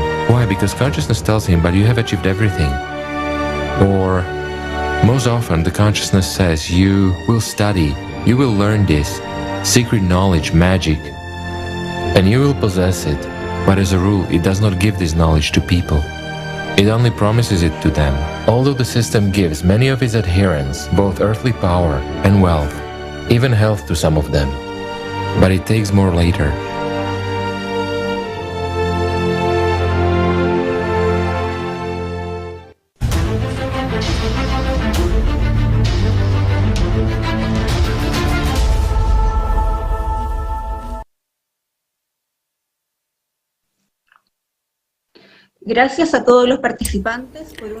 Thank you to all participants for such a detailed disclosure of the essence of magic. Next, we propose to consider the practical side of magic. What are the working signs? What influence they have on a person? Whether the attributes have power? What is the meaning of magical rituals? The mechanisms of remote influence. We will learn about blood magic and sacrifices. What are the consequences of practicing magic? And the most importantly, we will answer the most important question that people ask in search engines. How to protect themselves from magic? And to begin with, Adrian will talk about the energetic structure of a person and what role it plays in magical influences. Hola amigos, los antiguos han dejado huellas y conocimientos para todos nosotros. Hello friends, the ancients have left traces of knowledge for us all over the world. The knowledge of the energy construction and its four essences are found on almost every continent and displayed in various artifacts. As we already know, man has an invisible energy structure with its four essences. It has a pyramidal shape. The essences are energy informational structures and play an important role both in a person's life and in his after-death destiny. They have tremendous capabilities and are connected to other dimensions where interactions occur at a subtle energy level. Due to the essences, people can feel each other, can pass information to each other non-verbally. Each of essences has a specific function. For example, man's right essence is very closely connected to this material world. The main emotional characteristics of its manifestation with the animal nature domination in a person are aggression, dejection, or fear. Characteristics of the left essence are cunning, dexterity, pride, deception, and temptation. It is a clever, teacherous sense that will present everything as its best, just to distract man from what is important. The back essence is a sort of portal. It is an observer of the present and a chronicler of the past. It is related to the present and the past of the person. The front essence is related to the person's life here and now, his movement from present to the future. It is a kind of vector, a pointer of life's path. This essence is responsible for man's self-development, for spiritual movement. It carries a kind of emotional coloring of faith, spiritual love, hope for the future. All four essences induce for the birth of certain thoughts, corresponding to different bursts of certain emotional states, but the essences support and develop only those thoughts that are chosen by the personality. Man has the choice as to which thoughts or which essence to prefer and give his attention. Simply put, whom to listen to. But as soon as he makes his choice, gives preference to some thoughts, there begins the intensive activity of this or that essence, which induces the arising of these thoughts. Let's watch the video. And there is another thing, that people feel other people's eyes on them. And they say that, well, people used to say cheeks are burning, for example, or ears are burning, that even research was carried out on how people feel other person's eyes on them. Both other person's gaze and when he is being thought of, especially with investing attention, a person can feel this. Well, the answers are in this book, in ALLATRA. This is work of the structure of the essence and so on. From time immemorial this has been known. Since the beginning of time all this has been used. But if we are to speak the language in which human structure is described in the book ALLATRA, the back and the left essences, the back and the right, react very easily and again precisely with the help of these essences.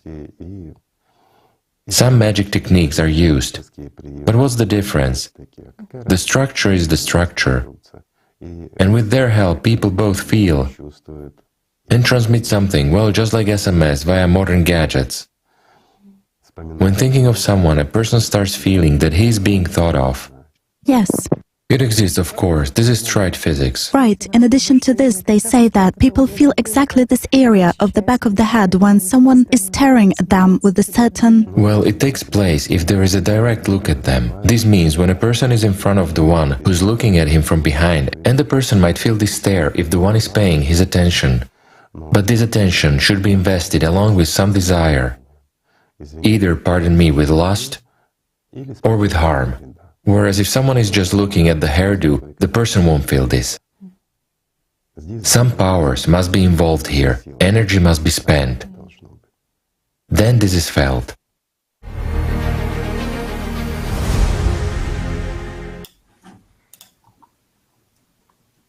The mechanisms of impact from the invisible world can be very diverse. If a person is in the condition of the animal nature, it is enough to provoke him in such an invisible way, with the help of lateral essences, to a negative outburst, so that he opens up, get out of balance. In other words, to get into resonance with him, and then using his own energy to directly impact his side essences. As we have heard from the video, the lateral essences, right and left, in man, as well as the back essence, with its base of information about the past, perform more of a psychic function in working with the corresponding essences of other people and also play a leading role in activating the animal nature in man. By the way, the processes of so-called covert influence, manipulating of consciousness, infecting the masses with the ideas that stimulate aggression, anger, negative emotions in people, are connected with activation of the eponymous right essences in people.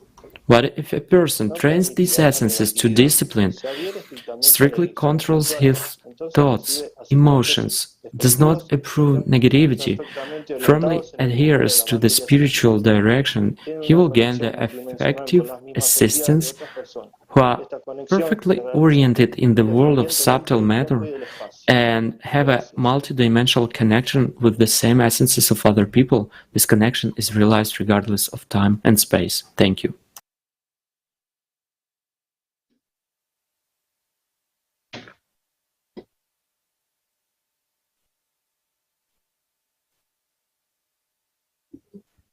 Здравствуйте, друзья! Greetings, friends. С древних времен Since ancient times, people have known how important it is with which signs and symbols we surround our living space. After all, it is information that, in one way or another, affects our subconsciousness, positively, constructively, or negatively, destructively, and therefore it affects our destiny and the destiny of future generations. There are 18 working signs in the world, 9 positive, constructive, brought in from the spiritual world, and 9 negative, brought in from the animal mind. These signs are active by themselves, that is, they're endowed with power and they interact with the surrounding visible and invisible worlds and affect a person regardless of whether he knows about this influence or not. The ALLATRA book says that signs and symbols were used in some cases to convey knowledge and in other cases to influence the one who looks at them. Today we will have a closer look at some of them. The influence of working signs occurs at an invisible level, and you can understand this knowing how a person is arranged. In addition to the visible physical body, a person also has a complex multidimensional energy structure in the invisible world consisting of 4 essences. So negative signs affect the subconscious and activate the back essence, which contains all the patterns of a person, memories, fears, and so on. And the back one activates the work of the lateral essences, left and right ones, and this leads to oppressed states, a narrowing of consciousness, a state of fear, hopelessness, and causes servile behavior. Positive signs work in a completely different way. They activate the work of the front essence. It is responsible for the connection of a personality with the soul and the spiritual self-development of a person. And they also activate the back essence, but in its positive manifestation, due to which a positive energy surge occurs in a person. He gets an expanded state of consciousness, his mood improves, and faith in the future appears. And one of the strongest positive signs is a working sign ALLATRA. It is aimed at creation and allows you to accumulate and multiply the power of Allat, the power of God, but it is impossible to get power from it if the person is not in the position of the observer from the spiritual nature, unlike, for example, from the star sign. The 5-pointed star or pentagram, as it is called in esotericism, is a positive working sign that manifests itself at the level of the 5th dimension. Due to the loss of knowledge, people began to consider the star with the top upward as a sign of a white mage, and the star with the top downward as a sign of a black mage. This division arose due to the use of the creative power of Allat available through this sign for negative purposes. The star sign only gives a positive impetus for any kind of change, a surge of energy, and it is a matter of human choice where people direct it afterwards. But, in fact, whether it's upwards or downwards, this sign will still be a creative sign. An interesting example of the meaning of the spiraling movement of energies is the swastika. Depending on the direction of its movement, to the right or to the left, it can have both, either positive or negative effects. With regard to the essences located in the human energy structure, it should be said that the front essence rotates clockwise, the lateral essences, left and right ones, rotate counterclockwise. From here, you can understand how the image of an aggressive reverse swastika affects the state of a person, even if this image is camouflaged in ornamental patterns, for example, in religious institutions.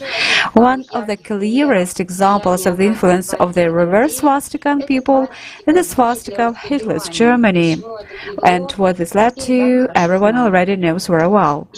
Another well-known sign is a hexagram, an attribute of many majors. In fact, it is an overlap of 2 equilateral triangles with apex down and apex up. Since ancient times, it was portrayed in different variations depending on what goal was pursued. If in this symbol the main upper is a white triangle with the top down, and under it picking out a black triangle with the top up, this means the primacy of the spiritual world over the material world in the first 6 dimensions.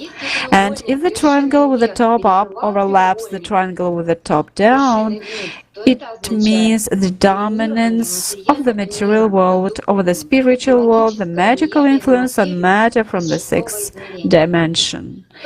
If the sign was depicted simply without indicating the dominant triangle, then it was also called an inverted sign, because in it the triangles of the front and back essences were reversed and the lateral essences were dominant. It also meant crossing out a rhombus, one of the symbols of a person's spiritual transformation. In ancient times, such a symbol was used mainly in black magic.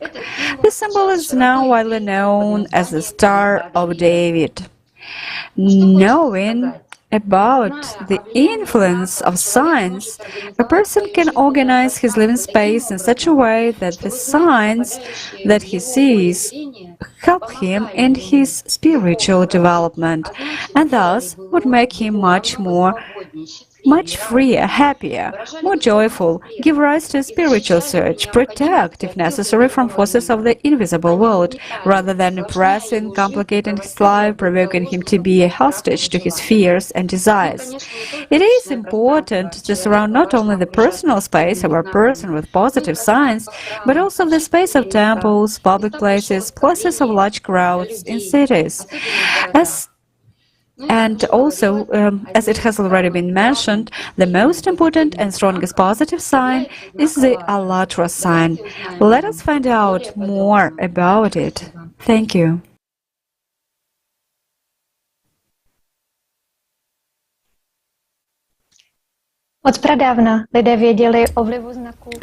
Since ancient times, people have had the knowledge about the influence of signs on the surrounding space. After all, what is an active sign? It is a huge amount of information compressed to a certain sign. And people understood what information the sign carried in itself, depending on who had placed it and where. In many artifacts of ancient civilization, as well as cave paintings on every continent, we often find one and the same sign, the ALLATRA sign. We can see the ALLATRA sign held a special significance in people's lives. It is represented by a circle and a crescent with its horns pointing upwards. What is expressed by the ALLATRA sign is actually the primordial sound itself. The ALLATRA sign is a permanently active sign. It works above the 6th dimension. Thus, it protects a person from negative influences, because any influence in the material world is occurring on higher than the 6th dimension. The white sign against a black background protects against negative magical influence. The black sign against a white background, however, activates the spiritual nature in a person.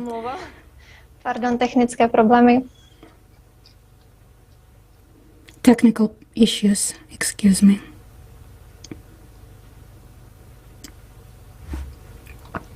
Je důležité poznamenat, že sám znak je neustále aktivní, nezávisle od toho, zda o něm člověk ví anebo neví. A přitom znak vchází jakoby do rezonance přes energetickou konstrukci. It's important to note that the sign itself remains constantly active, regardless of whether the person is aware of that or not. That the sign resonates with the person's energy structure and enhances the creative spiritual power in the person. Pracující na aktivaci materiální podstaty. If the person is in a negative state, the sign remains neutral in relation to him. To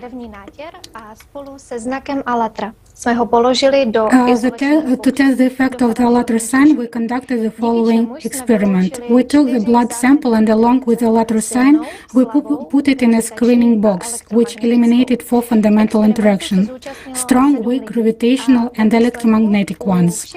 7 people took part in this experiment, and as a result, in all 7 tests, there were changes both in the blood sample itself, which was protected from outside influence, and also in the person when the blood was taken for the second time. In the image, we can see how previously clumped in columns red blood cells began to disperse when exposed to the sign against a black background. And an even greater improvement in the blood picture occurred when exposed to the sign, ALLATRA sign, against a white background.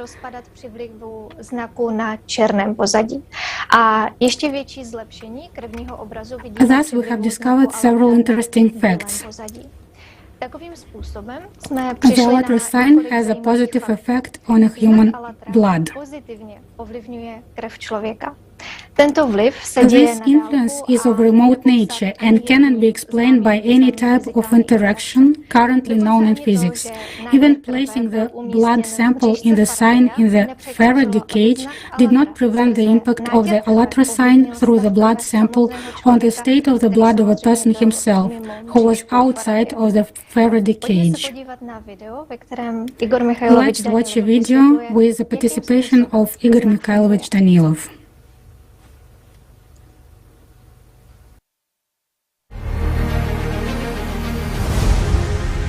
So, why does activation of these signs occur? We have already explained, well, for visual understanding. Let's imagine such a drum. Everyone knows what a drum looks like. Made of dense, dark paper. Inside it, the paper isn't transparent. Inside it, a little LED is on. And there's a thin slit on its side.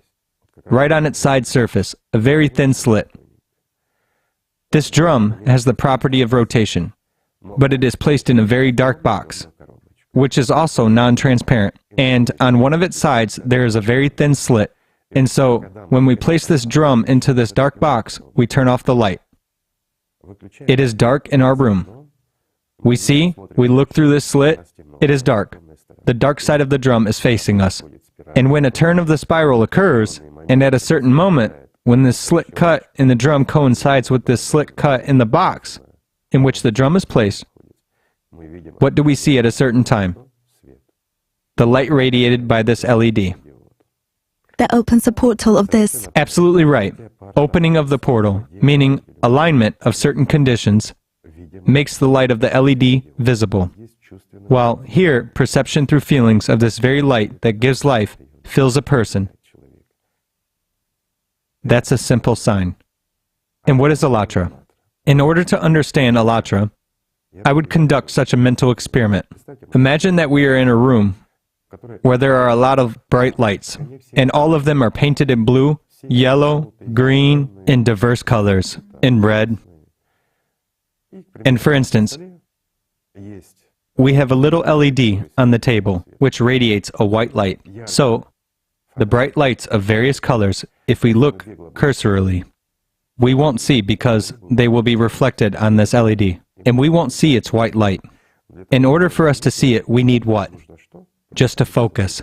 That is, to invest the power of our attention into this LED, and we will see that it radiates white light, although there are different colors around. Why? Because we have focused. Having excluded the rest, we've started seeing the white light. That's how ALLATRA gets activated as well. Meaning, if we direct our attention to it, attention intensifies it, and brings it back in a much greater amount than we have invested there. Super. Right, and in addition, ALLATRA has a very interesting feature. If we invest evil into it, evil doesn't return. Well, a bad thought, negative attention.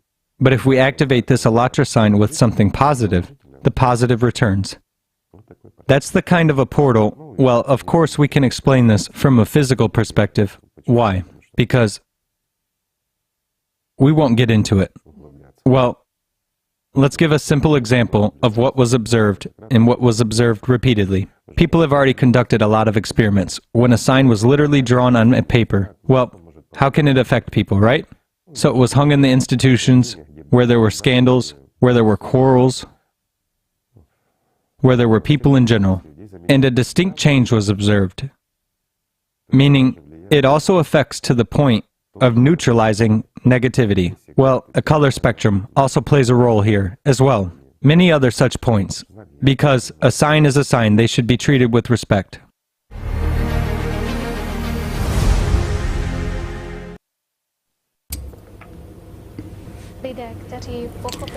Having embraced the information about the impact of the sign ALLATRA, people began to use the sign, placing it at their homes, workplaces, places of increased traumatization and accidents.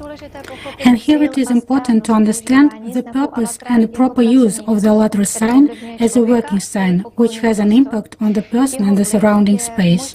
You can compare its effect to a radio receiver, which operates on a given frequency and spreads radio waves over a certain distance, or to a street light, which illuminates a certain part of the street. I would like to draw special attention to the fact that the ALLATRA sign is working exactly in the form of an empty circle above an empty crescent, with its horns pointing upwards and with its corners slightly rounded. If any images or symbols are placed in the circle or the crescent, then the sign would stop being a working sign. It will become just an informative symbol, like any other two-dimensional text. The working of the sign is nothing but pure physics. When the emptiness of the sign is filled with anything, any image, the quantum interactions between the sign and the world are disrupted. In other words, it is already filled in, and it is nothing more than an information-carrying picture, a symbol. The color combinations are also important. The black sign and the white background, or a black background and the white sign. Since maximum contrast is important, and it can be achieved by combining white and black colors, this is related to the quantum interaction between the sign and the surrounding space.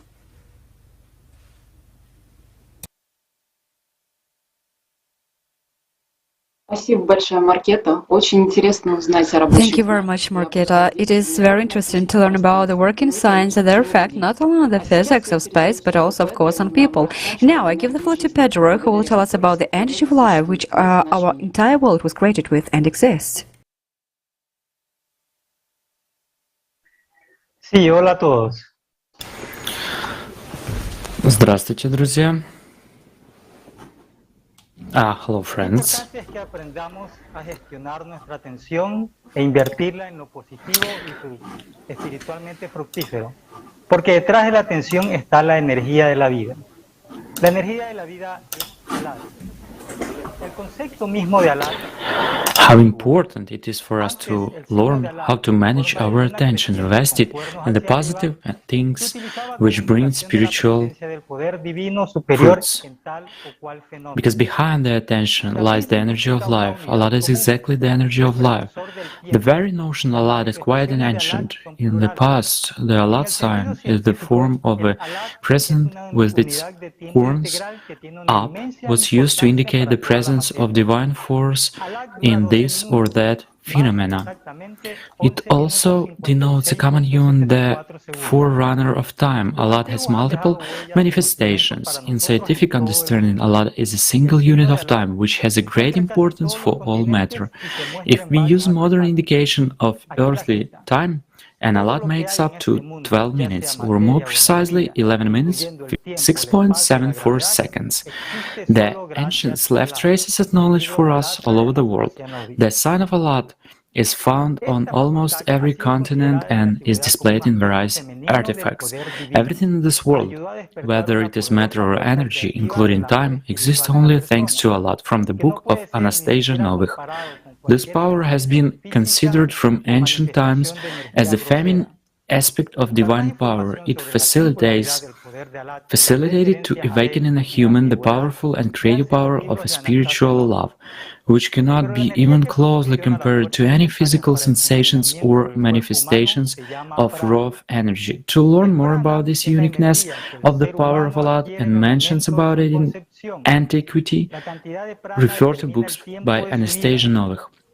And the energy which provides the force necessary for the work of the human body is called prana. Prana is the energy which person acquires at the moment of his conceiving. The amount of prana determines the terms of his life. In this picture of the soul, which we managed to photograph in its transitional state, we can clearly see the egg shell. It consists of red color, which is the remainder of vital energy prana. As we can see, prana is a peculiar layer between the energy of the soul and the material world. Actually, it does not replenish itself independently, but it is a very powerful and effective force, which is why it is valuable. Prana for our body is like petrol for a car. If we drive calmly, the consumption has one amount. If we force, the fuel ends very quickly. In other words, prana is spent during life, and when it runs out, the human body dies. When a person is unaware of the animal mind, in the other words, in the negative or stressful states, when he is nervous and anxious, prana of a person is spent much faster. During emotional states, performance of actors, sportsmen, where there is a big display of emotions, when there is a big crowd of people, when they are depressed and tired, prana is also spent intensively. In our task in life is, as long as we have prana, is to awaken the creative power of Allat within us. In other words, to learn unconditional love, and thanks to this power, through spiritual work on ourselves, to achieve the spiritual merge with the soul and liberation from the material world. The Allat is the basic energy from which all the energies that are inherent in this world come. That's why it is called the energy of life. But if human wastes his life force on his animal, on the realization of material desires, he is literally engaged in domestic magic, about which our speaker spoke earlier. And such manifestations as flirting, power, manipulation are also magic, which takes energy. If Allat is used for the realizing of material desires, it turns into anti-Allat, by means of which the entire material world exists.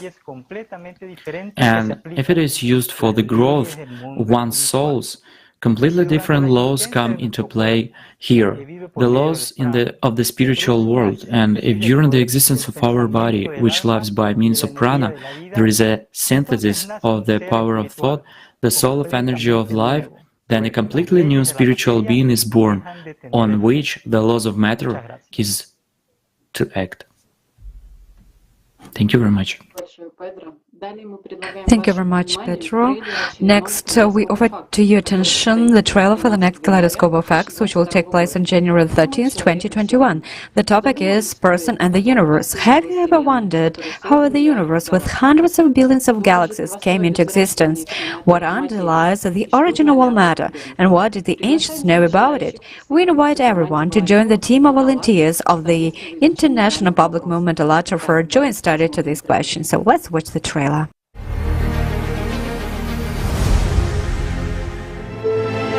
Вселенная. Миллиарды галактик. В каждой сотни миллиардов звезд. Задумывались ли вы, как она появилась? Это случайность или чей-то замысел? Вселенная постоянно ускоряется и расширяется. Что находится за ее пределами? Что лежит в основе зарождения всей материи? И что знали об этом в древности? Сколько неизведанного? Мультивселенная, черные дыры, темная энергия, циклические процессы во Вселенной. Как они влияют на звезды, планеты и на жизнь каждого человека? Солнечная активность. Защита или угроза? 10-я планета Солнечной системы. Палеоконтакт. Что мы об этом знаем?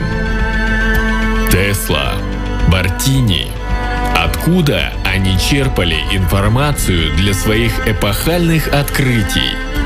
Что поможет нам совершить эволюционный скачок как цивилизации? Миссия человека и человечества во Вселенной. История Вселенной – это история каждого из нас.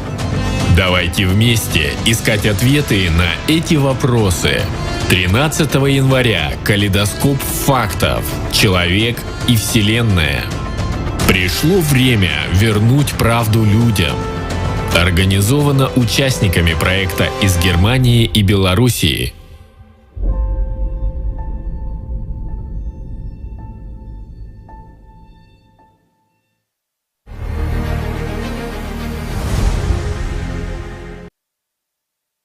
An inseparable part of magic is various magical paraphernalia. Let's consider what it represents. Does it have any power of its own? Our next speakers will tell us in detail about this. I give the floor to Regina, please. Hello. Today, the echoes of working science have come down to us throughout various attributes.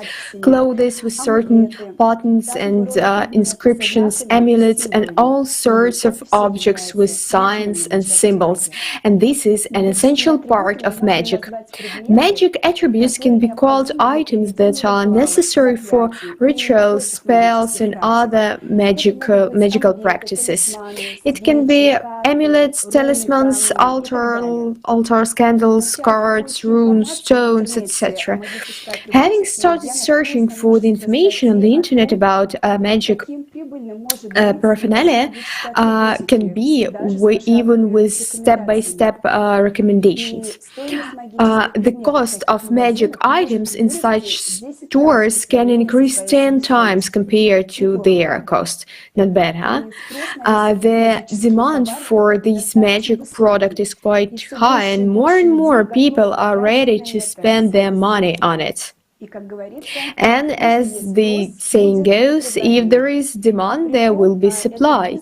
Moreover, this business is aimed both on the layman who wants to hand himself with talismans and furnish his apartment with all kinds of amulets, if only it would help, as well as at the mages who want to make an enchanting expression on their client.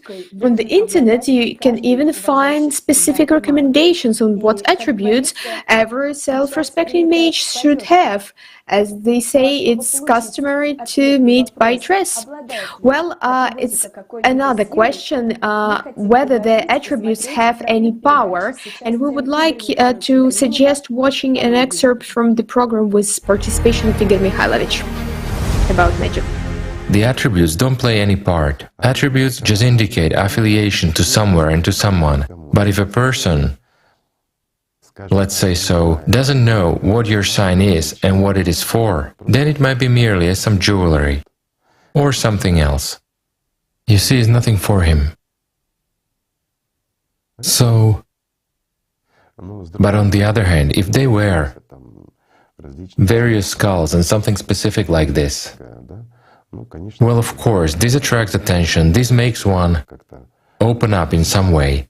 Well, provoke fear. And what is the main thing here? An emotion. And the following resonance. And an emotion can be provoked by hanging these skulls, feathers, well, something else all over yourself, just like they often use it in magic, right? It doesn't have to be some intensive ritual. If his appearance makes him scary to look at, a person gets scared, and if he does, there is already an investment of attention. Emotion. And of course, now he opens up before him, and it's simpler for that one to resonate with him in order for demons to enter.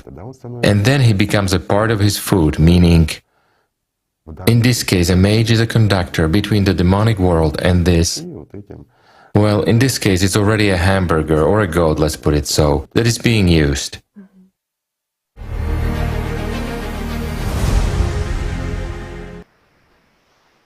Если же рассматривать религиозную атрибутику, то в ней также можно найти отголоски магии. Находясь в мире материальном, мы склонны материализовывать и веру. Отсюда и появляется необходимость демонстрировать то, во что мы верим. У представителей каждой религии есть свои символы, талисманы и обереги. Православное христианство отличает кресты с распятием, иконы со святыми, ладанки. Нередко можно встретить автомобили с иконками на торпеде для защиты владельца и самого авто от аварии, или же охранную молитву на выходе из дома. Католики используют крестики, но уже без распятия, которые часто служат просто ювелирным украшением. Если говорить про Ватикан, то там, в сувенирных магазинах, помимо обычных товаров, можно найти и религиозные. Четки, бутыльки со святой водой, различную атрибутику с изображениями Папы Римского Франциска и многое другое. Вследствие невероятного микса культур и верований талисманы в исламе крайне многообразны по происхождению и воплощению. Многие мусульманские талисманы старше самого Talismans in Islam are extremely diverse in origin and incarnation. Many Muslim talismans are at least several millennia older than Islam itself. Believers do not welcome them, but they are not particularly condemned either. The ancient amulet Hamsa, in the form of an open palm, is charged and affects the destiny of a person as well as protects against the evil eye and evil spirits. It is sold for decoration of the house, car, or as a jewelry item. The amulet is also common among Jews, where Hamsa often decorated with prayers for protection. It is worth mentioning about the mezuzah, which is placed in a special way on the doors of the house, office, store, which is an important element of the interior and protects it. Also in Israel, there are different religions paraphernalia in great demand among pilgrims and ordinary tourists. Icons from Jerusalem are quoted very highly. After all, they are believed to have miraculous powers. A talisman that protects against negative influences, the red thread illuminated on Rachel's grave, and it is tied on the wrist on the left hand in 7 knots, wishing health, love, and good luck. In Buddhism, there are very many components and amulets. An image of Buddha, the Heart of Sutra, is an image of Dalai Lama. And I'm passing the floor to the next speaker. Здравствуйте. С каждым видом деятельности связана своя атрибутика. Greetings. With every activity has its own paraphernalia, and in psychology there are very popular instruments, metaphoric associative cards. This is a common tool.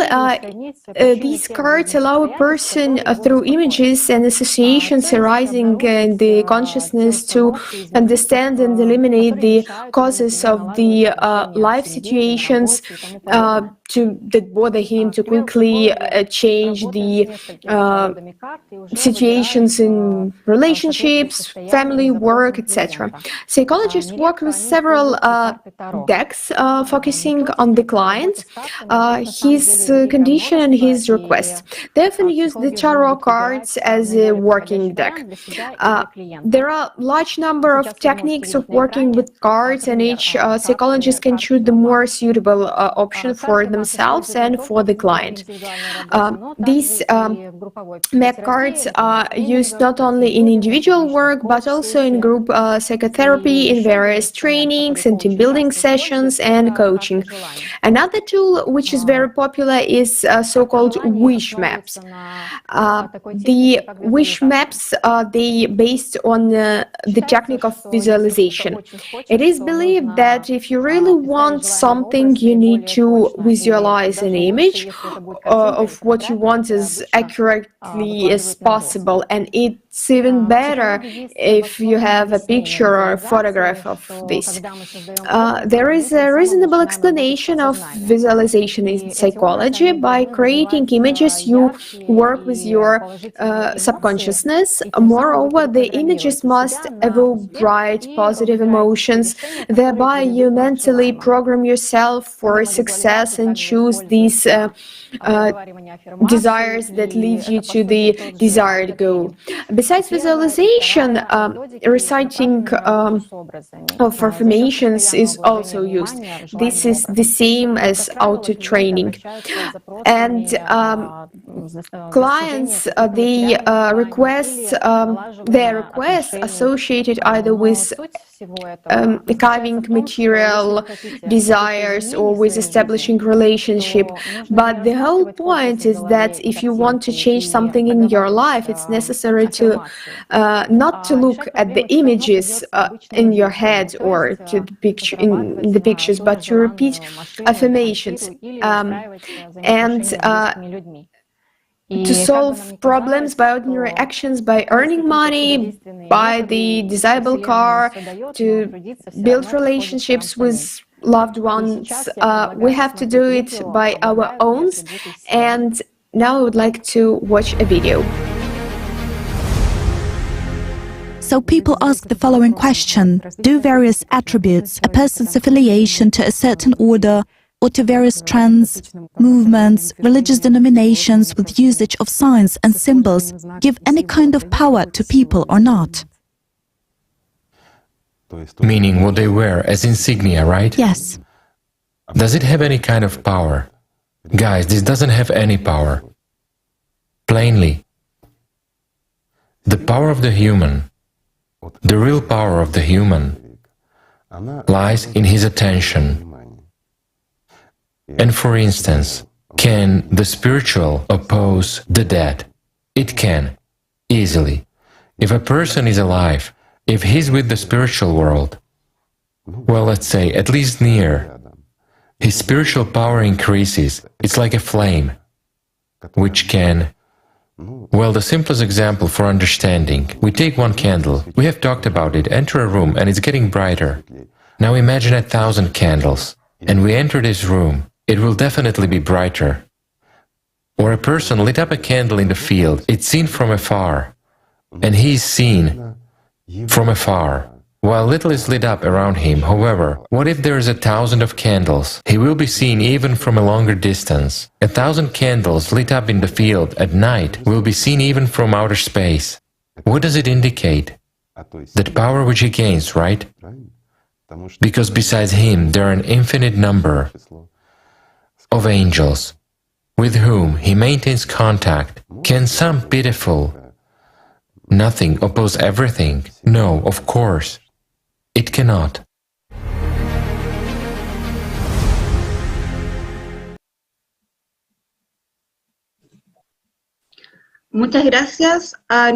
Thank you to all the participants for such a detailed disclosure of the essence of magic.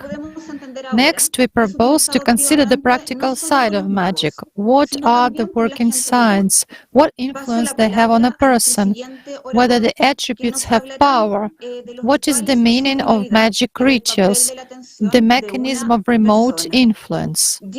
We will learn about blood magic and sacrifices.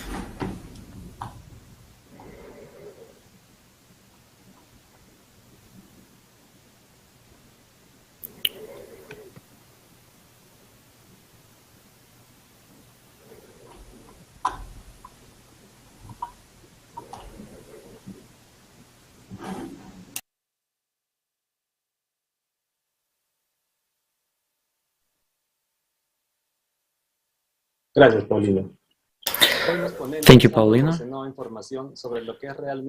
Today, the speakers provided information about what magic really is, that it is the real and effective. The magic conducted in this session accompanies the action with certain ceremonies and rituals, but what is their essence? And the essence of them is just to attract, to concentrate the attention of a person, so that he would enter into resonance with the mage who conduct the ritual. At the same time, the opening of a person occurs when he begins to desire. A person opens up in desires. The task of the magical entourage is to attract the attention of a person. The performance of the rituals is often carried out under artificial lighting, which creates a special mood for people.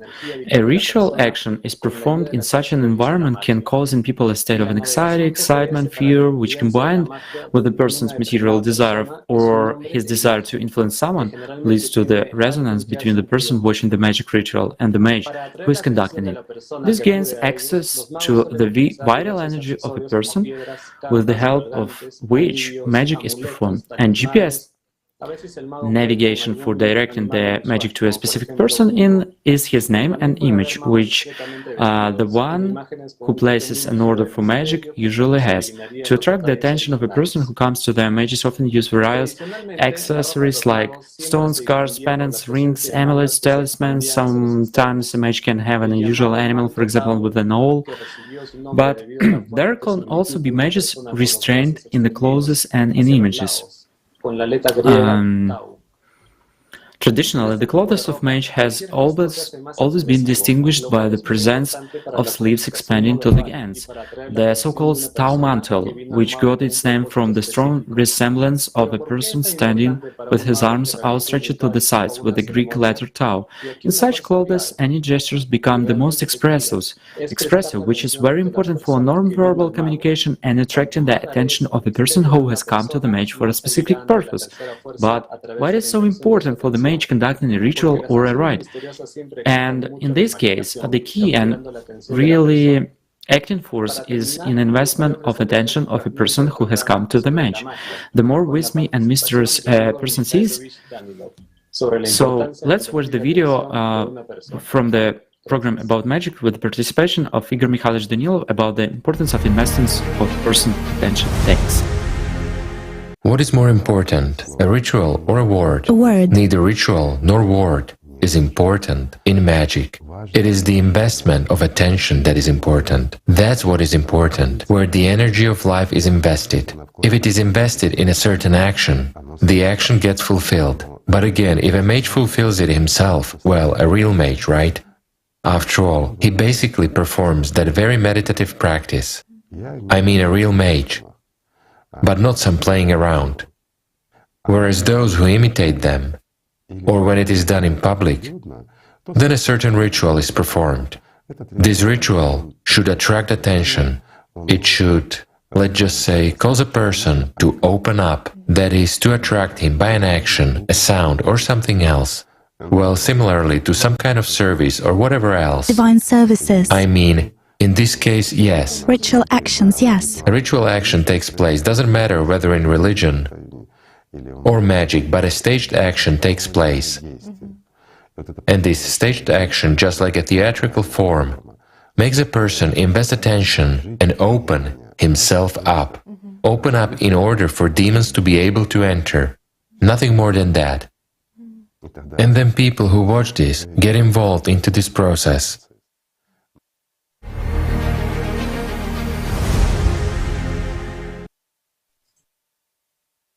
Dobry wieczór wszystkim. Good evening, everyone. Thank you very much for giving me the word.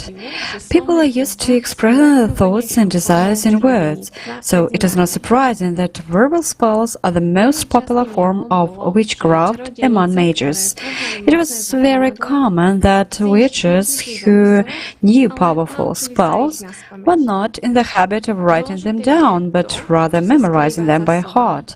What matters is what's behind the words, not the words themselves. The short range of the word spell allows the mage to quickly concentrate all the energy needed to perform the spell and use it immediately, without holding the energy back, so to say, for too long. As an example, let's consider the famous abracadabra spell. The word abracadabra is believed to have originated at the end of the 2nd century AD.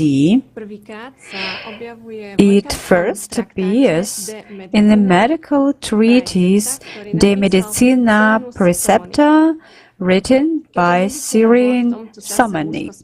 Since medicine at that time was closely related to magic, Samanicus taught his patients suffering from fever and other illnesses to wear an amulet in the form of a tablet on which abracadabra was written 11 times in a column. At the same time, the last letter in each line was cut off. The result was a triangle. The ritual was supposed to exorcise the evil spirit that caused the disease. But we have found many other versions of the origin of this word. For example, the word abracadabra came from the word abraxas. According to another concept, it in turn comes from the Hebrew Father, Son, and Holy Spirit. According to another hypothesis, it comes from the Aramaic expression abracadabra, which translates just means I will do as I say. It also reminds me of the spell from Harry Potter. It is known that the abracadabra spell was actively used in the Middle Ages by mages, alchemists, and other black mages. However, priests warned that true believers should not pronounce that word, much less write it, as could attract the devil. This turns out to be a contradiction in terms. According to some sources, abracadabra is a divine term, the utterance or writing of which may even protect one from the influence of dark forces. According to the others, it is a magical spell which, on the contrary, attracts these very forces. So at least some interesting facts about the abracadabra spell. Each spell has an individual character. Most black rituals use human hair, fingernails, or blood to curse someone, for example. And it still doesn't seem so cruel to the person being cursed. Hair, nails, and especially blood have a strong energetic effect because they act as a reservoir of information. To put it simply, nails, hair, and blood contain complete information about a person's past and future. One more interesting fact is that the sound also has a great power and influence on a person in magic rituals. But Oksana, our next speaker, will tell you more about this interesting fact. Please, the floor is yours.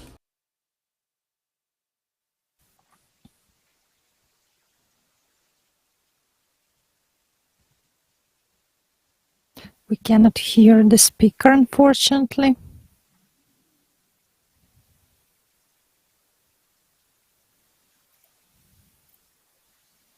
There is no sound.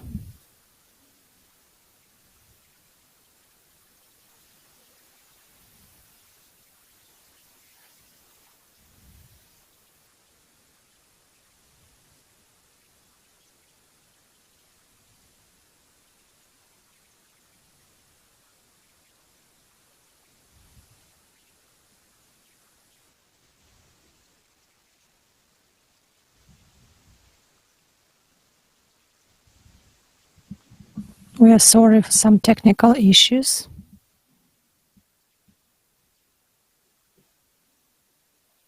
Ospravedlňujeme sa, asi menšie technické problémy. Oksana, počuješ nás? We have certain technical issues. Oksana, can you hear us?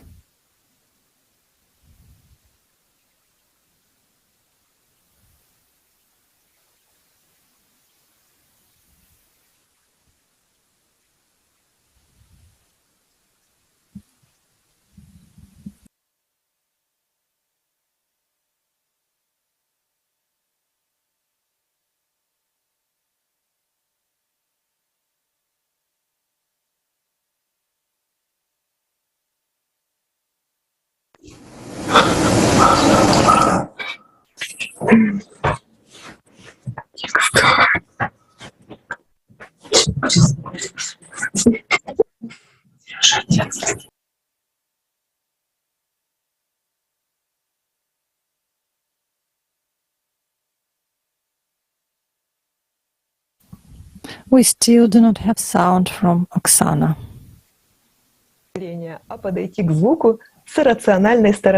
Okay, let's approach the sound from an irrational point of view and consider how sounds are used by mages in yogi, by yogis, and what is so magical in the nature of sound, or is displayed as physical phenomena. Studying this issue, scientists come to an interesting conclusion. It turned out that a certain set of ordinary sounds creates a wave range, which at a certain moment acquires its density. It fills space around a human and dissolves in it. A person himself describes this state as if he was fascinated by the sound and he lost control of himself. Does the magic of sound affect everyone? In order for an ordinary sound to suddenly become magic, it is necessary that a lot of factors that influence this metamorphosis converge at one point. For example, the timbre, frequency, sound power, the energy content of the sound, its emotional coloring, even the time of the day, the place where the sound is produced, the instrument by which the sound is extracted, the physical state of a person who is exposed to this sound, and, of course, the person's sensitivity to the influence of this sound, because it is different for every person, and all this must find each other, correspond to each other, and even the usual ringing of a bell might become a completely unusual sound that will find its way to our subconscious. Practitioners and mages themselves explain this phenomenon very simply. In their opinion, sound is a phenomenon that can be classified as a primordial, and so the area that cannot be explained in a rational way. In India, there has been long esoteric knowledge based on the study of sounds and various vibrations. The frequency of such vibrations turns a rainbow colors into pure whiteness, into a single note which is so high that it seems motionless, as if frozen in eternity.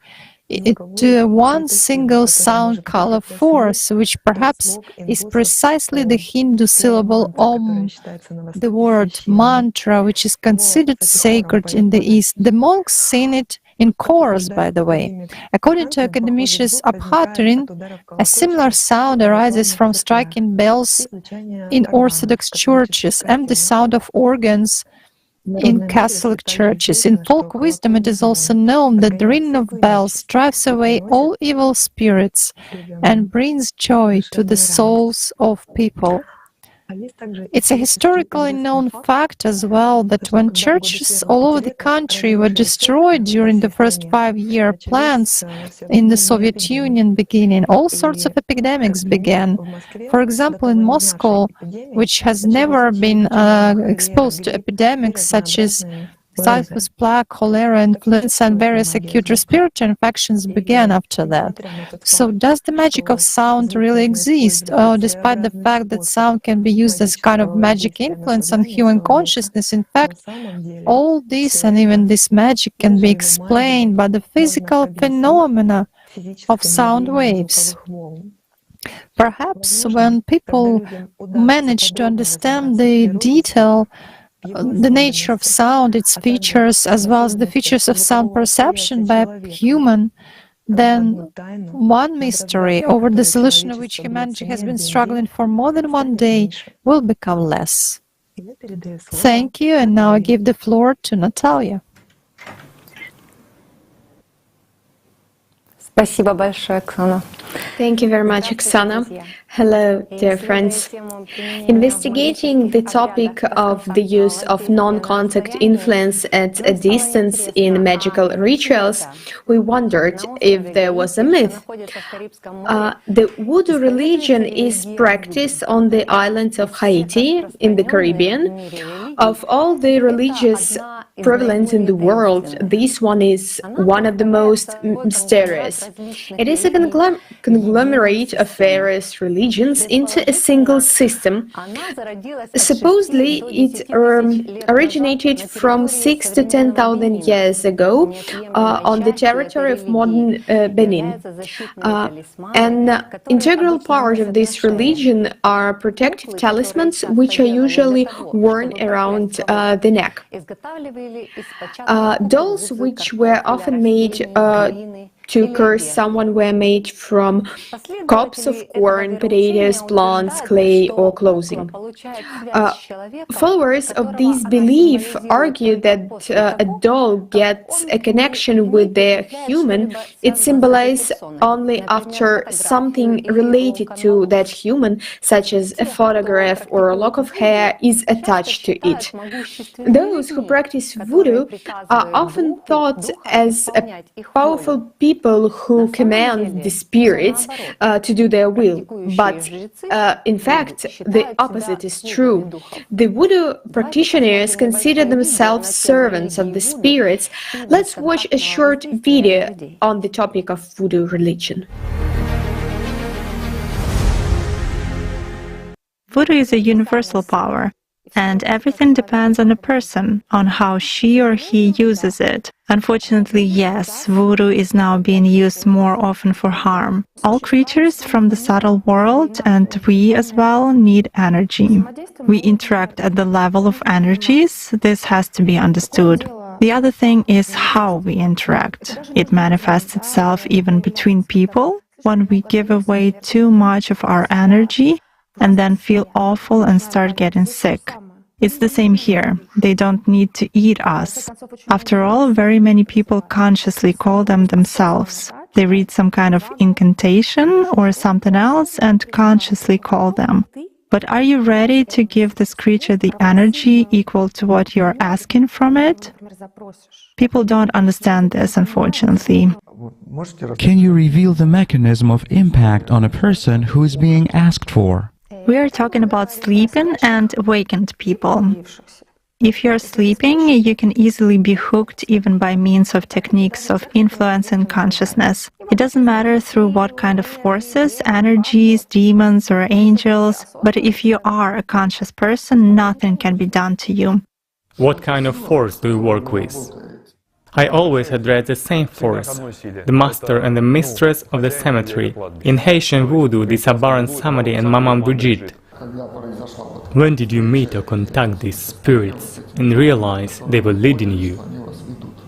It happened, I don't remember exactly, probably in 2016, because originally we were involved in Benin voodoo. And then my friend went to Haiti for the first time without me and brought Baron Samedi and Maman Brigitte, as well as Baron Criminal at the same time. When I started working with them, I felt it was for me. African trend also remained. I have a good attitude to it. But the Haitian trend, specifically the cemetery trend, started giving great results. What kind of results? Well, absolutely worldly ones. More money came, orders began to be fulfilled better. It became easier to separate people through quarrels, and love spells started working. Again, I'll put it straight. Whatever witches and sorcerers say on the internet, love spells don't work with anyone at all. Could you please tell us about the mechanism of a love spell? How does a love spell work? Good question. I'll tell you in detail.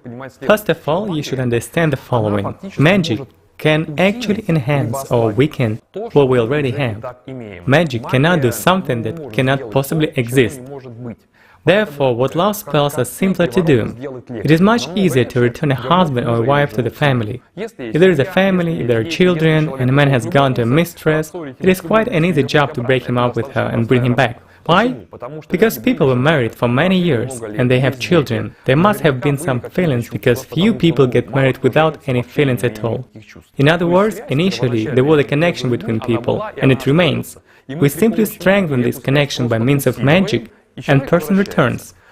What we do by means of magic is that we sort of clean a person's head. Here both magic and hypnosis work together. We remove negative memories and, on the contrary, we highlight what is positive, so that he sees more clearly what was good.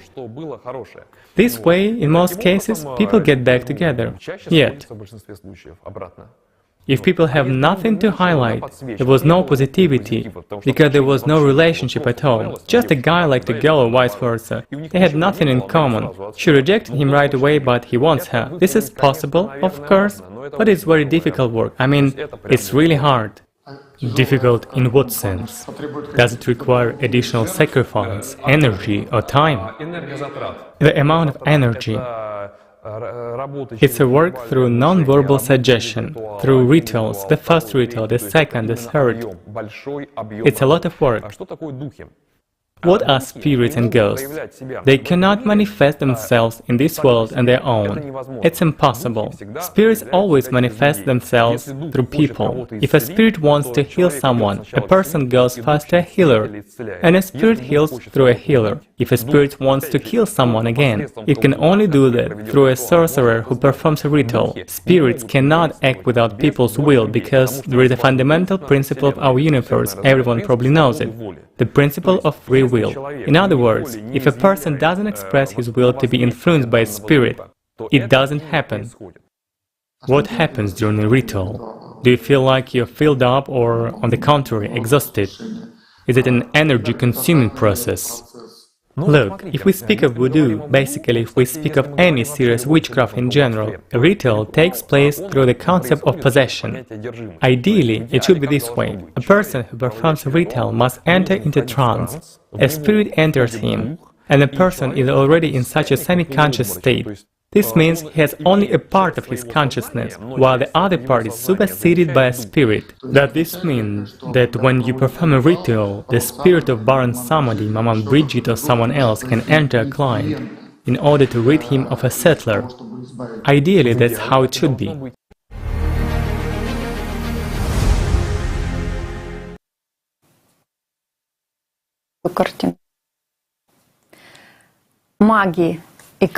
Mages and sorcerers of the voodoo religion practice distant influence on a non-verbal level. This is the ability to act on psyche and psychology of a human on an invisible level, with an invisibly energy structure of a human with its four essences. Contact is present at the level of higher dimensions. This is not a hypnotic effect. Our speakers will tell you about that a little bit later. With this force, the animal nature is not just timid, it will submitting to the will of the one who possesses this force. As it is said in the video, if a person is aware, controls thoughts and develops spiritually, then he is not afraid of any influence. And when negative moods are present in a person, lateral essences are actively working in him, then the front and back essences, instead of their real purpose, assistant in spiritual self-development on a person, are simply exploited by the lateral essences. And the needs of the animal nature, as in the matter, are the same, reduced to the struggle for domination. As a result, the back essence begins to actively stir up moments in memory regarding various life situations where the struggle for influence, aggression, manipulation, and so on was activated. And the front essence at this time particularly goes not working according to its direct purpose, only periodically activating the feeling of hope for the future, which is successfully changed by the human consciousness to the hope of the future well-being in material world. According to the Haitian islanders' sacred beliefs, the architecture of a person's spiritual essence consists of 5 components. The physical body in its echo to the knowledge of the right essence, the spirit of this body as an echo of the knowledge of the left essence, a special channel that connects a human with his star in the sky is an echo about the back essence, and big kind angel, which means an echo of the front essence. A little kind angel is the soul, and it is echo of the knowledge of the center of human.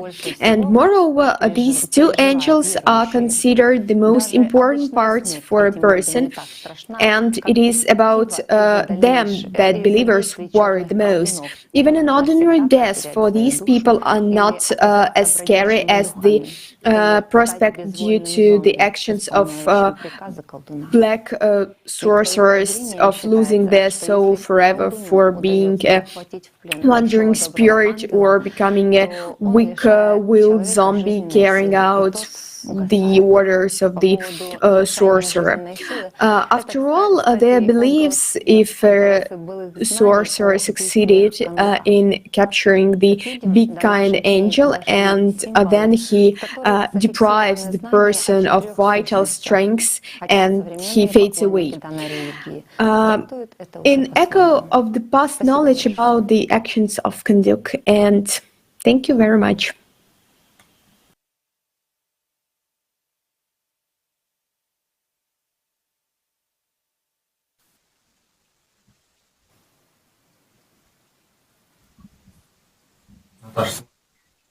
Здравствуйте. Нам стало интересно разобраться. Greetings. It has become interesting for us to understand the heavy look and what the role plays the heavy look and evil eye. Let us watch a video with Igor Mikhailovich Danil. Igor Mikhailovich, I would like to continue the following topic as well, to touch upon the topic of a gaze. After all, eyes can emanate both love, and there are other people's beliefs when the evil eye... Eyes actually reflect the inner component of a person himself. If a person is empty inside, his eyes are also empty. If a person burns with fire, if God's love shines in him, this light, then his eyes shine as well. This is normal. It's difficult now to ask a question regarding the evil eye and to touch upon this topic in magic, but nevertheless, I'll read it out. Do such people really exist who can, well, let's say, harm other people with the power of their gaze, or... They can harm both people and animals and the like. These are people who possess, well, extraordinary power of their attention. Well, a power is a power. It's just when being used in the wrong way, it can harm even if there is no malicious intent. A person can be just wonderful in his essence, whereas his gaze might be destructive.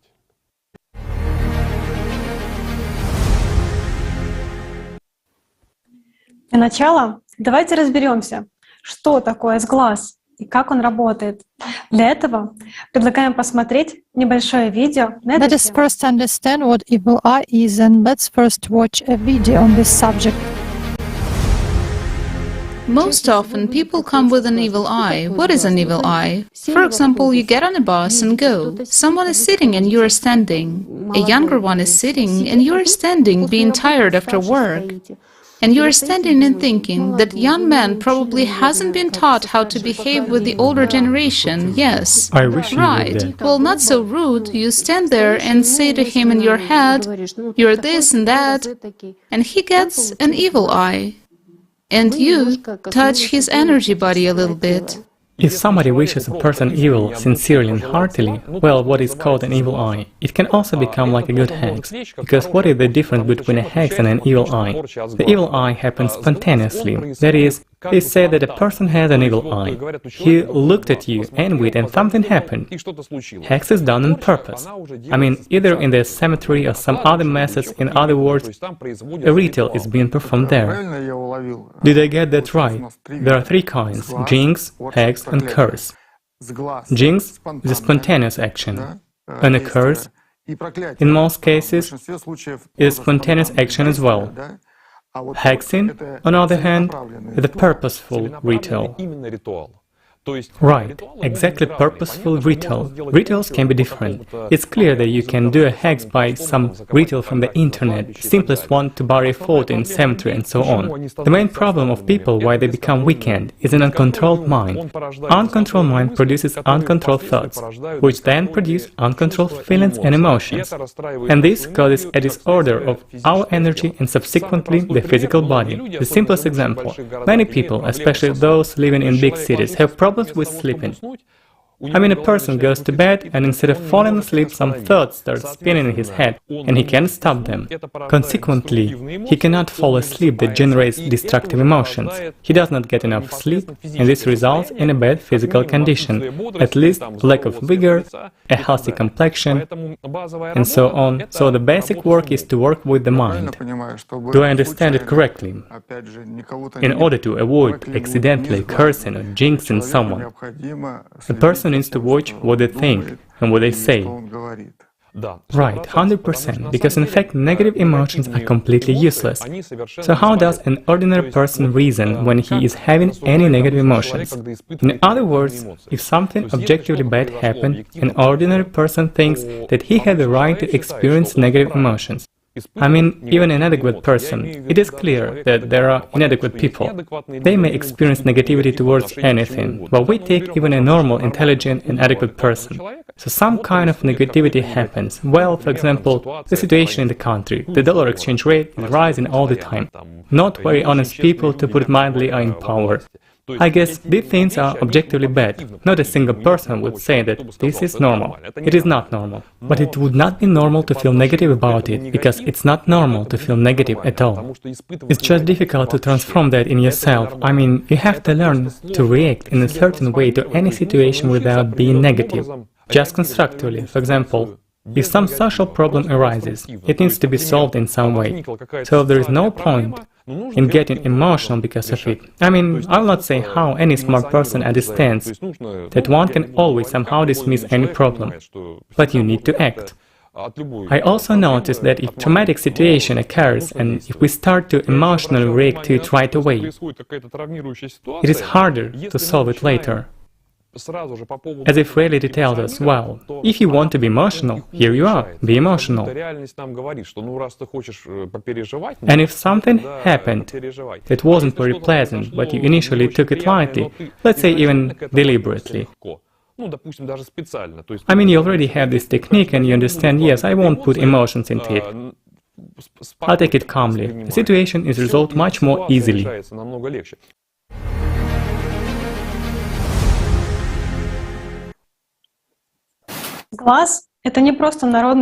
The evil eye is not just folklore. Such manifestations of negative thought do exist. Thought is an information wave. Its information is encoded at a certain frequency, which is perceived by our material brain, or rather, it's in-depth structured. When one person thinks something bad about another person, then the brain of this person catches it at the subconscious level. When decoding the code of such an influence, the brain begins to simulate a negative situation in a person, which then is implemented as an unconscious order of the subconscious. This is the evil eye, which manifests itself as a disease or something else. Let me explain with an example. This is similar to when you receive a viral spam message on social networks. First, we see the message then arrive in the mail. Having opened this message, we see an offer to follow the link. If we follow the link, a virus program is launched that harms our operating system. The evil eye works the same way. First, a negative thought comes to us, which we can simply pass by. But if we decide to look at it, we see an image, information code. If we choose to invest our attention in looking at this image, it opens up, and the negative program then that is embedded in it is activated. And then everything happens automatically. The program is launched and begins to be active. And there is an important point here. Until the moment of clicking on the link, a person has the opportunity to refuse this gift. But by choosing to follow the link, we harm ourselves personally. This is on the one hand. But on the other hand, when we have a good antivirus program, we won't even get this spam message. Why? When a person creates around himself a wave filled with certain frequency characteristics, let's call it a wave of love, then, according to all the laws of physics, negative information cannot penetrate into the force field, let alone get to the brain and appear there in the form of an order, because such a force field is much more powerful. Thought is material, and a person's attention is the very force that activates and fulfills our thoughts in life. Concentration of attention is able to focus and accumulate certain types of energies. The surge of these energies gives rise to an act of action, the creation of something, emotions, thoughts, actions, events, in the visible and invisible world. When we give attention to our negative thoughts, they harm not only the other person, but also us. Indeed, in this case, we ourselves activate malicious code that trigger negative situations in our life, since the principle of operation is the same. In fact, we damage ourselves personally. So, friends, it is very important to control thoughts and not allow yourself to think bad about people. After all, this person harms not only another person, but also himself. As stated in the book by Anastasia Novak, Sensei, Primordial Shambhala, keep your thoughts in purity. Replace your mental slander with kind words. Instead of envy, feel sincere joy for success of another person. Instead of empty, mean discussions, you should better go and do something good to other people, simply, silently, and unselfishly. Instead of wishing bad to another person and being out for his death, better share with him a piece of your bread. Just sit together and talk about what both of you feel inside, about life, about love, about God. Let the rays of your good into the world. Share pure knowledge with people, and many souls will be warmed by their cordiality. Then, from your little pure sparkle, 2 sparkles will flare up, and where there are 2, there will be the 3rd one. Yet, when there are a lot of such sparkles, a real flame will flare up. So one person may do a lot of useful and good things, and he cannot even imagine himself how big will be his deed and how precious will be his work before God for the sake of his soul.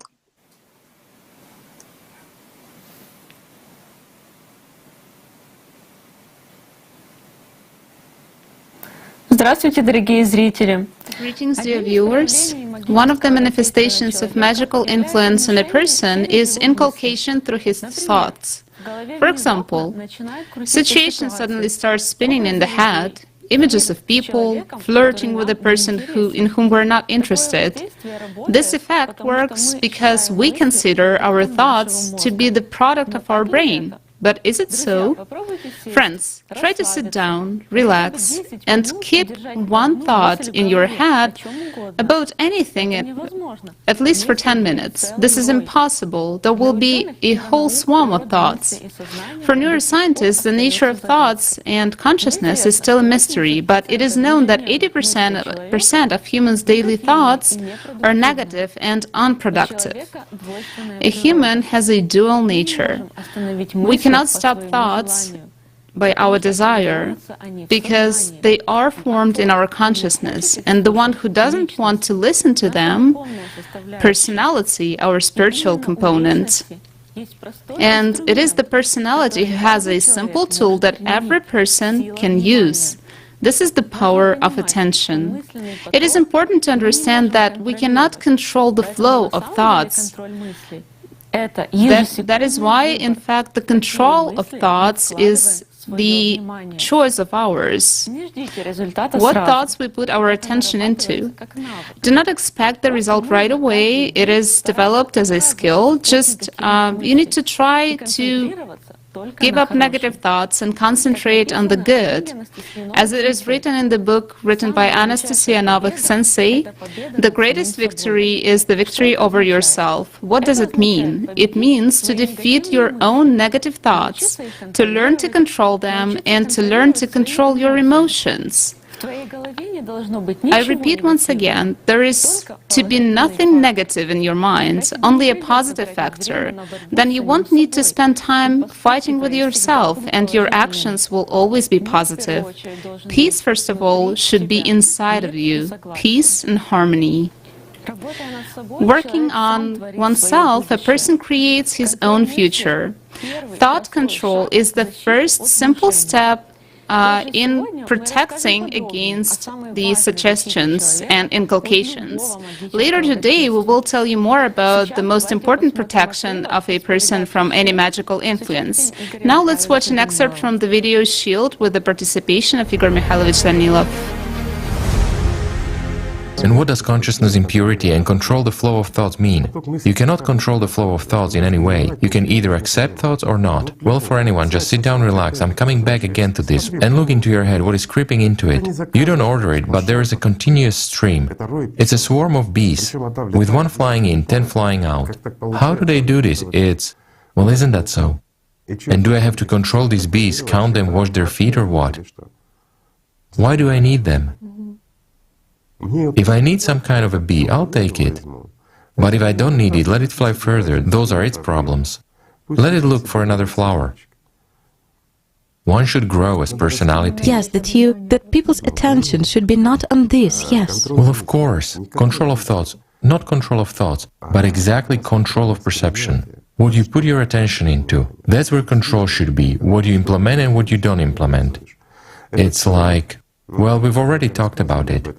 A radio receiver. Indeed, nowadays a lot of different programs of different radio stations are being broadcast simultaneously, but the receiver always chooses one. So this fine-tuning is, if you want to listen to quiet music, why do you turn on rock, right?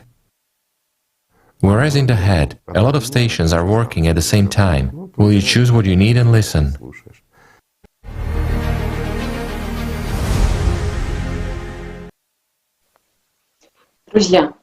Dear friends, for those who are new, who has launched our broadcast recently, we kindly remind you that we are now live on the episode 17 of Kaleidoscope of Facts about magic. I believe most people have heard of such a common South American magic ritual as ayahuasca. Now I give the floor to Jim, who will share with us his personal experience of participating in such a ritual. Jim, the floor is yours. Thank you very much, Dila. In the jungle region of South America, there is a very common ritual that's performed by drinking a decoction from the roots of the plants of that region. This extract is known as ayahuasca. Before revealing its essence, I would like to tell you about my personal experience with this ritual, which occurred during a trip with my musical group to Iquitos in the heart of the Peruvian jungle in 2010. We met a musician friend who was preparing to become a teacher of ayahuasquero, and at that time was assisting a famous shaman, as people who perform rituals are called. He offered to do a session with everyone in the group. Almost all of us agreed, except for one. To him it was like taking a drug. The rest of us didn't see it that way. We saw ayahuasca as medicine to heal the soul. This concept arose from the countless stories we were told of people who were healed by this drink, or people with vices who got rid of them, etc. Personally, I was excited because our friend said it served to cleanse us of bad vibes, as they say. The session took place on the outskirts of town. In the same In the same master's house, under the last rays of the sun, there were 7 of us, the shaman and our friend as an assistant.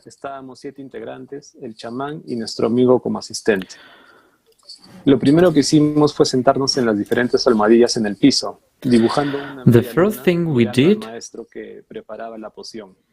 was sit on various pads on the floor, drawing a crescent moon facing to the master who was preparing the potion. Se acercaba al curandero para tomar la cantidad de ayahuasca elegida a ojo y con criterio. Next to each of us there stood a bucket which I immediately guessed was for vomiting.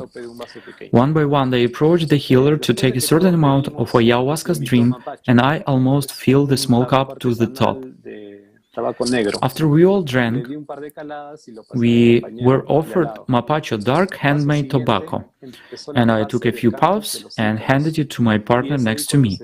Next, the chanting stage of the Icarus began, when the spirit of the plant is supposed to enter the house. The attendant opened the door to let them in.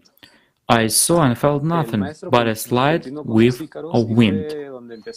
The master continued his Icaro, and then the tidal wave, the term used when a plant begins to take effect, began. The first thing I felt was a buzzing sound, as if a giant bees had come from far away and were circling right over my head. I remembered what our friend has said about this unusual sound, that is always audible and is a sign that you are already under the influence of the plant. The next step in the ritual was that the shaman called us to voice our personal Icaro in turns, along with the sound of dried leaves beating around our shoulders, chests, and heads. Then he dropped our arms and started pulling us as if to test our strength, which I didn't really resist. He sang a few more songs in a dialect which I didn't understand, but which evoked warm images that conveyed security and comfort. I remembered imagining a field of flowers in a pleasant sunset. Muffled whistling sound mimicking the sound of the wind were added to the chant. When I returned to my seat, drowsiness came over me. I closed my eyes and felt a little nauseous. I picked up the bucket standing nearby and vomited into it. After a few bouts of vomiting, I relaxed, opened my eyes and looked into the bucket. To my surprise, there was nothing there. I decided to relax by closing my eyes, and it was then that I had my second and last vision for this night. A large deciduous tree appeared before me, its branches gradually turning into long hair and the trunk into the body of a woman who was approaching me. I was a little scared, and I reacted by opening my eyes. In front of me was one of my friends who was lying on the ground, wanting to throw up and complaining to the teacher for help. The shaman drew him towards himself to calm him down, poured some water on his head, and supported him verbally.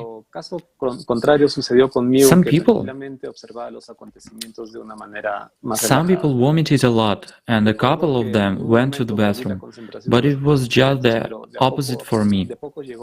I calmly watched what was going on in a relaxed state. I remember not losing concentration on what was going on, even for a second, but little by little I was driven off to sleep.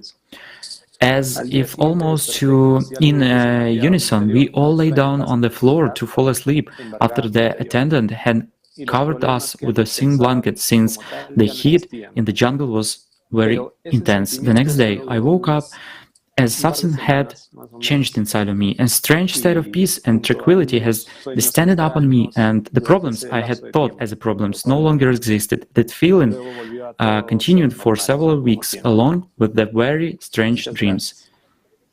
But then everything changed back to the normal state. Thank you very much. Thank you very much, Jim, for sharing your experience with us. And now I give the floor to our next speaker, who will tell us in more detail about the mechanisms of this ritual. and the consequences of taking ayahuasca on the human physical and mental level. Ayahuasca is a deception of human expectations. What is the essence of the hallucinogenic process and the end result? It's the control of secondary consciousness. Did a person visit the world of God, or was it a hallucination of consciousness?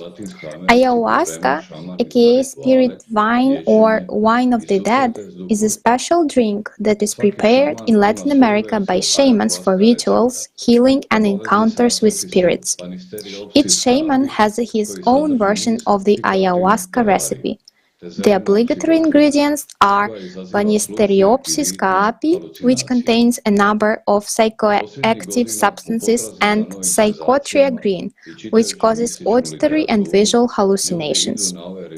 In recent years, in search of new sensations and having read mystical literature, people go to these rituals for adventure and for enlightenment. The newcomer is prepared for the ceremony by a shaman, as the ingredients of ayahuasca, in combination with certain foods and medicines, can be deadly. The body's reaction to ayahuasca is the same as that of poisoning, and uncontrollable fear, panic, and a variety of sensations from delusions to a sense of traveling through time and space may be released. Psychiatrists, who often see the enlightened after such trips, warn that even a single use of ayahuasca can lead to a situation when, at the most unexpected moment, hallucinations and panic attacks may appear again in months or two after use of the drink. Let us examine what really happens to a person from the perspective of the primordial knowledge. When a person is exposed to toxic substances, there is a partial severance of personality from the primary consciousness. So, on the level of personality, the person acquires freedom from the primary and secondary consciousness. This is what gives a certain illusion of freedom during the ceremony. Sometimes, in very rare cases, a person may pass into the fourth dimension, perceive it at the level of personality.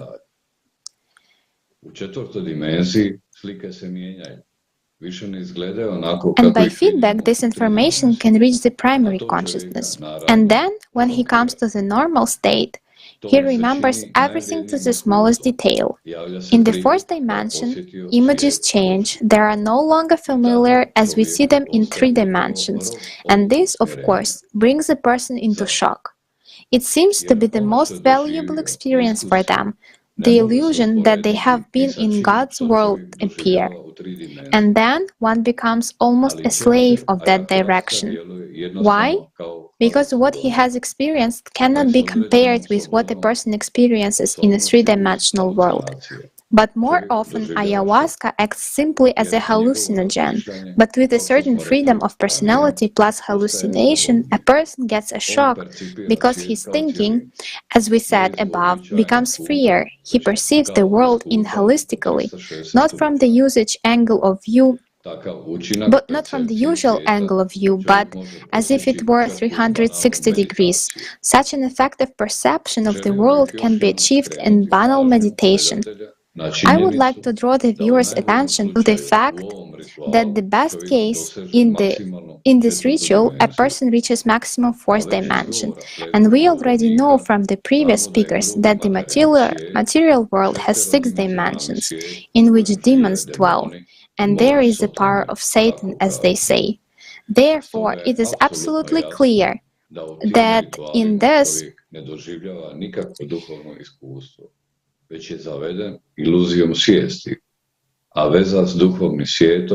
in these rituals, a person does not receive any spiritual experience, but he is deceived by an illusion from consciousness, and the connection with the spiritual world is possible only through love and cultivation of God's love in one's own heart. Muchas gracias, Irika. Thank you very much, Vika. And now we are proceeding to review such a widely spread magic ritual sacrifice. Our speakers will also talk about what is at the heart of blood magic, or the magic of blood. ALLATRA IPM participants have conducted a scientific experiment on the positive and negative effects on humans through blood, through work in science. We will tell you about the results of this experiment. And I now give the floor to Vladimir. He will tell us about the results. Спасибо. Здравствуйте, друзья. Существуют достоверные факты. There are reliable facts. Здравствуйте, друзья. Hello, friends. There are reliable facts that at the dawn of our civilization, people lived in harmony, peace and happiness. People knew about the real nature of human, about the structure of the universe, about who a person is, and about the meaning of his existence. And the only sacrifice the people brought to God was the sacrifice of the animal nature in a human, that is, selfishness. The real sacrifice to God is when man sacrifices his animal nature at the altar of his life, that is, he renounces his numerous desires and thoughts, fleeting temporary illusions, thus opening for himself a spiritual path to true eternity, to the world of God. But over time, knowledge was lost and carried away by material desires. People plunged into magical rituals. This substitution took place at the very root of a person's understanding of the essence of his life and the world around him. The main spiritual guideline was lost, continuous connection with God and service to Him. Sacrifices began to relate to the magical rite of sacrifice to supernatural forces in order to express their devotion to these forces and achieve what they wanted with their help. A wide variety of food sacrifices were used for a better harvest, successful hunting or fishing. Livestock was sacrificed for larger offspring or as a petition for something. Over time, bloody human sacrifices appeared. Consider this cult using examples of ancient civilizations.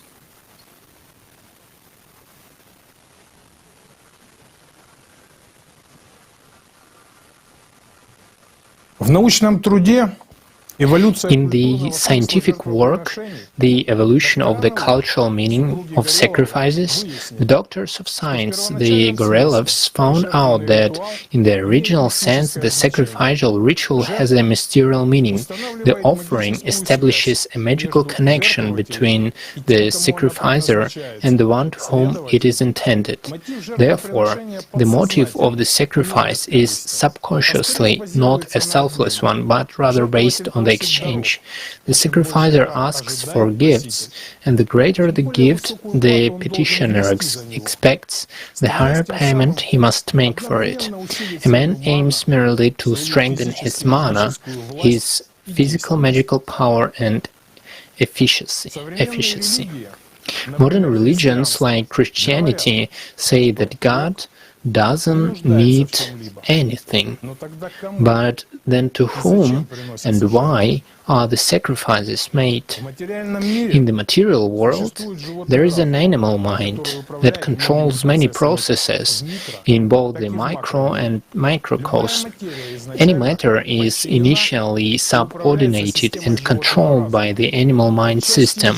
Partly also is a man, as he is a synthesis of spiritual and material principles. The universe is based on a single spiritual power, the creative power of Allat. But power is power, and it can be used both for creation and for destruction. Knowledge was usurped by the priestly elite, who began to use it in magical actions to achieve enrichment and power over people. To this day, the most powerful rituals in ritual magic are considered to be those that use human blood and life, as well as the blood of sacrificial animals or birds. It is not for nothing that blood magic is an indispensable component of black magic. Among the priests, there is an opinion that consuming blood or eating the flesh of their victims gives them additional strength and power over people, but they endow the demon with this power and become the conductors of his will. In magical rites, blood acts as kind of catalyst. Scientists confirm this. The mechanism of action of making a sacrifice is similar to the physical process. Death releases a large amount of energy, which feeds otherworldly forces. Magic and the occult are today the foundation of the majority of the most advanced priestly and political systems. Similar as 6,000 years ago during the Sumerian civilization, currently there are secret priestly and political organizations, such as the Ninth Circle of Saturn, in which human sacrifice is practiced. Modern society has reached its climax in magical rituals, bringing them to the planetary level. Currently, revolutions and wars are one of the most sophisticated methods of mass human sacrifice.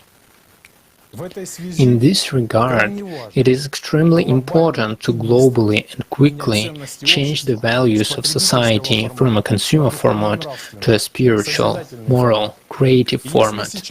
And if urgent measures are not taken now for our spiritual recovery, then tomorrow it may be too late, since the destructive processes will become irreversible. The most important thing is the realization that only the person himself can save himself and the surrounding society by his choice and by his actions. Thank you and all the best to you. Blood is a mysterious and completely unexplored structure, and for many centuries it has been used for ancient magical rituals. The use of blood is considered the most powerful and effective way of influencing a person. Impact on even a drop of blood with the help of magic can provoke a person to rash acts, various diseases and even death. What is it about this liquid for the sake of which not only animals but also people have been killed since ancient times? In 1610, the world was shocked by the story of the trial of the bloody Countess Elizabeth Bathory, who tortured and killed girls for their blood. And then she took blood baths to prolong her youth.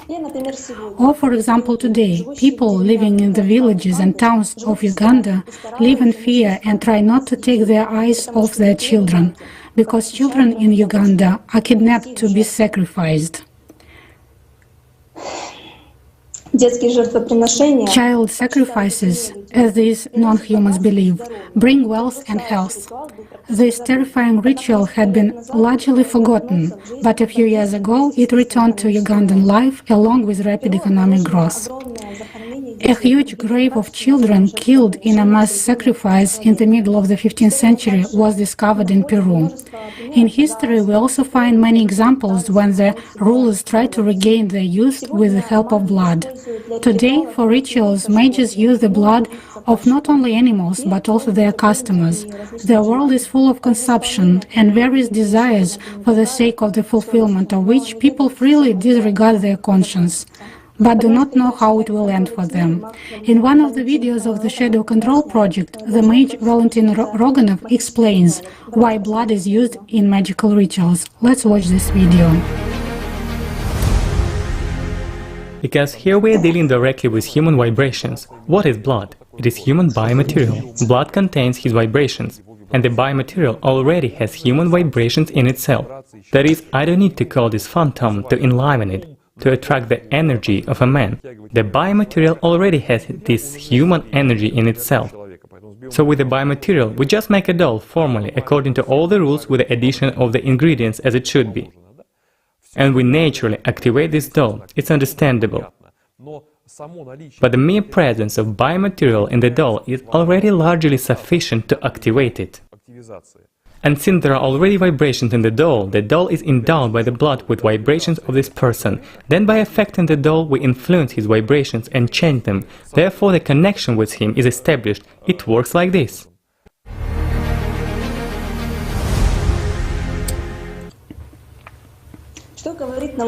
What does science say about blood? Blood is a source of life for the body. It is able to instantly react and at the same time change in response to any influence, both external factors and the sensory emotional state of the person himself. Blood has memory. It has a certain code in which information is encrypted, not only about the past and present of a person, but also about possible variation of the future. But so far for this remains one of the unsolved mysteries of modern science. This main environment of the human body is directly related to its energy structure. One of the memorable experiments on the study of blood conducted by scientists Pavel Balabanov was presented in 1987 at an international conference in Hungary and published in the Journal of the Russian Academy of Science. The experiment consisted in taking blood from well-fed animals and injecting them into hungry ones. After that, the neurons of their brain have a response, meaning the reaction like with the well-fed animals. Quite an unusual thing. He recorded something like a memory transfer, because the neural network of well-fed animals react in the same way as those trained to reject certain food. The memory of blood is another unsolved mystery within us. So far, scientists are just beginning to research this topic, but the main thing is already clear. Blood contains an enormous amount of information about a person. You just need to be able to extract it. What are blood cells, erythrocytes, and how does the magic of blood work? The chemical composition of an erythrocyte includes substances that have a spiral structure. The helical structure is one of the most convenient forms of long-term information storage. Magical rituals are not accidentally associated with blood, because spiral structures are capable of storing and transmitting power. Information, or as it used to be called, sleeping force, was activated at certain sound vibrations, or by concentrating the power of thoughts and attention. And this knowledge could be used by people in both positive and negative ways. For example, a wholesome effect through sincere prayer, or a negative one through a spell. And then I give the floor to Miroslav. He will talk about experiments on a possible effect on blood. Ďakujem. Dobrý večer, drahí diváci. Thank you. Good evening. The ALLATRA sign, which was repeatedly talked about in the Kaleidoscope of Facts on ALLATRA TV, is a powerful sign that can influence the blood. The participants of the project who investigated the ALLATRA sign carried out a number of experiments on the possible effects on blood. First experiment. More than 50 people took part in the experiment. A control blood sample was taken from all of them and video recording was performed. Then the subject was under the ALLATRA sign for 12 minutes. On the screen we see the upper control blood smear, where the columns of red blood cells stick together tightly. And the result after exposure to the ALLATRA sign on a black background and a white background. The changes are especially interesting after the influence of the ALLATRA sign on a black background, the formation of a negative charge and, as a consequence, the disintegration of blood cells. Second experiment. If in the first case the subject was under the influence of the ALLATRA sign, then in the second we put a blood smear under the influence of the ALLATRA signs. You can see the results on the screen. In this case, there was a positive effect on the blood, and this can be seen in the results. Interestingly, this is an experimental confirmation of remote exposure to a person through his blood. In third experiment, we asked a person to look at negative news and got the result. As you can see in the picture, a sharp change in the blood picture for the worse. But after a person has looked at the ALLATRA sign, erythrocytes regain their sharp shape and become even better than the first control blood sampling. In the course of the experiments, people noted a change in their internal state depending on the impact. If under the influence of the ALLATRA sign it was said about relaxation, calmness, balanced state, then under the influence of negative news, a sharp negative emotional state and fearfulness. Thus we have confirmed that any information affects the state of the blood and accordingly the psycho-emotional state of a person. What's interesting is that red blood is the color of choice. In other words, whatever information you put in it, that's what will work. And most importantly, always remember that everything is based on one's own choices. Thank you. I give the floor back to studio.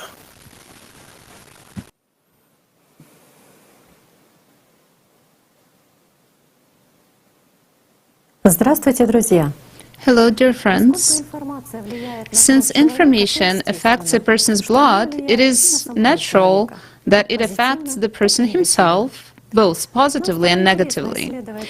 We got interested in exploring this topic, and today we're sharing the results with you. But first, let's watch an excerpt from the video interview with Professor Konstantin Korotkov about information and its impact on a person. One area is measuring human energy, but we have a special sensor called Sputnik, which allows us to measure the energy of space. So there is also a definite physical effect. I have a patent for this sensor. And we have conducted a huge number of experiments to measure energy in different places. So I have a whole series of articles on the subject, I have one book, and a lot of materials published in various sources. We made some interesting measurements. For example, we take measurements in a church. The sensor was placed near the icon. It was the ancient icon of the 13th century from Moscow. Once this Byzantine icon was presented to Moscow princes, and it has survived all the cataclysms of our history. So now this icon is in the church. We placed a sensor near this icon, and it stayed there for 2 or 3 hours while the service was going on. First, the sensor captured all the moments of this service. Literally every moment was tracked. Then we put the same sensor 10 meters away from the icon in this church. It showed a fundamental difference. Near the icon, the energy was high, but at a distance from it, the energy was very different. So we have the understanding of how useful this energy is for humans. Well, it's a physical principle. So it has been shown that in the church, not only in this church, but in any other one, where we have measured repeatedly, the energy is very favorable for a person. It is benign.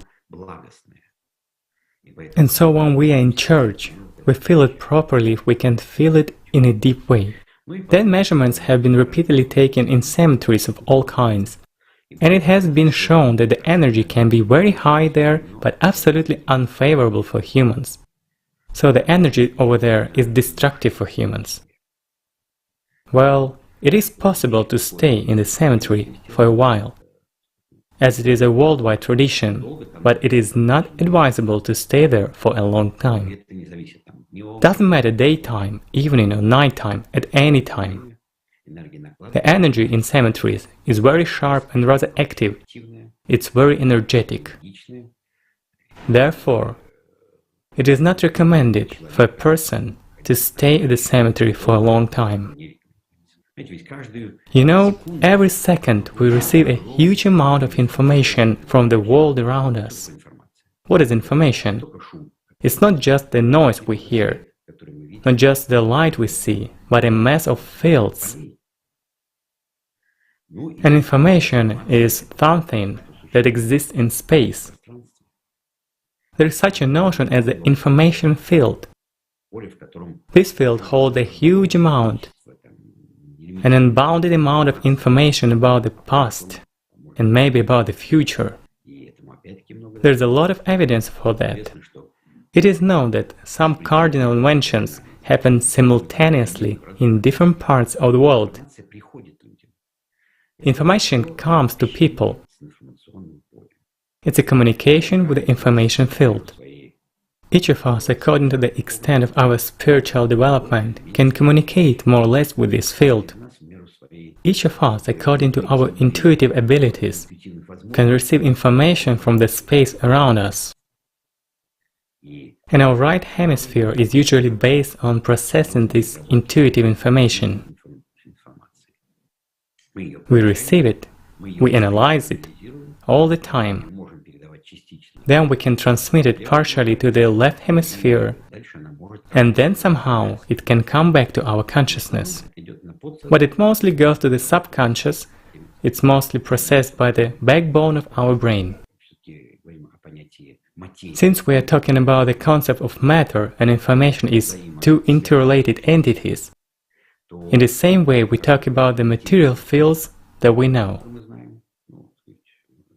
Gravitational, electromagnetic, strong and weak fields.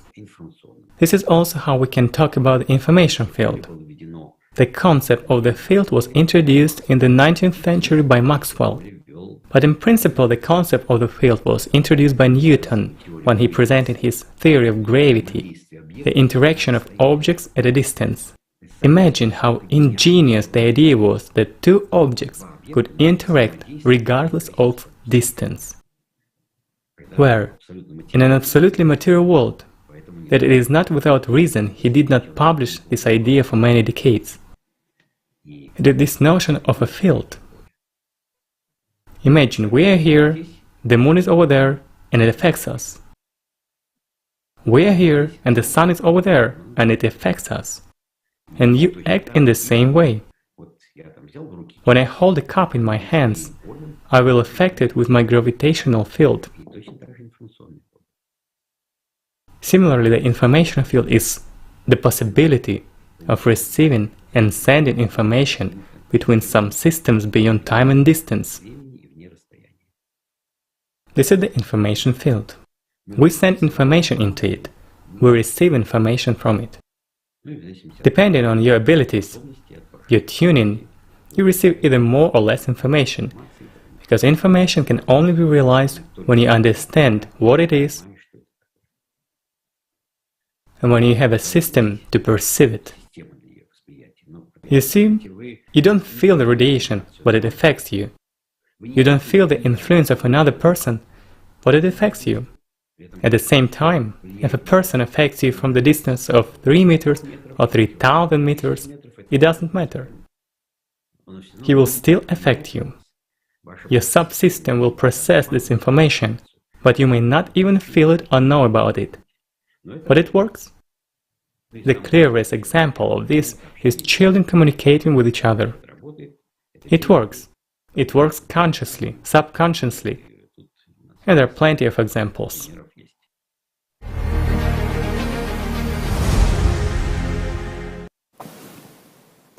Из видео мы видим, We can see from this video that everything is interacting with each other and makes changes. And while studying the road accidents, we interviewed people who were involved in road accidents. And what happened?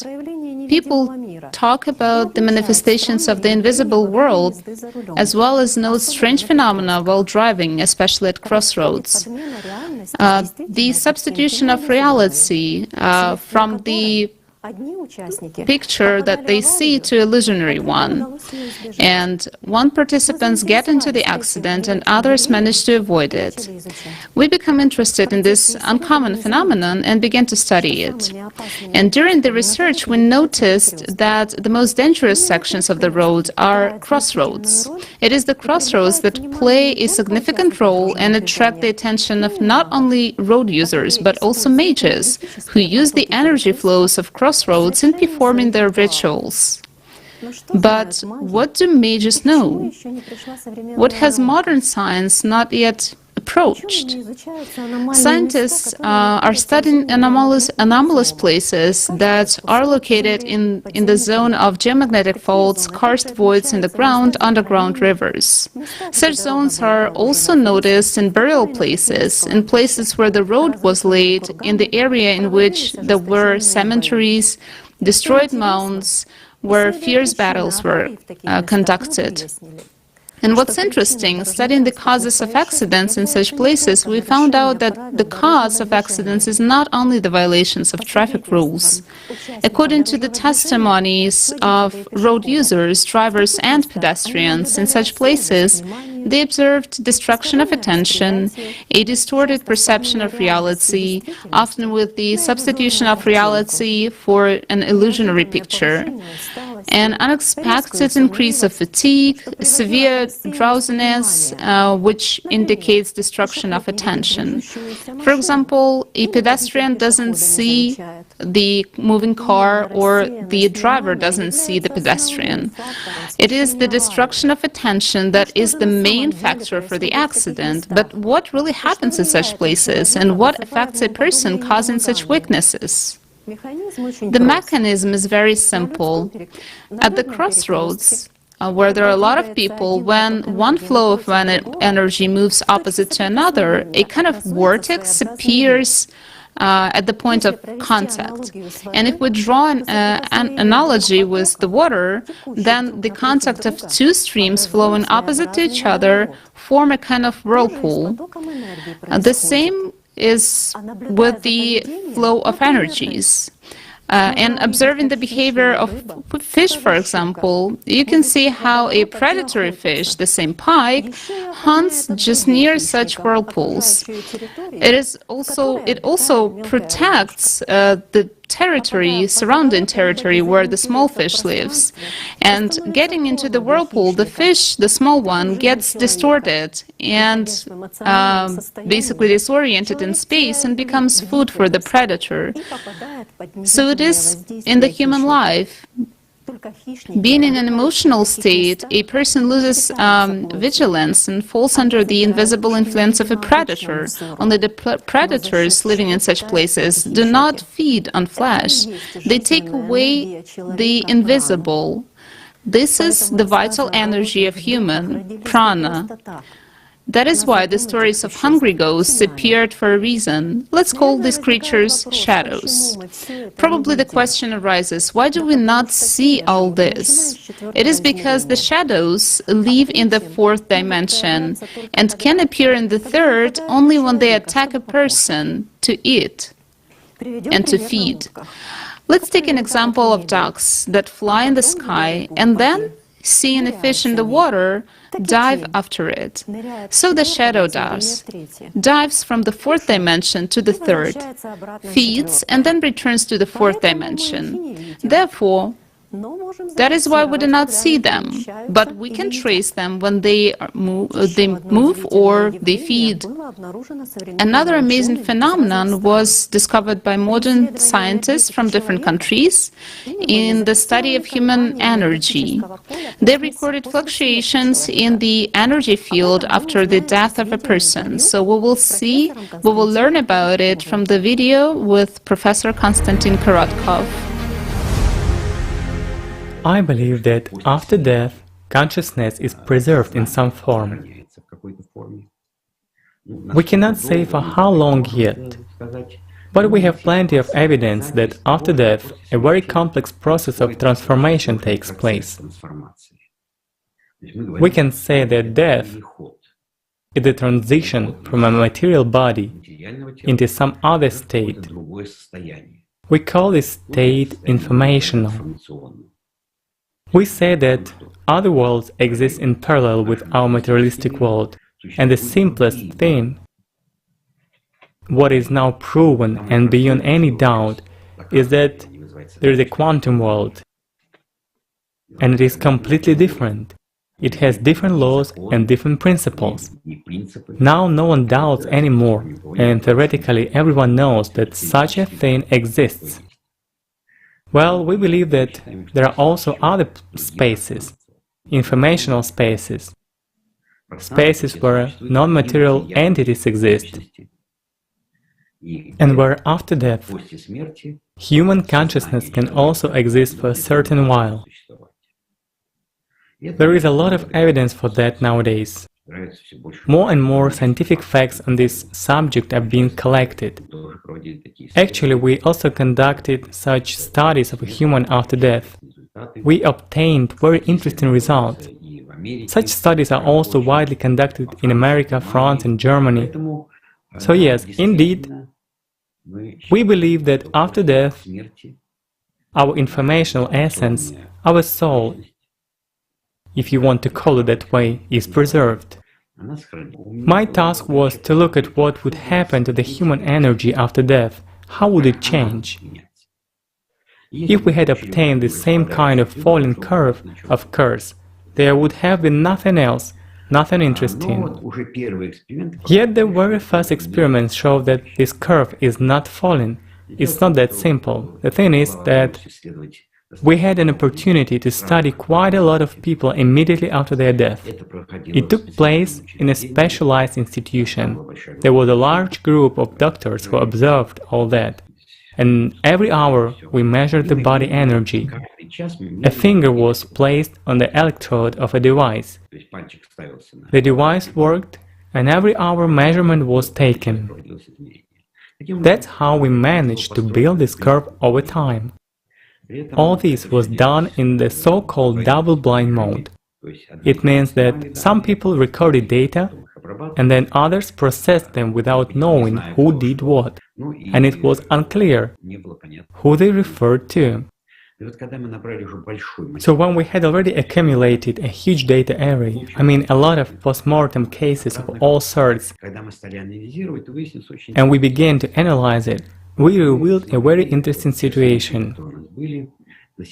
We managed to classify the cases we had into three major groups. The first group is people who died a peaceful death. It's when a person has already come to the end of his life. He understands that he's going to die, and he has already accepted this thought. In this case, some relatively not very big fluctuations lasted for 3, 4 or 5 days, and then everything faded away. There was another group of cases when people died in road traffic accidents. It was a sudden death. For example, a person is walking in the street, steps from the sidewalk, a car hits him, and he doesn't even have time to think. Or a person is driving a car, he has an accident, he crashes and has no time to think either. So this is death when a person dies quickly, so to say, without realizing what has happened to him. This case it was also very interesting because right after death it was like, fireworks coming out of the body. The body was glowing very brightly and absolutely amazingly, but it didn't last long and faded quickly. Well, and the third type of death is murder, suicide, asphyxiation, or drowning, when people were dying within a long period of time, understanding that they were dying, but naturally, not wishing it. These were very interesting cases too, because energy fluctuated up and down during all those days, and there were usually 6 or 7 days during which we could take measurements. And many special features were revealed, so to say. For example, there was a rise in energy at night.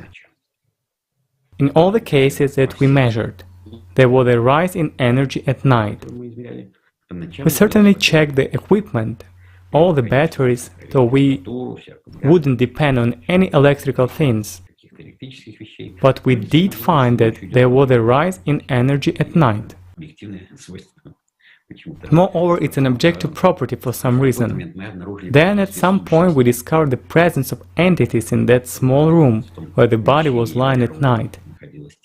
It was rather unpleasant to feel that too. But then somehow we found a common language with them and adapted. They didn't disturb us, although it wasn't safe because later people started falling ill due to that. And it was totally obvious that in such cases when death is really not good, you see, in these cases, the energy doesn't come down. We don't know what happens on the 9th day, so I won't talk about that. We didn't have an opportunity to measure it because the bodies had to be given back to autopsy. But for 5, 6 or 7 days, those fluctuations were up and down without fading. So when people talk about restless souls, maybe there is some basis for that.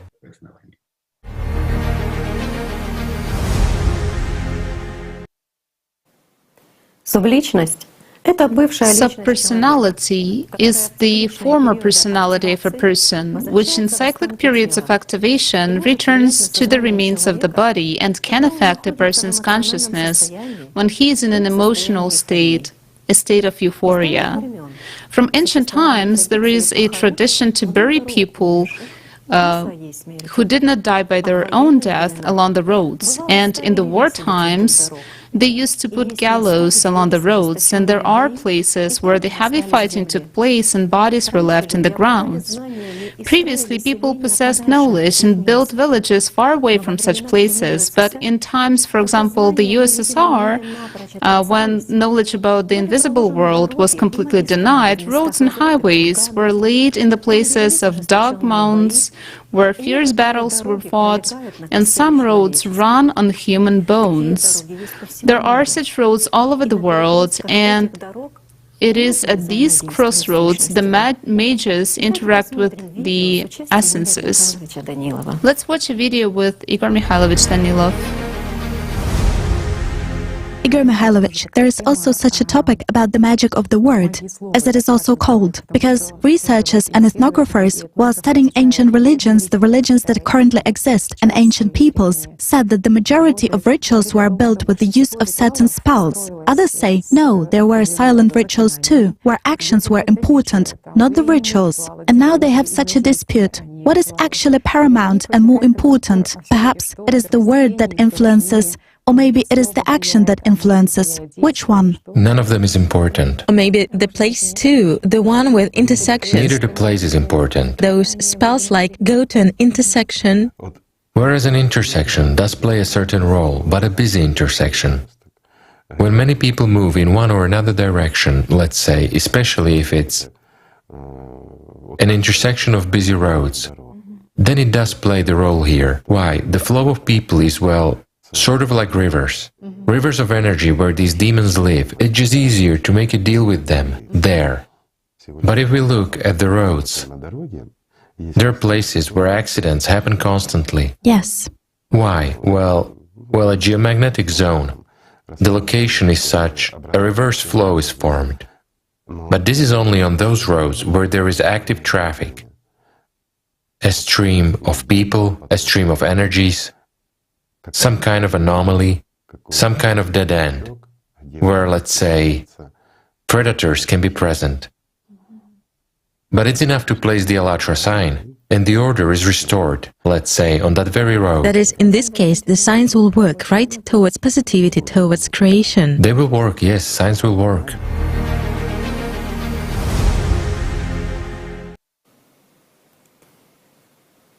The participants of the road experiment project carried out a research where they installed boards with white ALLATRA sign on a black background on road sections where many accidents occurred, and the analysis of statistical data provided by law authorities was carried out.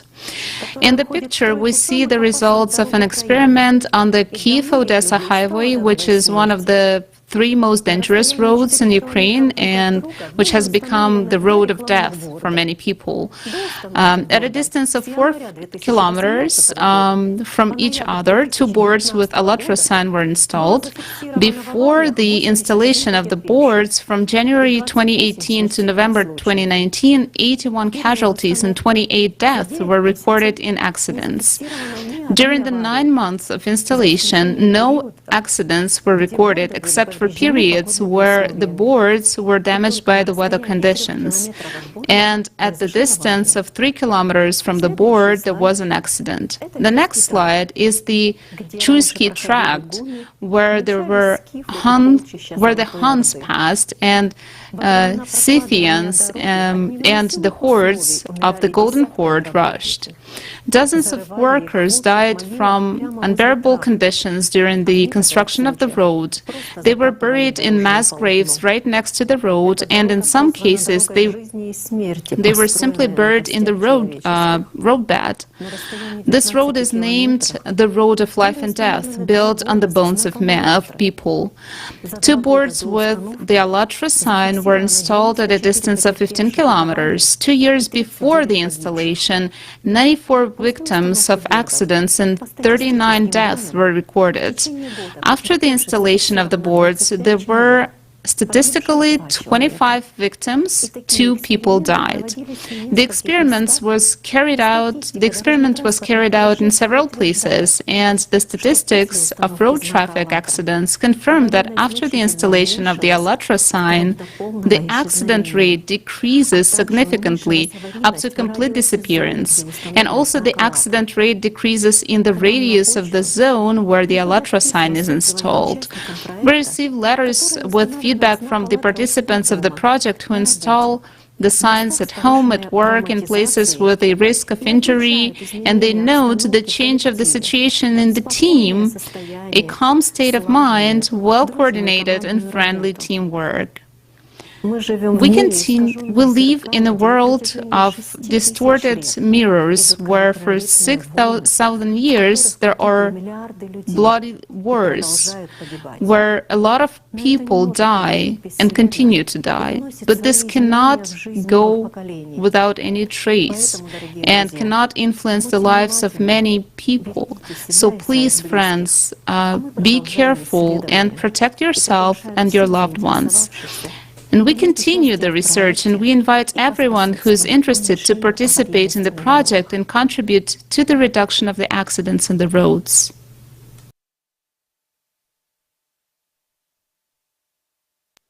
Dear viewers, while preparing this Kaleidoscope of Facts, we studied a lot of information concerning the subject of magic. Our task was to study all the aspects of this widespread phenomenon in our society. Thereby, we understood that this topic deserves more profound study of scientists, physicists, neurobiologists, psychologists, and many other branches of science. And the topic of hypnosis, due to the increasing popularity of its use, is also necessary for more careful study, and the study of its effect on a person, on human.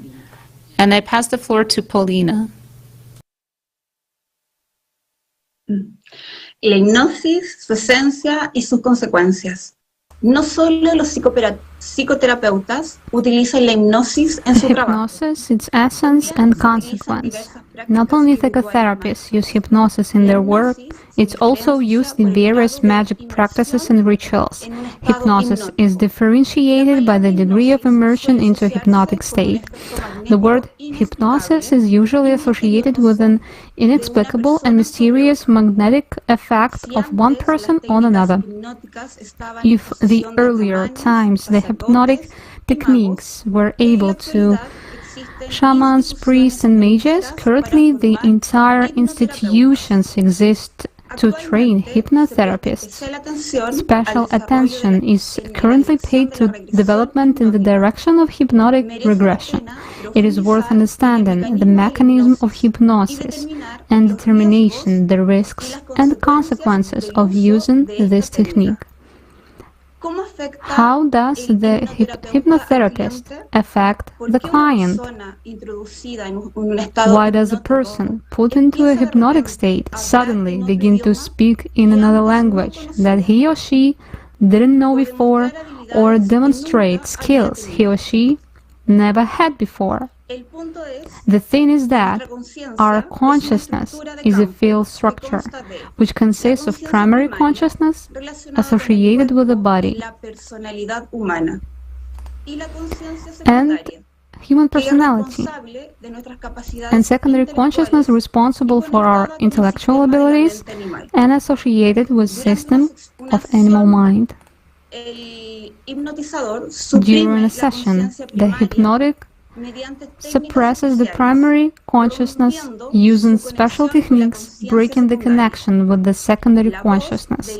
The voice of the hypnotherapist replaces the commands of the secondary consciousness, and since the personality doesn't have critical perception, it puts attention to any program voiced by the operator. Should one instill into a person that he or she is a sinner, then he will behave like a sinner and sin, although they have never done it before. But, as practice shows, as soon as a person is taken out of the state of hypnosis, all skills are lost. Previously, they attempted to treat various diseases using hypnotic suggestions, but such method proved to be ineffective, and the practice has now been abandoned. So why is hypnosis still so popular if its therapeutic effect is questionable? In addition, cases of serious emotional disturbance have been recorded, leading to depression and suicide attempts, as well as dissociative identity disorder or multiple personality. One notable example is Chris Costner's S'more, who was treated by a therapist named Corbett Zikpin in the 1950s, who diagnosed her with the split personality disorder.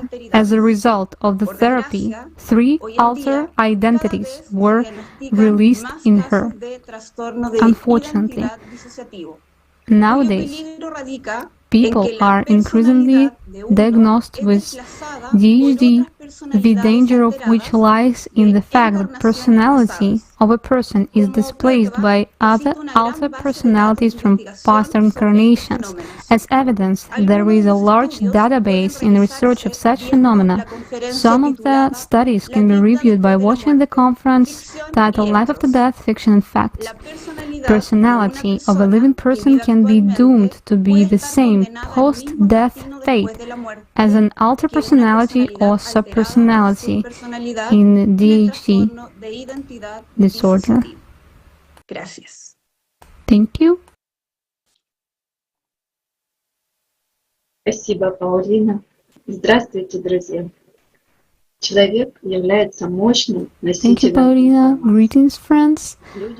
A human being has huge potential, and each object or thing which is in your hands for a long period of time, they keep your own energetic imprint for a long time. The DNA molecule has energy invisible to the eye. Its radiation contains information about a person.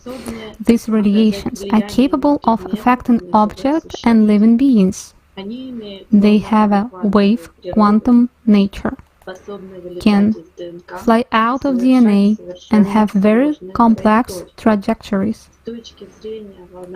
From the point of view of wave genetics, DNA doesn't work as a substance but as energy. It's like a matrix on which the genetic code is written. Scientist, geneticist Petr Garyaev experimentally proved that a genetic molecule irradiates by a laser beam leaves an information and energy trail, very strong and determinate. During one of the experiments, a strange incident occurred. A clean cuvette was placed in the place where the cuvette was with the DNA preparation had been placed earlier, and suddenly the laser beam scattered as if drug with DNA continued to stand in its path. That is, there is no molecule, but its energy trace remains, forming a kind of DNA phantom. This phantom was recorded by the device for another 40 days. Garyaev proved that genetic molecules radiate an information and energy field in which the entire organism, its physical body and subtle body, in other words, body and soul, are encoded. And the physical body, without the astral, is just a robot that can be programmed with mental orders. Garyaev confirms that the same phantom remains after the death of a human being, perhaps for years and decades, only in a more subtle form. It is also stated by Russian researchers Valentina and Semyon Kirlian, which proved the same by a different method, that bioenergy that produces vibrating glow, as we see in the picture right now, vibrating glow of biological objects never fades. Even when it leaves the dying body, it goes away into space. Quantum information or a function is not destroyed but simply lives here and remains in some other part of the world. That is, it means that the soul is not destroyed either. Therefore, the soul is eternal. The ancient Egyptians also knew that the soul is closely connected with the astral dapple of a human. Light emanates from all of us, different in color and intensity. Color depends on the quality of our inner world, on thoughts, words, and desires. Right now, we see a picture made by Kirlian method, where it is shown the aura of people. So, depending on the quality of thoughts, the picture of the radiation of the human aura also changes. Negative thoughts pollute the aura, and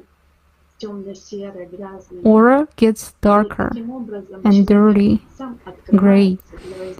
Thus the person opens up to the influence of dark forces. We leave an imprint of our energy on everything.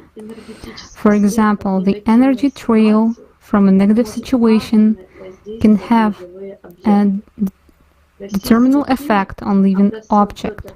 Russian chemist Obraztsov Pyotr Alexeyevich writes that energy emitted by a person affects all objects he or she comes into contact with.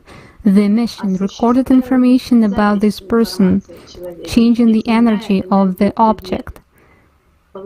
It's kind of a layering effect of the energy. This means that a mage who has an object with an energy imprint of a human can act through this object on the energy informational structure of a human, changing the information stored in the DNA cell. Or he can find a person in the astral plane by his energy trail. How it can be done, we can see in a short video excerpt from the Shadow Control project.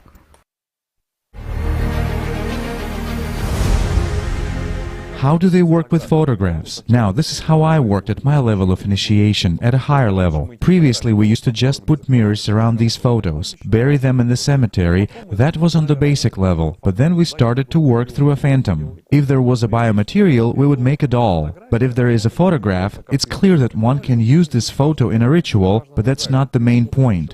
Another thing is important here, that you look at the person, then you place his phantom in front of you, tap into him, and so you're working at a direct energetic level through the phantom. This is tapping into the person's energy. In other words, you first imagine him, and then his real energy begins to pull up towards this image. In other words, it begins with the insertion of an alien thought into a person's head, and due to this thought, a person starts acting. So there is a chain that starts with a thought, and everything ends at the physical level. When you have a person's photo, hear his voice, and let's say you know his name, do you form some kind of image of this person? I catch his energy trail. It is such a thing, invisible thread. I mean, I visualize this person, his image, his mental imprint. I visualize a thin thread from him to me, an energy channel. And I already shove or tie into this channel whatever I want. If we consider it associatively, that's what it roughly looks like.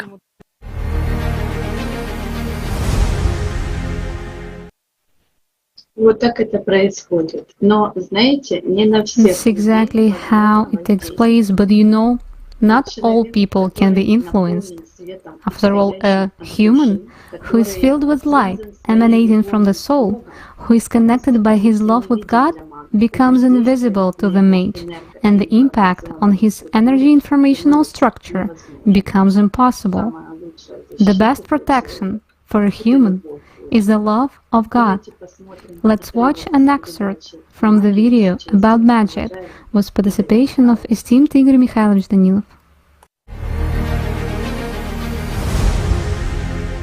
Yes, and it's also interesting, by the way, that when we study this issue, they say that there is a certain similarity between science and magic, in the fact that there is a certain cause and effect relationship, that if you did A, you received B. If you did one thing, you received another thing. And at the same time, the issue was raised of this non-contact influence, or influence at a distance through the objects that a person held in his hands or touched. Of course. But all this leads to... A simple example, I'll digress. A person touch something. After all, he leaves his energy signature. Just like a dog, when a man walked by, the dog is put on the scent and it follows the smell. The same is here. If this object still retains the activity of this person, the mage can influence through it. But it can work only when a person, is under the control of demons. If the demons that control this person are weaker than the demon that attacks, then everything will be as this mage wants, if his demon is stronger than those demons. Well, it's a simple mechanism. While if a person, is with ALLATRA inside, he loves God, he is filled with this mage will simply not see him. Invisible to the system. Even if he sees that person, he won't be able to reach him. The darkness does not approach the light.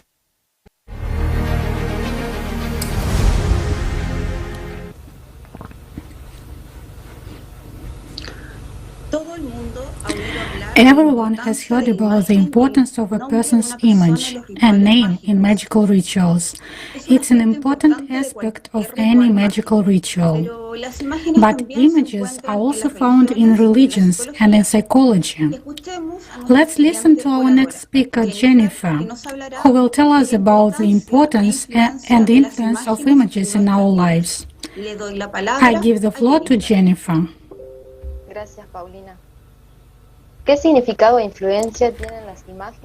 What meaning and influences do images have in our life? After all, images are used both in magic and in psychology. Television, internet, organizations, advertising, everything is focused on images. What is an image? An image is a system tool for capturing a person's attention, reproducing a picture in the head. The power of thought is activated through the images of a person. Thoughts and images come from higher dimensions. They originate there. The fact that thought is material and comes from the outside was experimentally proved by Gennady Krokalev, who fixed it on film. If a person pays attention to images and thoughts, then he gives his life energy there, in those dimensions, where they come from. When an image appears, emotions, material desires, a thirst for image, a thirst for material wealth, strength, power, and the like are necessarily present. By magic rites, we mean those rituals in which a person makes an impact on a particular material object. For example, such an object can be the image and name of a person. Photography maintains a connection with the informational field of a person. This was proved by many scientists.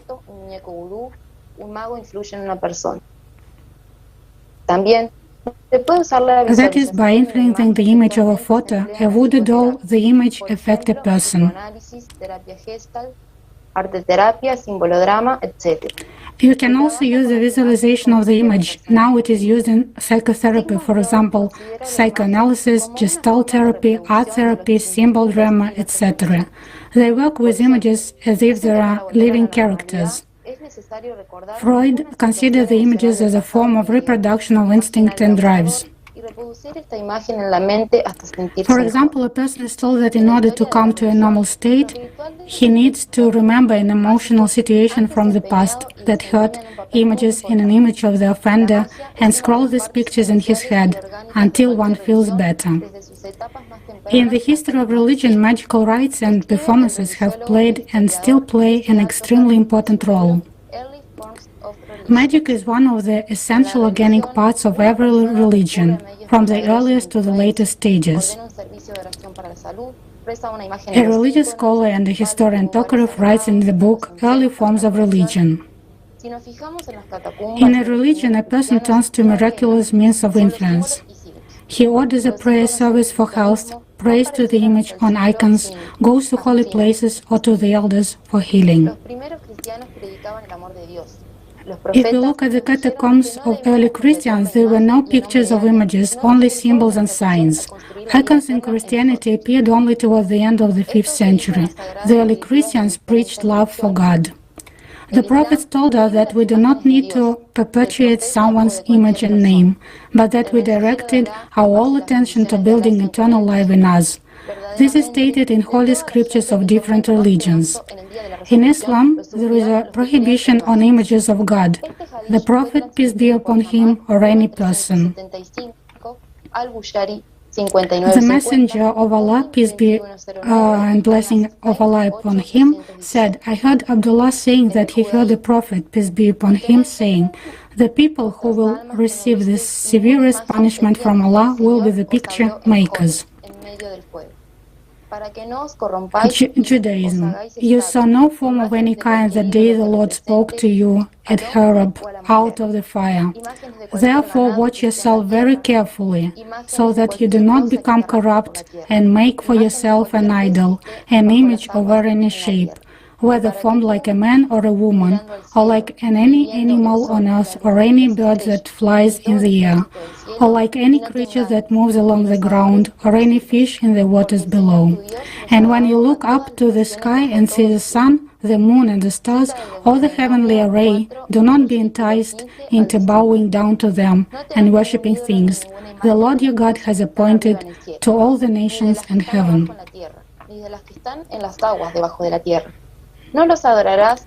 Do not make yourself an idol and no image of what is in the sky above, what is on earth below, and what is in the water below the earth. Do not worship or serve them, for all I am the Lord your God. Buddhism. Come, you monk, be guarded as to the doors of the sense organs. Having seen a material shape with the eye, do not be entranced with the general appearance, do not be entranced with the devil.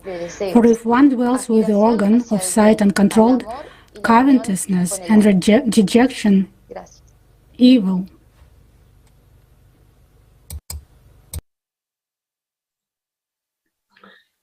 Una de las áreas más comunes de la magia es la adivinación.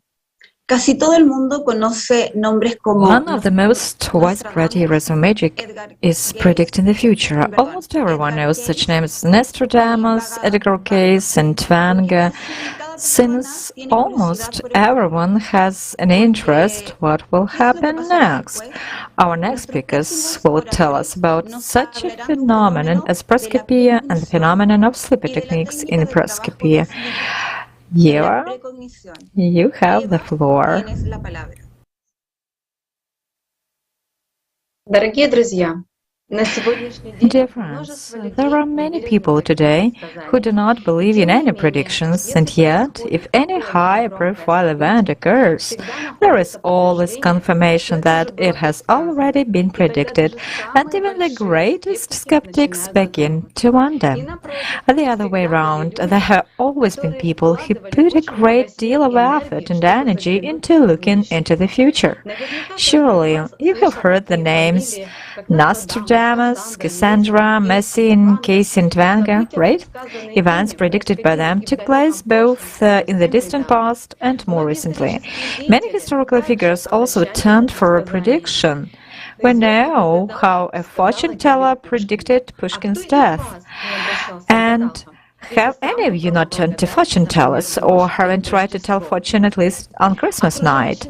The world around us is diverse, but the system does not have too many patterns, and this has allowed people to accumulate information over the years, analyze and come up with their own tools for foretelling and predicting the future.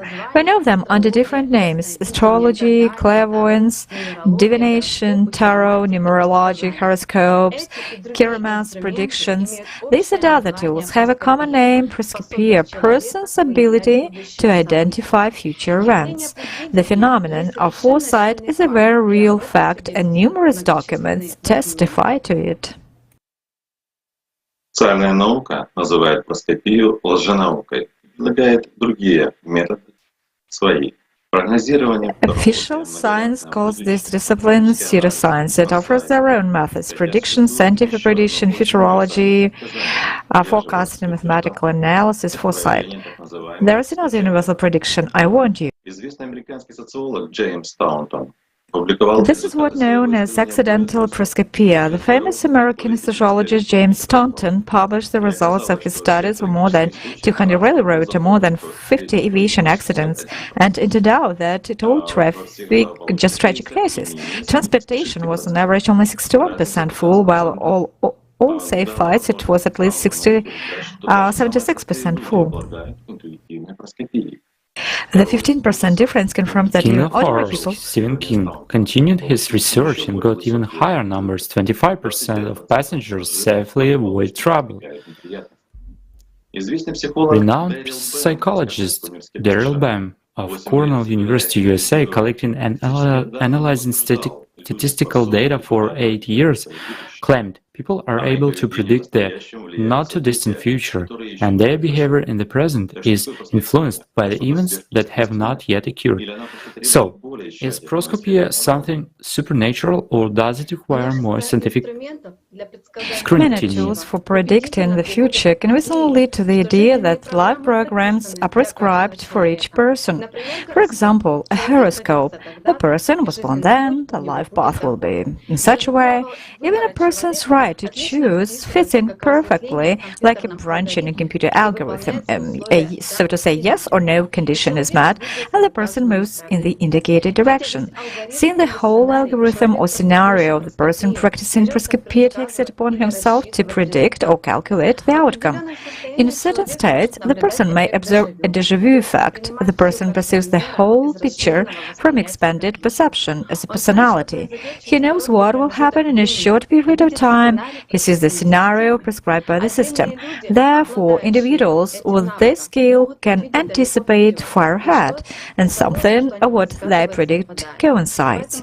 And that is why horoscopes and divinations that reflect elements of algorithm from the system can predict scenario storylines. As they say, the scenario on the lines of the palm. Prescopy simply put a peek into the future, but with what goals? And the goal goals are very much consumer ones, to satisfy curiosity, to gratify one's pride, to achieve material benefits, to establish a relationship with another person, to avoid trouble, to predict success, and so on. And we come to the most interesting part. What will a person pay for this kind of curiosity? Let's watch the excerpt from the video.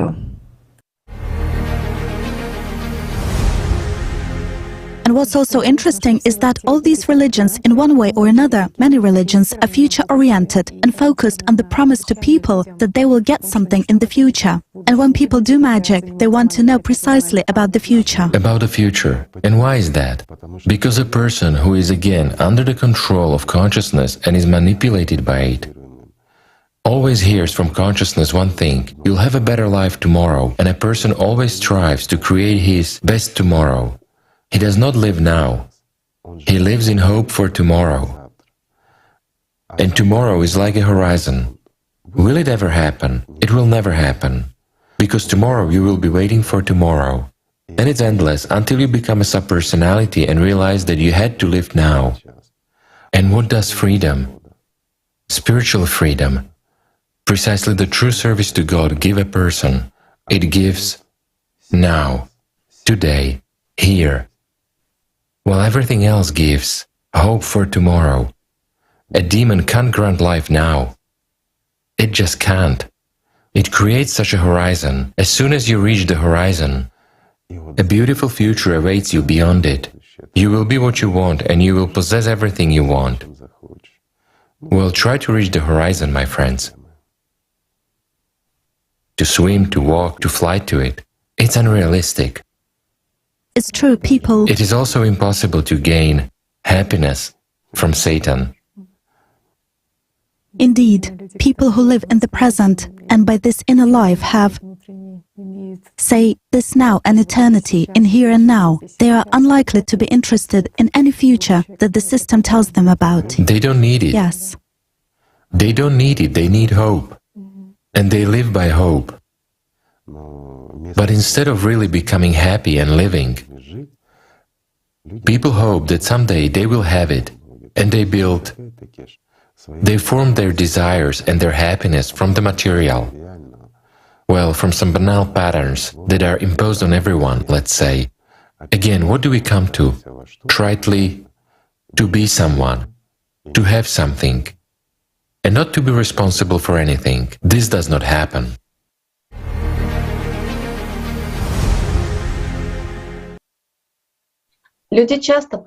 People often act out of consciousness, out of habit, based on their past, habitually make plans for their future, and get very upset when they don't get what they want. Here now, for them, it's just a slogan that they should get what they want immediately. This is how our consciousness usually works. Yesterday I should have done this, but tomorrow I'll do it differently. If you don't agree, let's do an experiment. In psychology, there is such a practice here and now. During the day, a person is asked to stop at the alarm clock signal, for example, and realize where are your thoughts and remember what you were thinking about before. After all, 90% of our thoughts are either in the past, where we are replaying scenarios of past events in our heads, or in the future, where we draw pictures of the future, which often do not come true. Dr. William Tiller, the professor at Stanford University and author of Science and Human Transformation, has studied the influence of the mind on matter. In his experiments, he had convincingly argued that the power of human thought can have a direct effect on physical matter, changing the structure of water, affecting the intensity of plant or insect growth. And in quantum physics, an unobserved electron behaves like a wave. As soon as an observer focuses attention on electron's behavior, it immediately turns from a wave into a material object, a particle. Observation is an investment of attention, an energetic process, triggering the transformation of matter at a more subtle level than is available to our consciousness. Here and now is the moment, and when applies the power of his attention and transform the present into the future. Every situation that happens to you in the future is a response to what you are now in the here and now.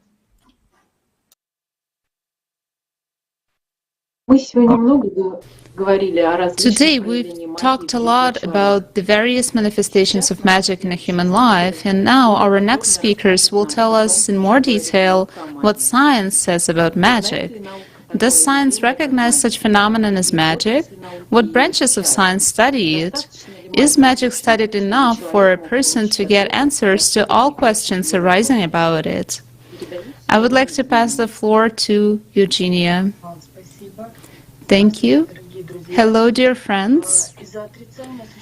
Due to the denial of the invisible world's existence, only ethnography was involved in studying of magic, or rather the collection and description of rituals as part of the traditions of peoples. But to understand the processes, it is necessary to study magic by such sciences as physics, psychiatry, neurobiology, neurophysiology. As the speakers noted today, the only thing all magical rituals are aimed at is the attraction of attention of human. We have yet to discover what human attention or consciousness are, where the thoughts originate from, and how they affect our world. From the standpoint of quantum physics, many processes become more understandable and allow to explore all phenomena associated with the actions of shamans, sorcerers, physicists, psychics, mages, as well as different miracles that are described in religious literature. All of them find a scientific explanation within the boundaries of the theories.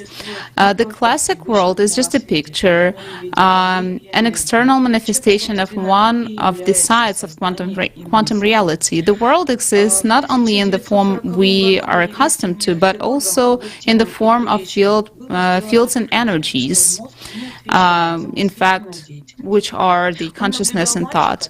A Bolivian neurosurgeon, Agustin Iturrica, discovered in 1940 that brain is not responsible for thinking. He observed a 14-year-old boy who suffered from headaches, but the test results showed no abnormalities and the patient's behavior was not strange.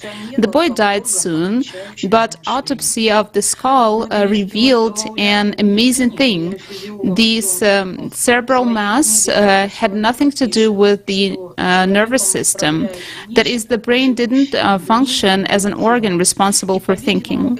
A Nobel laureate in medicine, neuropsychologist John Eccles stated in his book, The Human Mystery, that a human is controlled by something that lives outside the body, and apparently it is the consciousness or the soul which exists independently of the brain.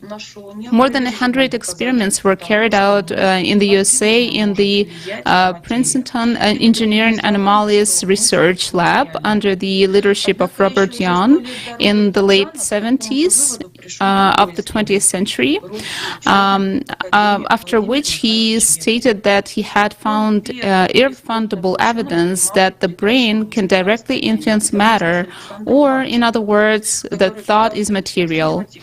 A Russian scientist, academician Vladimir Bakhterev, who was the first and major scientist to transfer thought at a distance, together with Alexander Barchenko, who tried to capture them on film and implement them in engineering structures. The images of hallucinations were filmed by psychiatrist Gennady Krokalev. William Tyler, a professor at Stanford University, discovered a new kind of matter in the empty space between the fundamental electrically charged particles that form atoms and molecules. The matter is usually invisible to us and not captured by our measuring instruments. He found that human intention can influence this matter, and we can basically observe it or measure it. Combining the efforts of science will help to understand the mechanisms of influence of magic and the invisible world on a human being, and also to answer the question who a human really is. Hello, dear friends. Despite the fact that magic as a phenomenon is still denied by science, many institutions study consciousness, brain, exceptional abilities, which is commonly referred as a parapsychology. However, the results of these studies are most often classified and not available to the general public. Back in late 19th century, the famous psychiatrist and scientist Bechterew announced the concept of a unified world of energy, according to which the law of conservation of energy applies to both spiritual and mental spheres. This means that the form that from the point of view of physics to weak currents, it is possible to transmit thought forms to both animals and humans. And the Soviet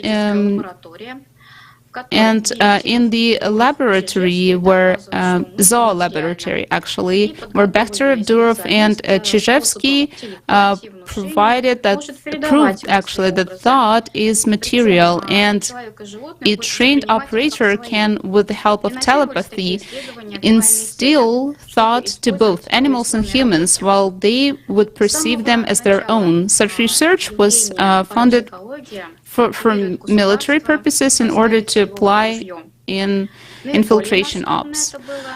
From the very beginning, the phenomenon was used in Nazi Germany. The Nazi has extensive connection with occult forces in Europe, Masonic lodges, sects, and constantly went to expeditions to Tibet.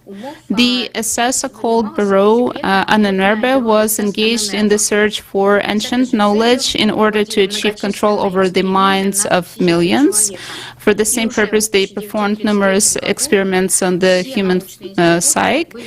Beginning in 1933, all scientific institutions got tied with Ahnenerbe. It was now the Reich's new science of magic. At the head of 60 scientific departments, the Heinrich Himmler, he realized that due to the size of the army, they would not be able to win future wars. Historian Konstantin Zalewski wrote, the Ahnenerbe aimed not only to defeat their enemies with unconventional magic techniques, but also actively sought a way to communicate, establish a telepathic connection with extraterrestrial civilizations, external forces, in order to gain unlimited access to their technology. After the defeat of the Nazis, all the extensive material went to the victorious countries of America and Russia, and is still used by specialized institutions to this date. In the 90s, it became known about closed laboratories where secret experiments were carried out, and results of which are truly sensational. In the CIA in Russia and by the intelligence services of other countries, entire institutions of the so-called sleepers have been created. Experts trained for 15 years who, after such training by means of the channelized exit from the body into the abyss, the global informational environment, are able to connect to the unconscious sphere of the enemy's brain. They can connect to any person who is alive or no longer alive. In the trance state, the sleeper or psychometrist extracts information from the mind of the subject, which he might not even remember. There is evidence that sleeper managed to read secret information from the US president about the upcoming provocation against Russia on the eve of President Yeltsin's visit to Japan, and as a result the visit was cancelled. Another sleeper, having only a photo of the murdered woman, transmitted the pre-death information from her brain, including all things that happened to her before she was killed. Special agents also develop non-contact combat capabilities with the ability to stay in an altered state of the consciousness, and also the ability to levitate. And nowadays, the interest of scientists to the magic not faded, but also constantly increased. Also, Gary Schwartz, director of the Laboratory for Advances in Consciousness and Health, Department of Psychology at the University of Arizona, in the Veritas Research Program, experimentally proved the possibility of communication with the dead. The reliability of the information received from there is confirmed by the relatives. The scientist Andrew Newberg is an American neuroscientist, professor, director of research at Thomas Jefferson University Hospital. He studies how religious experiments affect the brain. For this purpose, he studied the brain of Franciscan believers during prayer and Buddhist monks during the meditation. And in his book, How God Changes Your Brain, Breakthrough Findings from the Leading Neuroscientist, he describes the extraordinary abilities that these people have in working with their consciousness, particularly the unlimited possibilities of memory, including the past reincarnations. Scientist Luc Montagnier of the Institut Pasteur Paris is studying the quantum teleportation of DNA. He conducts experiments proving that by emitting and receiving DNA, it is thereby possible to emit a creature from one place and reproduce it in another. That sounds indeed like magic. Human consciousness may and should be studied. Its potential is enormous. It is a good tool, but as Igor Mikhailovich Danilov said, it is with a wayward character. And the question is in whose hands and for what purposes it will be used. Unfortunately, science today does not serve the benefit of all humankind. In the modern world, innovations are used for selfish purposes. Today, on the verge of the global crisis, it is more urgent than ever to create conditions for all scientific potential to be directed towards the creation, not destruction, and it is possible only in the creative society. Thank you. Cuando recibimos un favor, siempre pagamos un precio por él. Pero el precio de la magia tiene sus consecuencias. When we receive any service, we always pay a price for it, but the price for magic has much greater consequences than one can imagine. What does one really pay for a visit or a debt with or a deal with a mage? Let's watch an excerpt from the video with Igor Mikhailovich Danilov. The biggest cost is the one which a person pays to obtain some results for himself by means of magic in this three-dimensional world. And as always, the result is material. Regarding human love, to bewitch someone or something else, to get someone back, some success in work, some career or financial issue, it doesn't matter. That is, a person turns to sorcerers, mages, either white or black ones. Well, it's people who came up with the idea that they perform a certain magic action on behalf of, let's say, representatives of these particular saints or prophets of this religion, depending on what religion dominates that region. Or, for instance, they use the scriptures, or even supports for these scriptures, which allegedly have some kind of power, and they're using that power, right? However, even for a mage's small service, the person pays a disproportionately high cost, and this cost is life. He exchanges his life for death in order to get a momentary result, which again will not bring him anything good. No matter what a person receives, he will receive dissatisfaction, let's say so.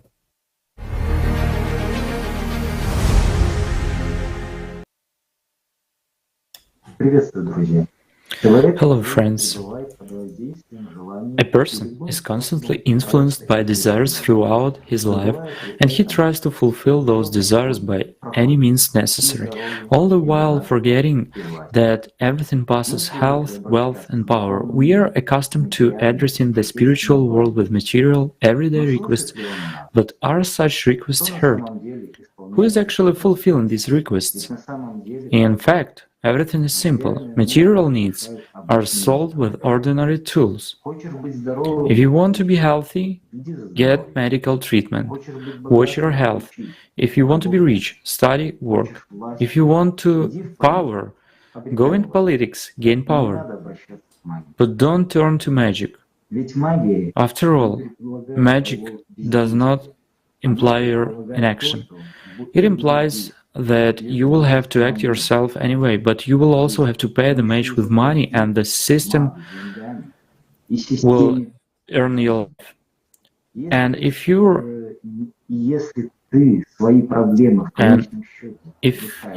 ultimately solve your problems yourself, then does it really make sense to involve a mage or use magic as a tool? Magic is first and foremost a waste of life force and prana, which is not replenished. Since ancient times, people have known that what a person directs his attention to is what he becomes. This is who he communicates more with God or with the devil, and who he comes to. A person sows what he wants during his life, and after the death of his physical body, he reaps what he sowed. Because if a person focuses most of his attention on the desired thoughts of material life, all the life force goes into financing the fulfillment of those desires. As a result of choosing material priorities, the personality after the death of the physical body becomes a sub-personality and is doomed to long-term suffering. A sub-personality understands his mistake but cannot correct it. It is too late. And because of this hopelessness, he is in pain. Because the soul, the door to the spiritual world, to eternity, is nearby. But subpersonality can no longer enter it. On the other hand, he is under strong pressure from the material world, because all thoughts, desires and emotions remain with him and are amplified many times over, because he does not have access to the life-giving force of the soul, which helps to hide from negativity. Thus, subpersonality is constantly under incredible pressure from both sides. Everything is fair, because what you direct your attention to is exactly what you become. This is where you are, and in the end, that's where you will stay. God gave each person a sacred right to choose and to live his life the way he wants to. Let's see a video excerpt.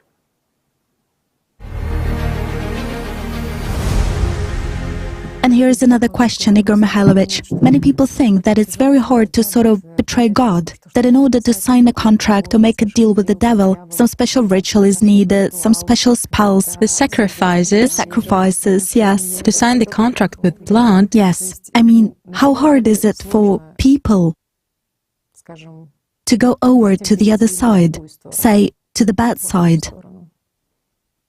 Do they need all these ritual procedures to sign a contract with, say, the devil? Well, let's start with what is devil, right? Or what is the evil force? Is it material or not? It is subtle material. So the contract they can offer you will be also from their world.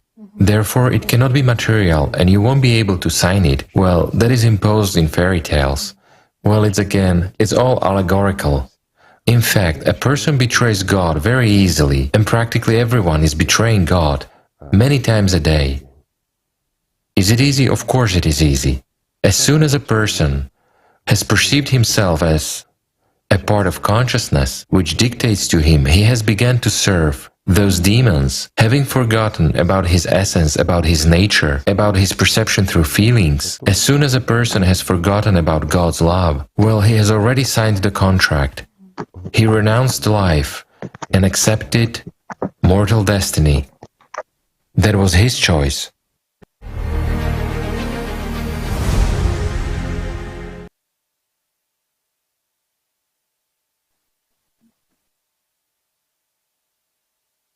Какую роль играют субличности в мире живых? Давайте посмотрим. What the role subpersonalities play in the world of the living?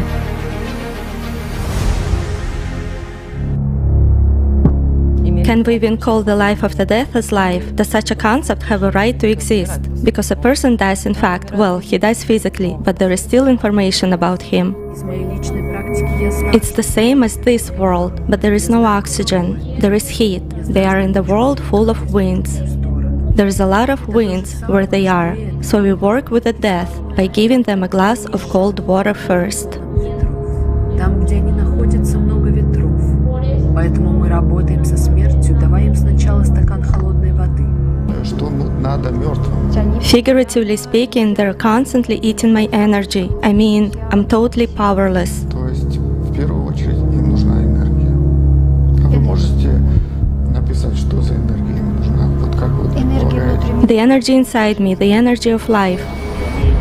Spirits are beings or entities experiencing a certain hunger, and this hunger is energetic. That is, here of course, it is necessary to remember that the spirits feed on energy. The dead who cross this line, yes, this contract, and become residents of the world of the dead, they have energy that is negative for us. That is, they are in a completely different polar element. At the same time, when a person contacts the world of the dead, consciously or unconsciously, it is very important that sometimes these spirits torment us to do something. And if we do not do it, then we suffer. And we experience severe suffering.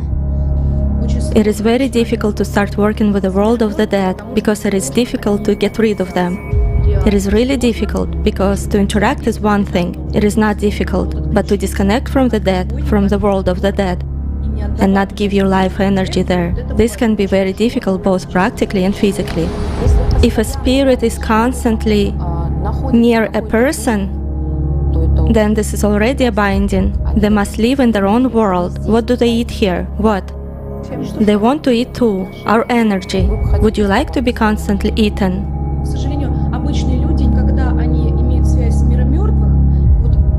They have this necro channel that connects them. There is also a loss of vital energy first and foremost, so afterwards he may have depression, he has frequent illnesses. The necro connection is always accompanied by a person's illness. And at the same time, there is no benefit for them. That is, if your deceased relatives comes to you, yes, this does not mean that it is good. In fact, you need to be wary and take care of how they are with us as long as we remember them. Then the soul is strong and it can be called into contact. When it is forgotten, it loses its density.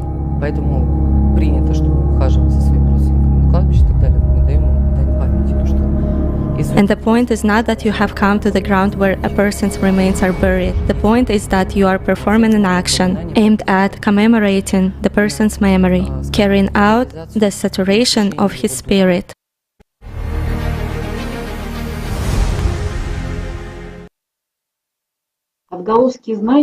Echoes of knowledge about the process of the post-death decay of the human energy structure have come down to us in the form of memorial ceremonies.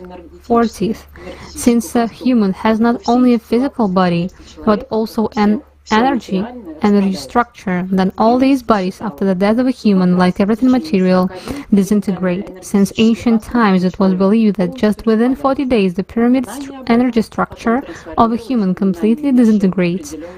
Knowledge about this was then transformed into the remembrance of the deceased over 13 days, 3, 9, and 40.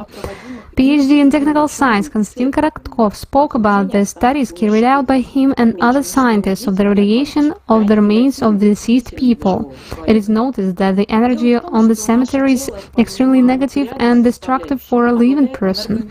The fact that, in fact, our body, in addition to the material component, has an energy information characteristics. In fact, the body is a kind of a working sign which can be either positive or negative. If a person has achieved the spiritual emergence of a personality and a soul during his lifetime, then the body will be a positive sign with a certain period of activation. With example of this are measurements by scientists of the imperishable relicts of Kiev Pechersk Lavra.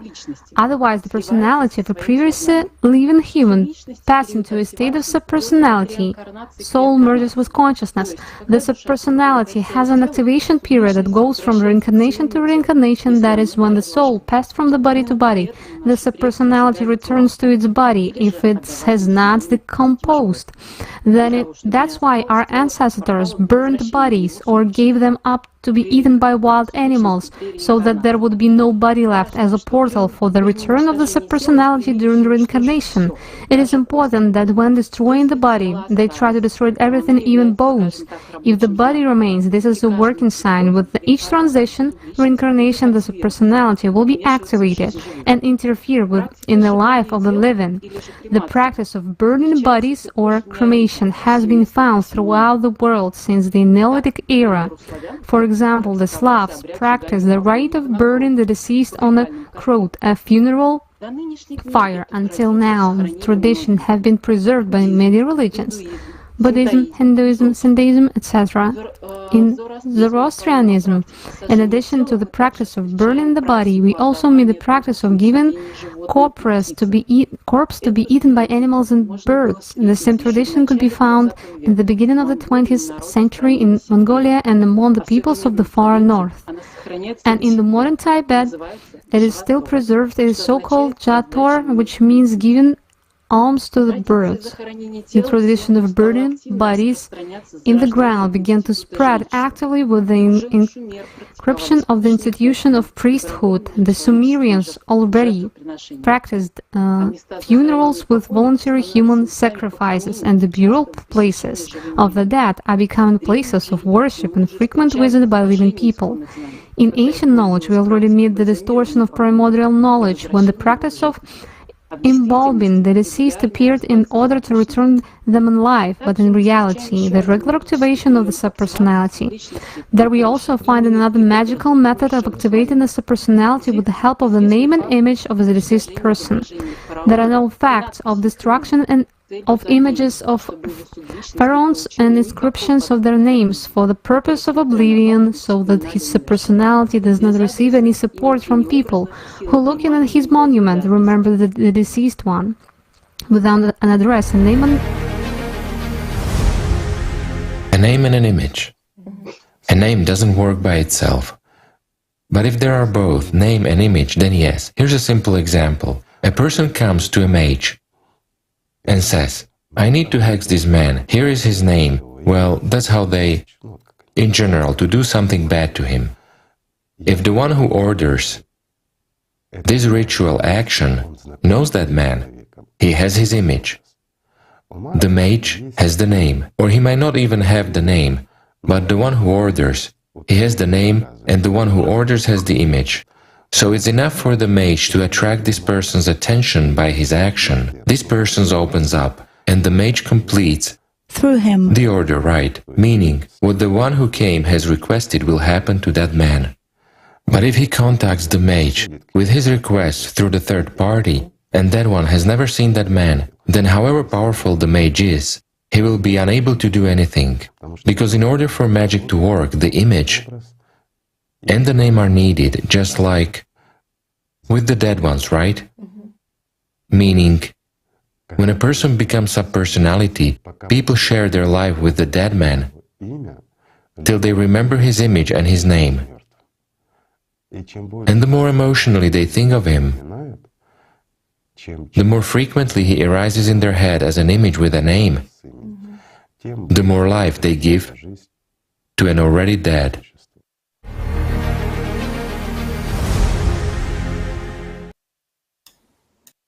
Without address and name, image, the power of attention will not reach the addressee.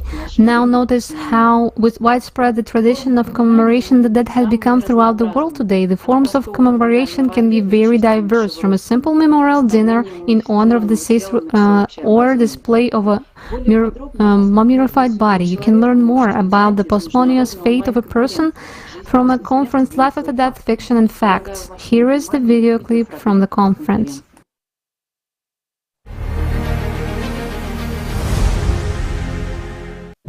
Have we ever wondered how much attention a person spends on something that is already dead. The living mistakenly think that their actions can help the dead and alleviate their sufferings. We believe that the dead receive grace, barakah, mercy, gift, feed, exchange. All religions say the same thing. A person cannot change anything after death of the body. If a person is not spiritually liberated while the body is alive, then after death, he will become a sub-personality, a hungry spirit. The only thing all the dead ones need is our attention of those who are alive.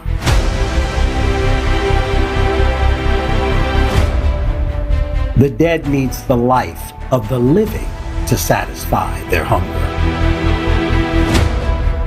The only thing they can feed on is the energy of attention, which comes from us, the living. All traditions are designed to keep one's attention on that which is dead. Thereby, every time a person remembers the deceased, he gives away his life. The price of each memory is your life. What does this make one feel? Sadness? Sorrow? Fear?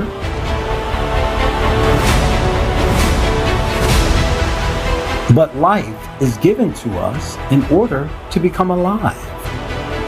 Spending it on the dead is like striving to become a starving spirit yourself and hoping that you will also be remembered by the descendants. Be fed and relieved of your suffering, that they will pray for you.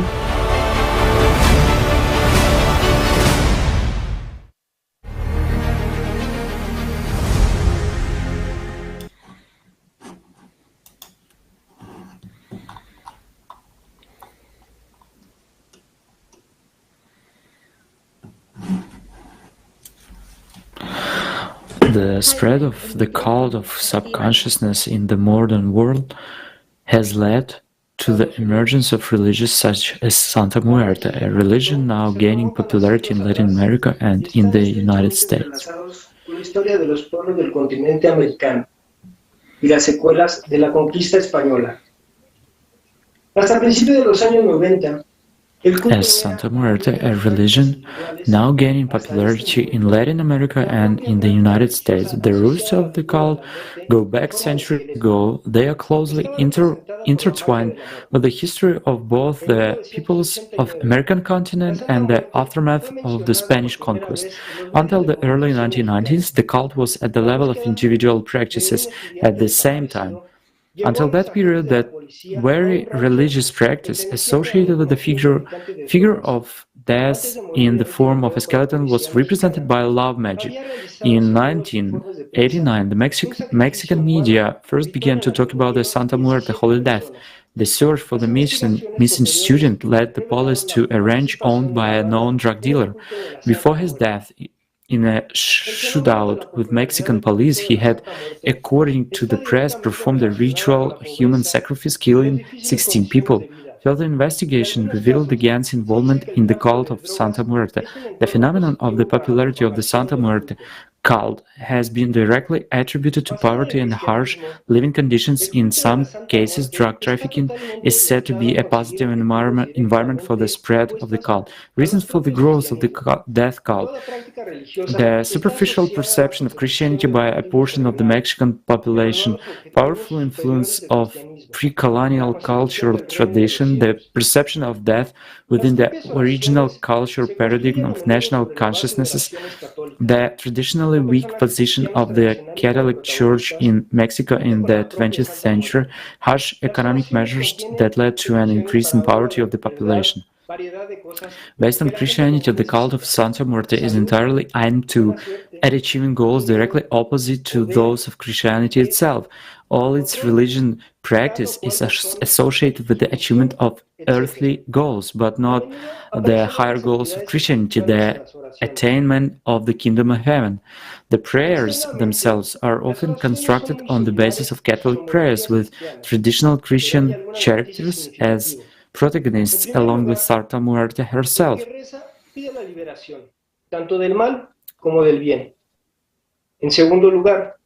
First, the one praying asks for deliverance from both evil and good. Second, there is no element of repentance, but a request in return for giving up specific actions. The request concerns a purely personal interest. In the cult of Santa Muerte, altars and their decoration are of great importance. Moreover, sometimes altars are not required. Either having a Santa Muerte tattoo on a body is enough. The large number of elaborate rituals require the worshipper's attention and concentration. The relationship between the adept and the deity in the cult has a contractual relationship built on the principle of mutual benefit.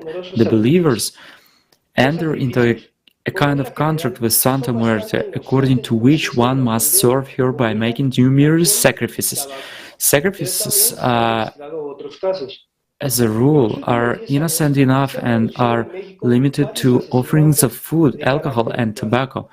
But other cases are also known. For example, in the last 10 years, there have been a number of murders in Mexico in which the ritual character can be traced. The cult of Santa Muerte openly promotes violence. Not only does Santa Muerte not forbid killing and harming another human being, but she acts as an acting helper in such matters. There are no moral requirements or moral attitudes as such in the cult. Moral neutrality makes Santa Muerte a universal deity who bestows or punishes depending on the situation. Note that Santa Muerte is the holy intercessor of Mexican drug dealers. She also acts as avenger for all dispossessed women and the protector of sexual minorities, prostitutes, and other outcasts of modern society. Anteriormente, en Caleidoscopio de Hechos, tratamos algunos aspectos relativos. Thank you so much for all the participants for detailed disclosure of the essence of the magic. Now we propose to consider the practical side of magic. Where are the working signs? What influence a person? Where the attributes have power? What is the meaning of magical rituals? The mechanism or remote influence? We will learn more about blood magic sacrifices, what is the consequence of practical magic, and we will heal more right now. Huge thanks, Paulina. Greetings, everyone. I'm very happy to be here today. Since the Old Testament times, the prophets have said that magic, sorcery, fortune-telling by the stars, any connection with the other world is destructive for a human. In the Bible, the Old Testament's prophets say, "Let no one be found among you who sacrifice their son or daughter in the fire, who practice divination or sorcery, interprets omens, engages in witchcraft, or casts spells, or who is a medium or a spiritist, or who consults the dead. Anyone who does these things is detestable to the Lord." After all, the very fact that a person turns to magic connects him with the dark forces. By restoring to magic, the person expresses his distrust of God and worships Satan. And the New Testament confirms the strict prohibition of practicing magic. With the exposure oneself to magic, a person serves to the devil and falls under his power. The Holy Father said that black forces of darkness are powerless. People themselves moving away from God make them strong, because moving away from God, people give the devil power over themselves. The Paisian of Ethos. People do not know that the very process of banal desire is already a magical action. Hatred and the desire for evil to others, turning to God in prayers for health or material wealth, resolving a problem, all this is magic. Dreams, the desires of influence someone in the future, or the desire to redo something in the past, are also dangerous and also manifestation of magic. Remember that 10th commandment of God: you shall not covet your neighbor's wife, you shall not set your desire on your neighbor's house or land, his male or female servant, his or her donkey, or anything that belongs to your neighbor. In the Sermon of the Mount, Jesus speaks of the importance of purity of thoughts in the human's life. You have heard that it was said, you shall not commit adultery, but I tell you that anyone who looks at a woman lustfully has already committed adultery with her in his heart. What is lust? This is wish. The Apostle Josh, in his epistle relying on the words of Jesus Christ, he also gives us an example. Whoever hates his brother is a murderer. But do people know that hatred is hidden desire for death to another person? It makes no difference for the devil whether you have done something in your thoughts or in reality. You have been seduced, and in consciousness you perform an action. And it's said for the reason that the prophet said in the scripture, for all that in the world, the lust of the flesh, the lust of the eyes, and not the pride of life, is not of the Father, but it is of the world. Any, even unconscious appeal to magic will take its toll for a person. We betray God when we start serving Satan, when we get angry. Are we with God? When we are jealous or offended, are we with God? After all, everything that is not love is magic, and it belongs to Satan. Sincere love for God and purity of thoughts, which all the prophets and Jesus Christ has spoken about, is the surest protection against any magic. God is light, and there is no darkness in Him. And when a person is in love, no magic can influence him. Thank you, and all the best to you. Thank you, Elena, so much for your speech. Hello, dear friends. Currently, more and more people are turning into mages, fortune tellers, soothsayers, in order to find out events of the future.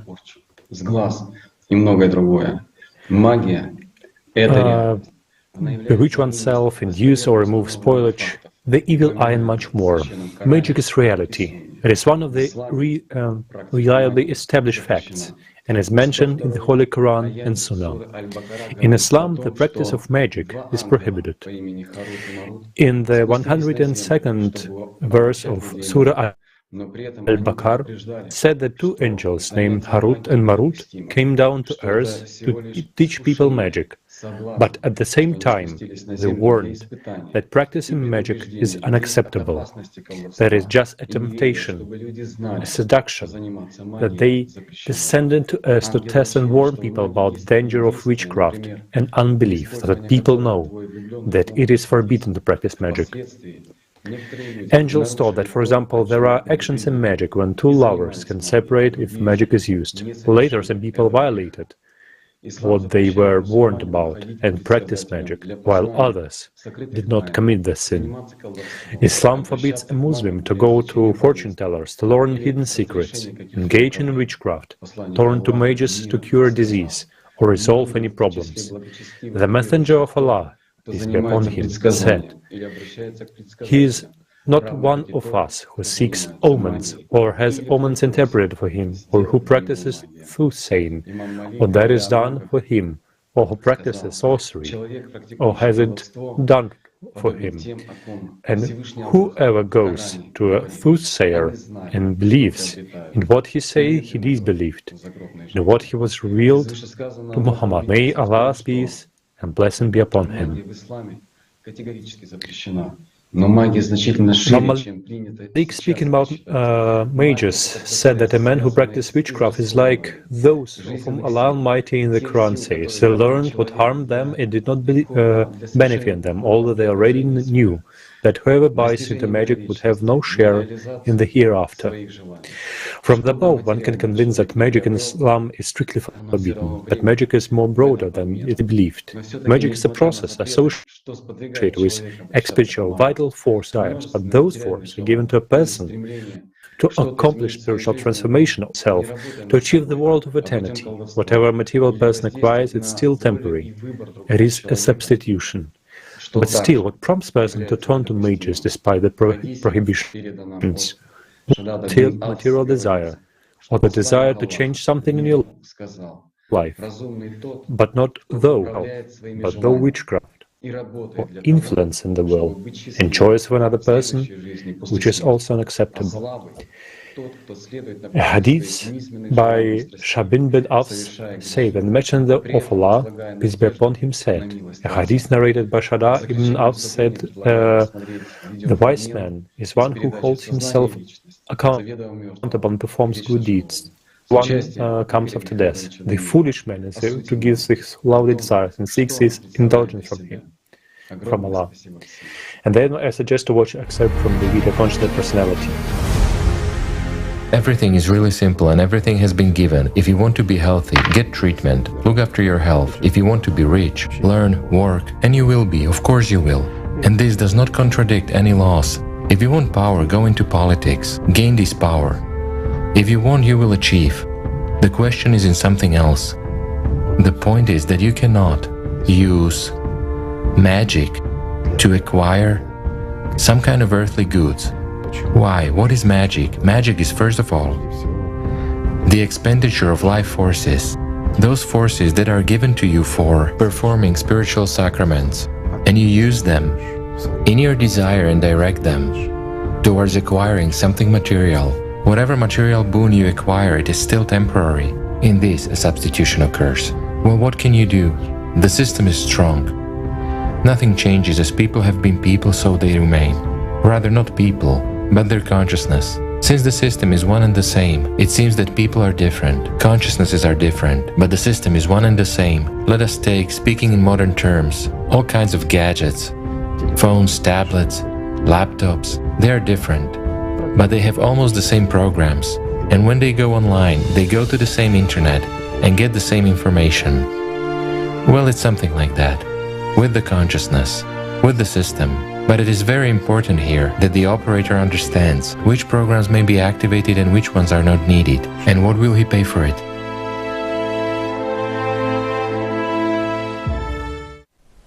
So many prophets came and essentially they all talked about the same knowledge, about the path to the spiritual world, what to overcome in oneself, about duality, about the system, and that the prince of this world acts through consciousness of people themselves. And in the first place, they talked about the need to learn not to trust your consciousness, that do not think about this, do not hold on to pictures, and the like. The prophets really talked about this a lot. But what is the human's trouble? It is that, in reality, human consciousness doesn't need prophets and doesn't need knowledge. Or, if we generalize, then people do not need prophets. They need genies that fulfill their wishes. But here it would be more correct to say, not people, but human consciousness.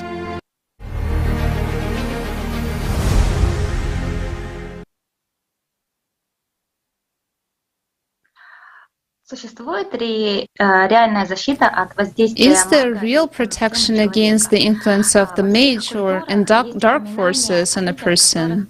In all cultures, there are references to people whom we call saints, angels in human form, pure hearts and souls. They're truly different from all other people. And what is their secret? First of all, it is vitally important for every person to learn to distinguish the living, spiritual, from the obviously dead, material. And what is that? Is illusory goals with accompanying animal greed, pride, selfishness, in a word, human instability, which can never be satisfied.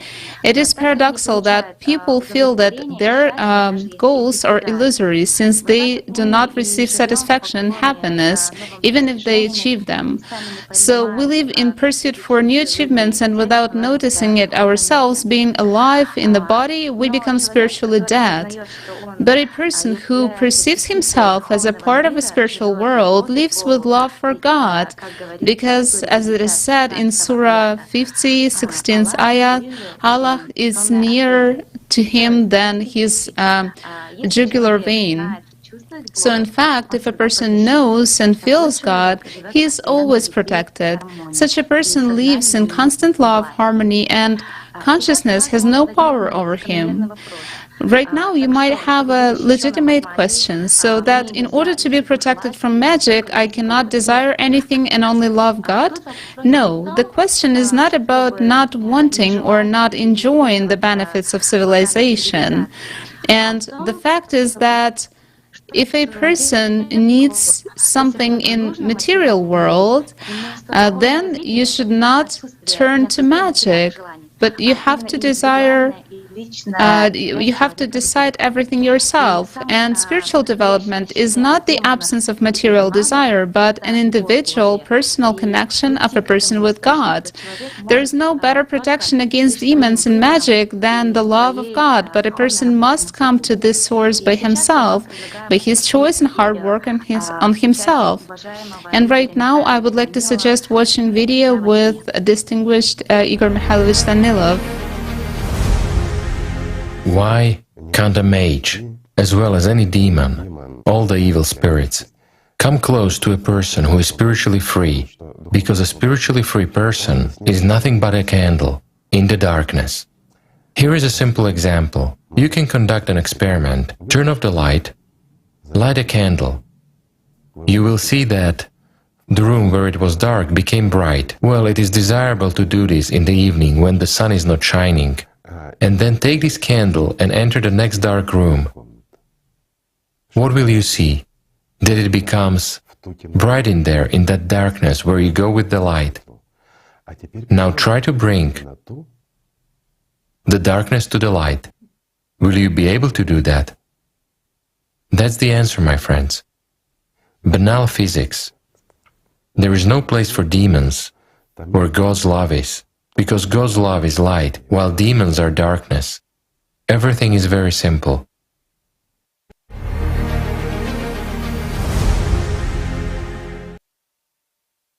And yet, a question remains unresolved. How can a person protect himself from magic?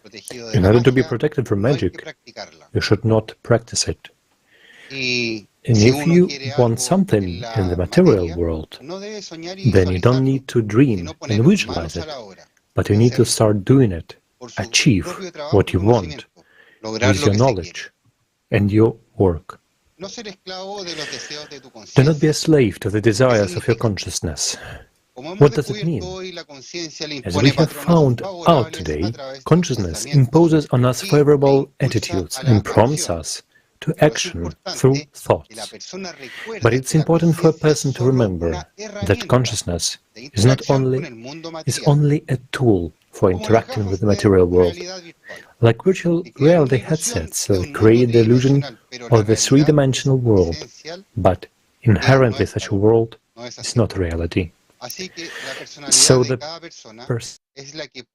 personality of each person is the one who chose reality headsets, and our consciousness is just a tool with which we perceive this material world.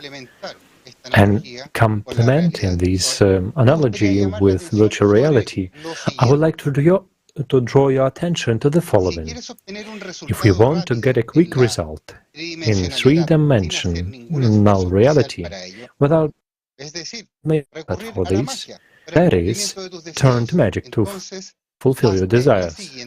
Ask yourself the question, is it worth it wasting your real life force and getting success in an illusory reality?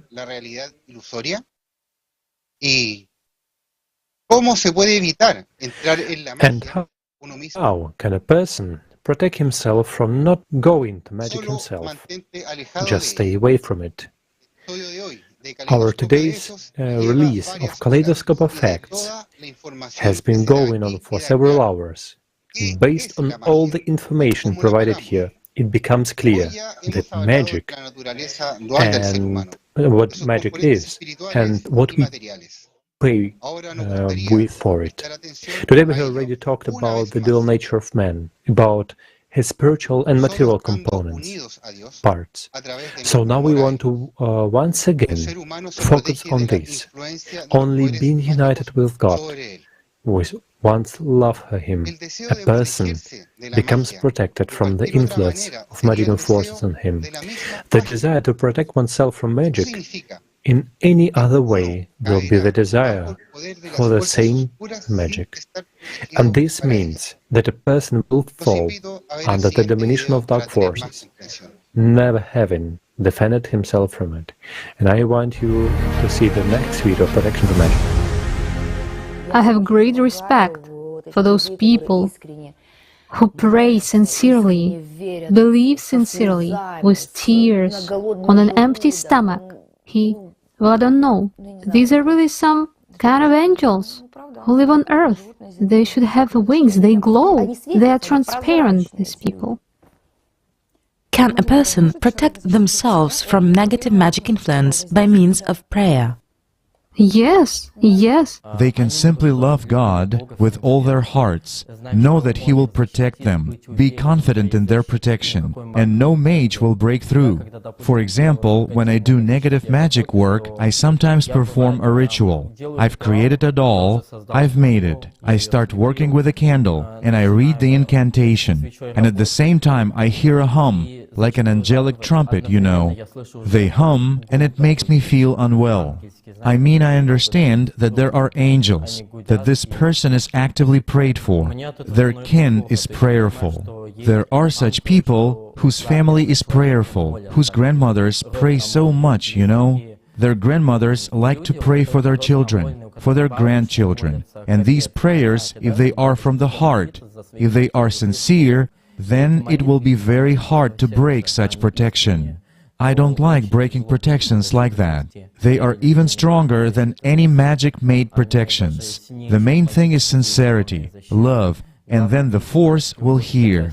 You don't have to do all these rituals, really. In this case, I might even just refuse to do this magic work, because I'm not intending to engage in any debates with the higher powers, with the light forces, or to have any kind of conflict with them. I don't need that.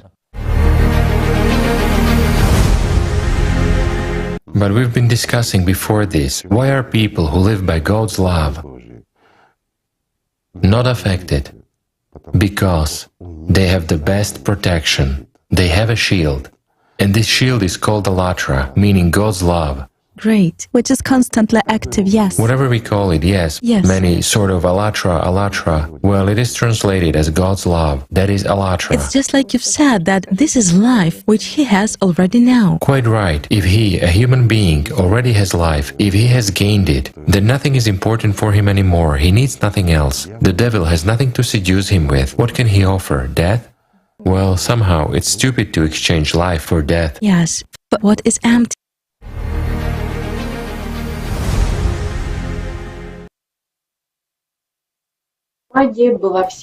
Magic has always been, it is, and it will be as long as there is a human. We, as humankind, still have much to study and investigate why and what principle it works, and even in spite of all danger of its application, constantly attracts people to itself. Magic has never been studied as thoroughly and comprehensively as it is now.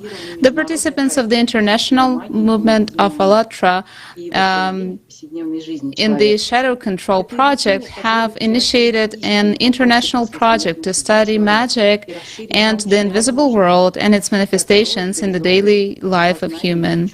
This study will allow us to have opened the truth and in the question of after-death fate of a human and expand the scientific possibilities and open the horizons of knowledge, taking into account the existence of the invisible world. We express our gratitude to those who helped to organize this broadcast, to all the participants of the Kaleidoscope of Facts. Join our research project. In general, I wish that, of course, people would grow up. Grow up in a spiritual sense. Well, this is everyone's choice. And here, of course, one can see the biggest justice, and it can indeed come only from God, the freedom of choice, which is given to every human being. A person chooses whom to serve, God or Satan. A person chooses to live or to die. Everything is in his hands. And again, it is in the hands of people whether to unite or to separate, to be good or to be evil. Everything depends on a person. If a person wants it, he comes to the side of God and resists Satan and serves God. If he wants, he serves Satan and resists God. This is his choice. Well, he won't be able to resist God, but it is possible to resist the spiritual. And this is done by some people quite successfully. And the last thing I would just like to say is that, in reality, a person himself is a creator of his future. And this life is given to a person in order for him to make a choice, for him to build life eternal for himself, or to dig a grave for himself. This is the truth, and you can't get away from it. God grant love will triumph. Love it is what every person should possess. There should be plenty of it in everyone. That's the point, then it is an ideal society. And it is possible. So, let's love each other. It is simple.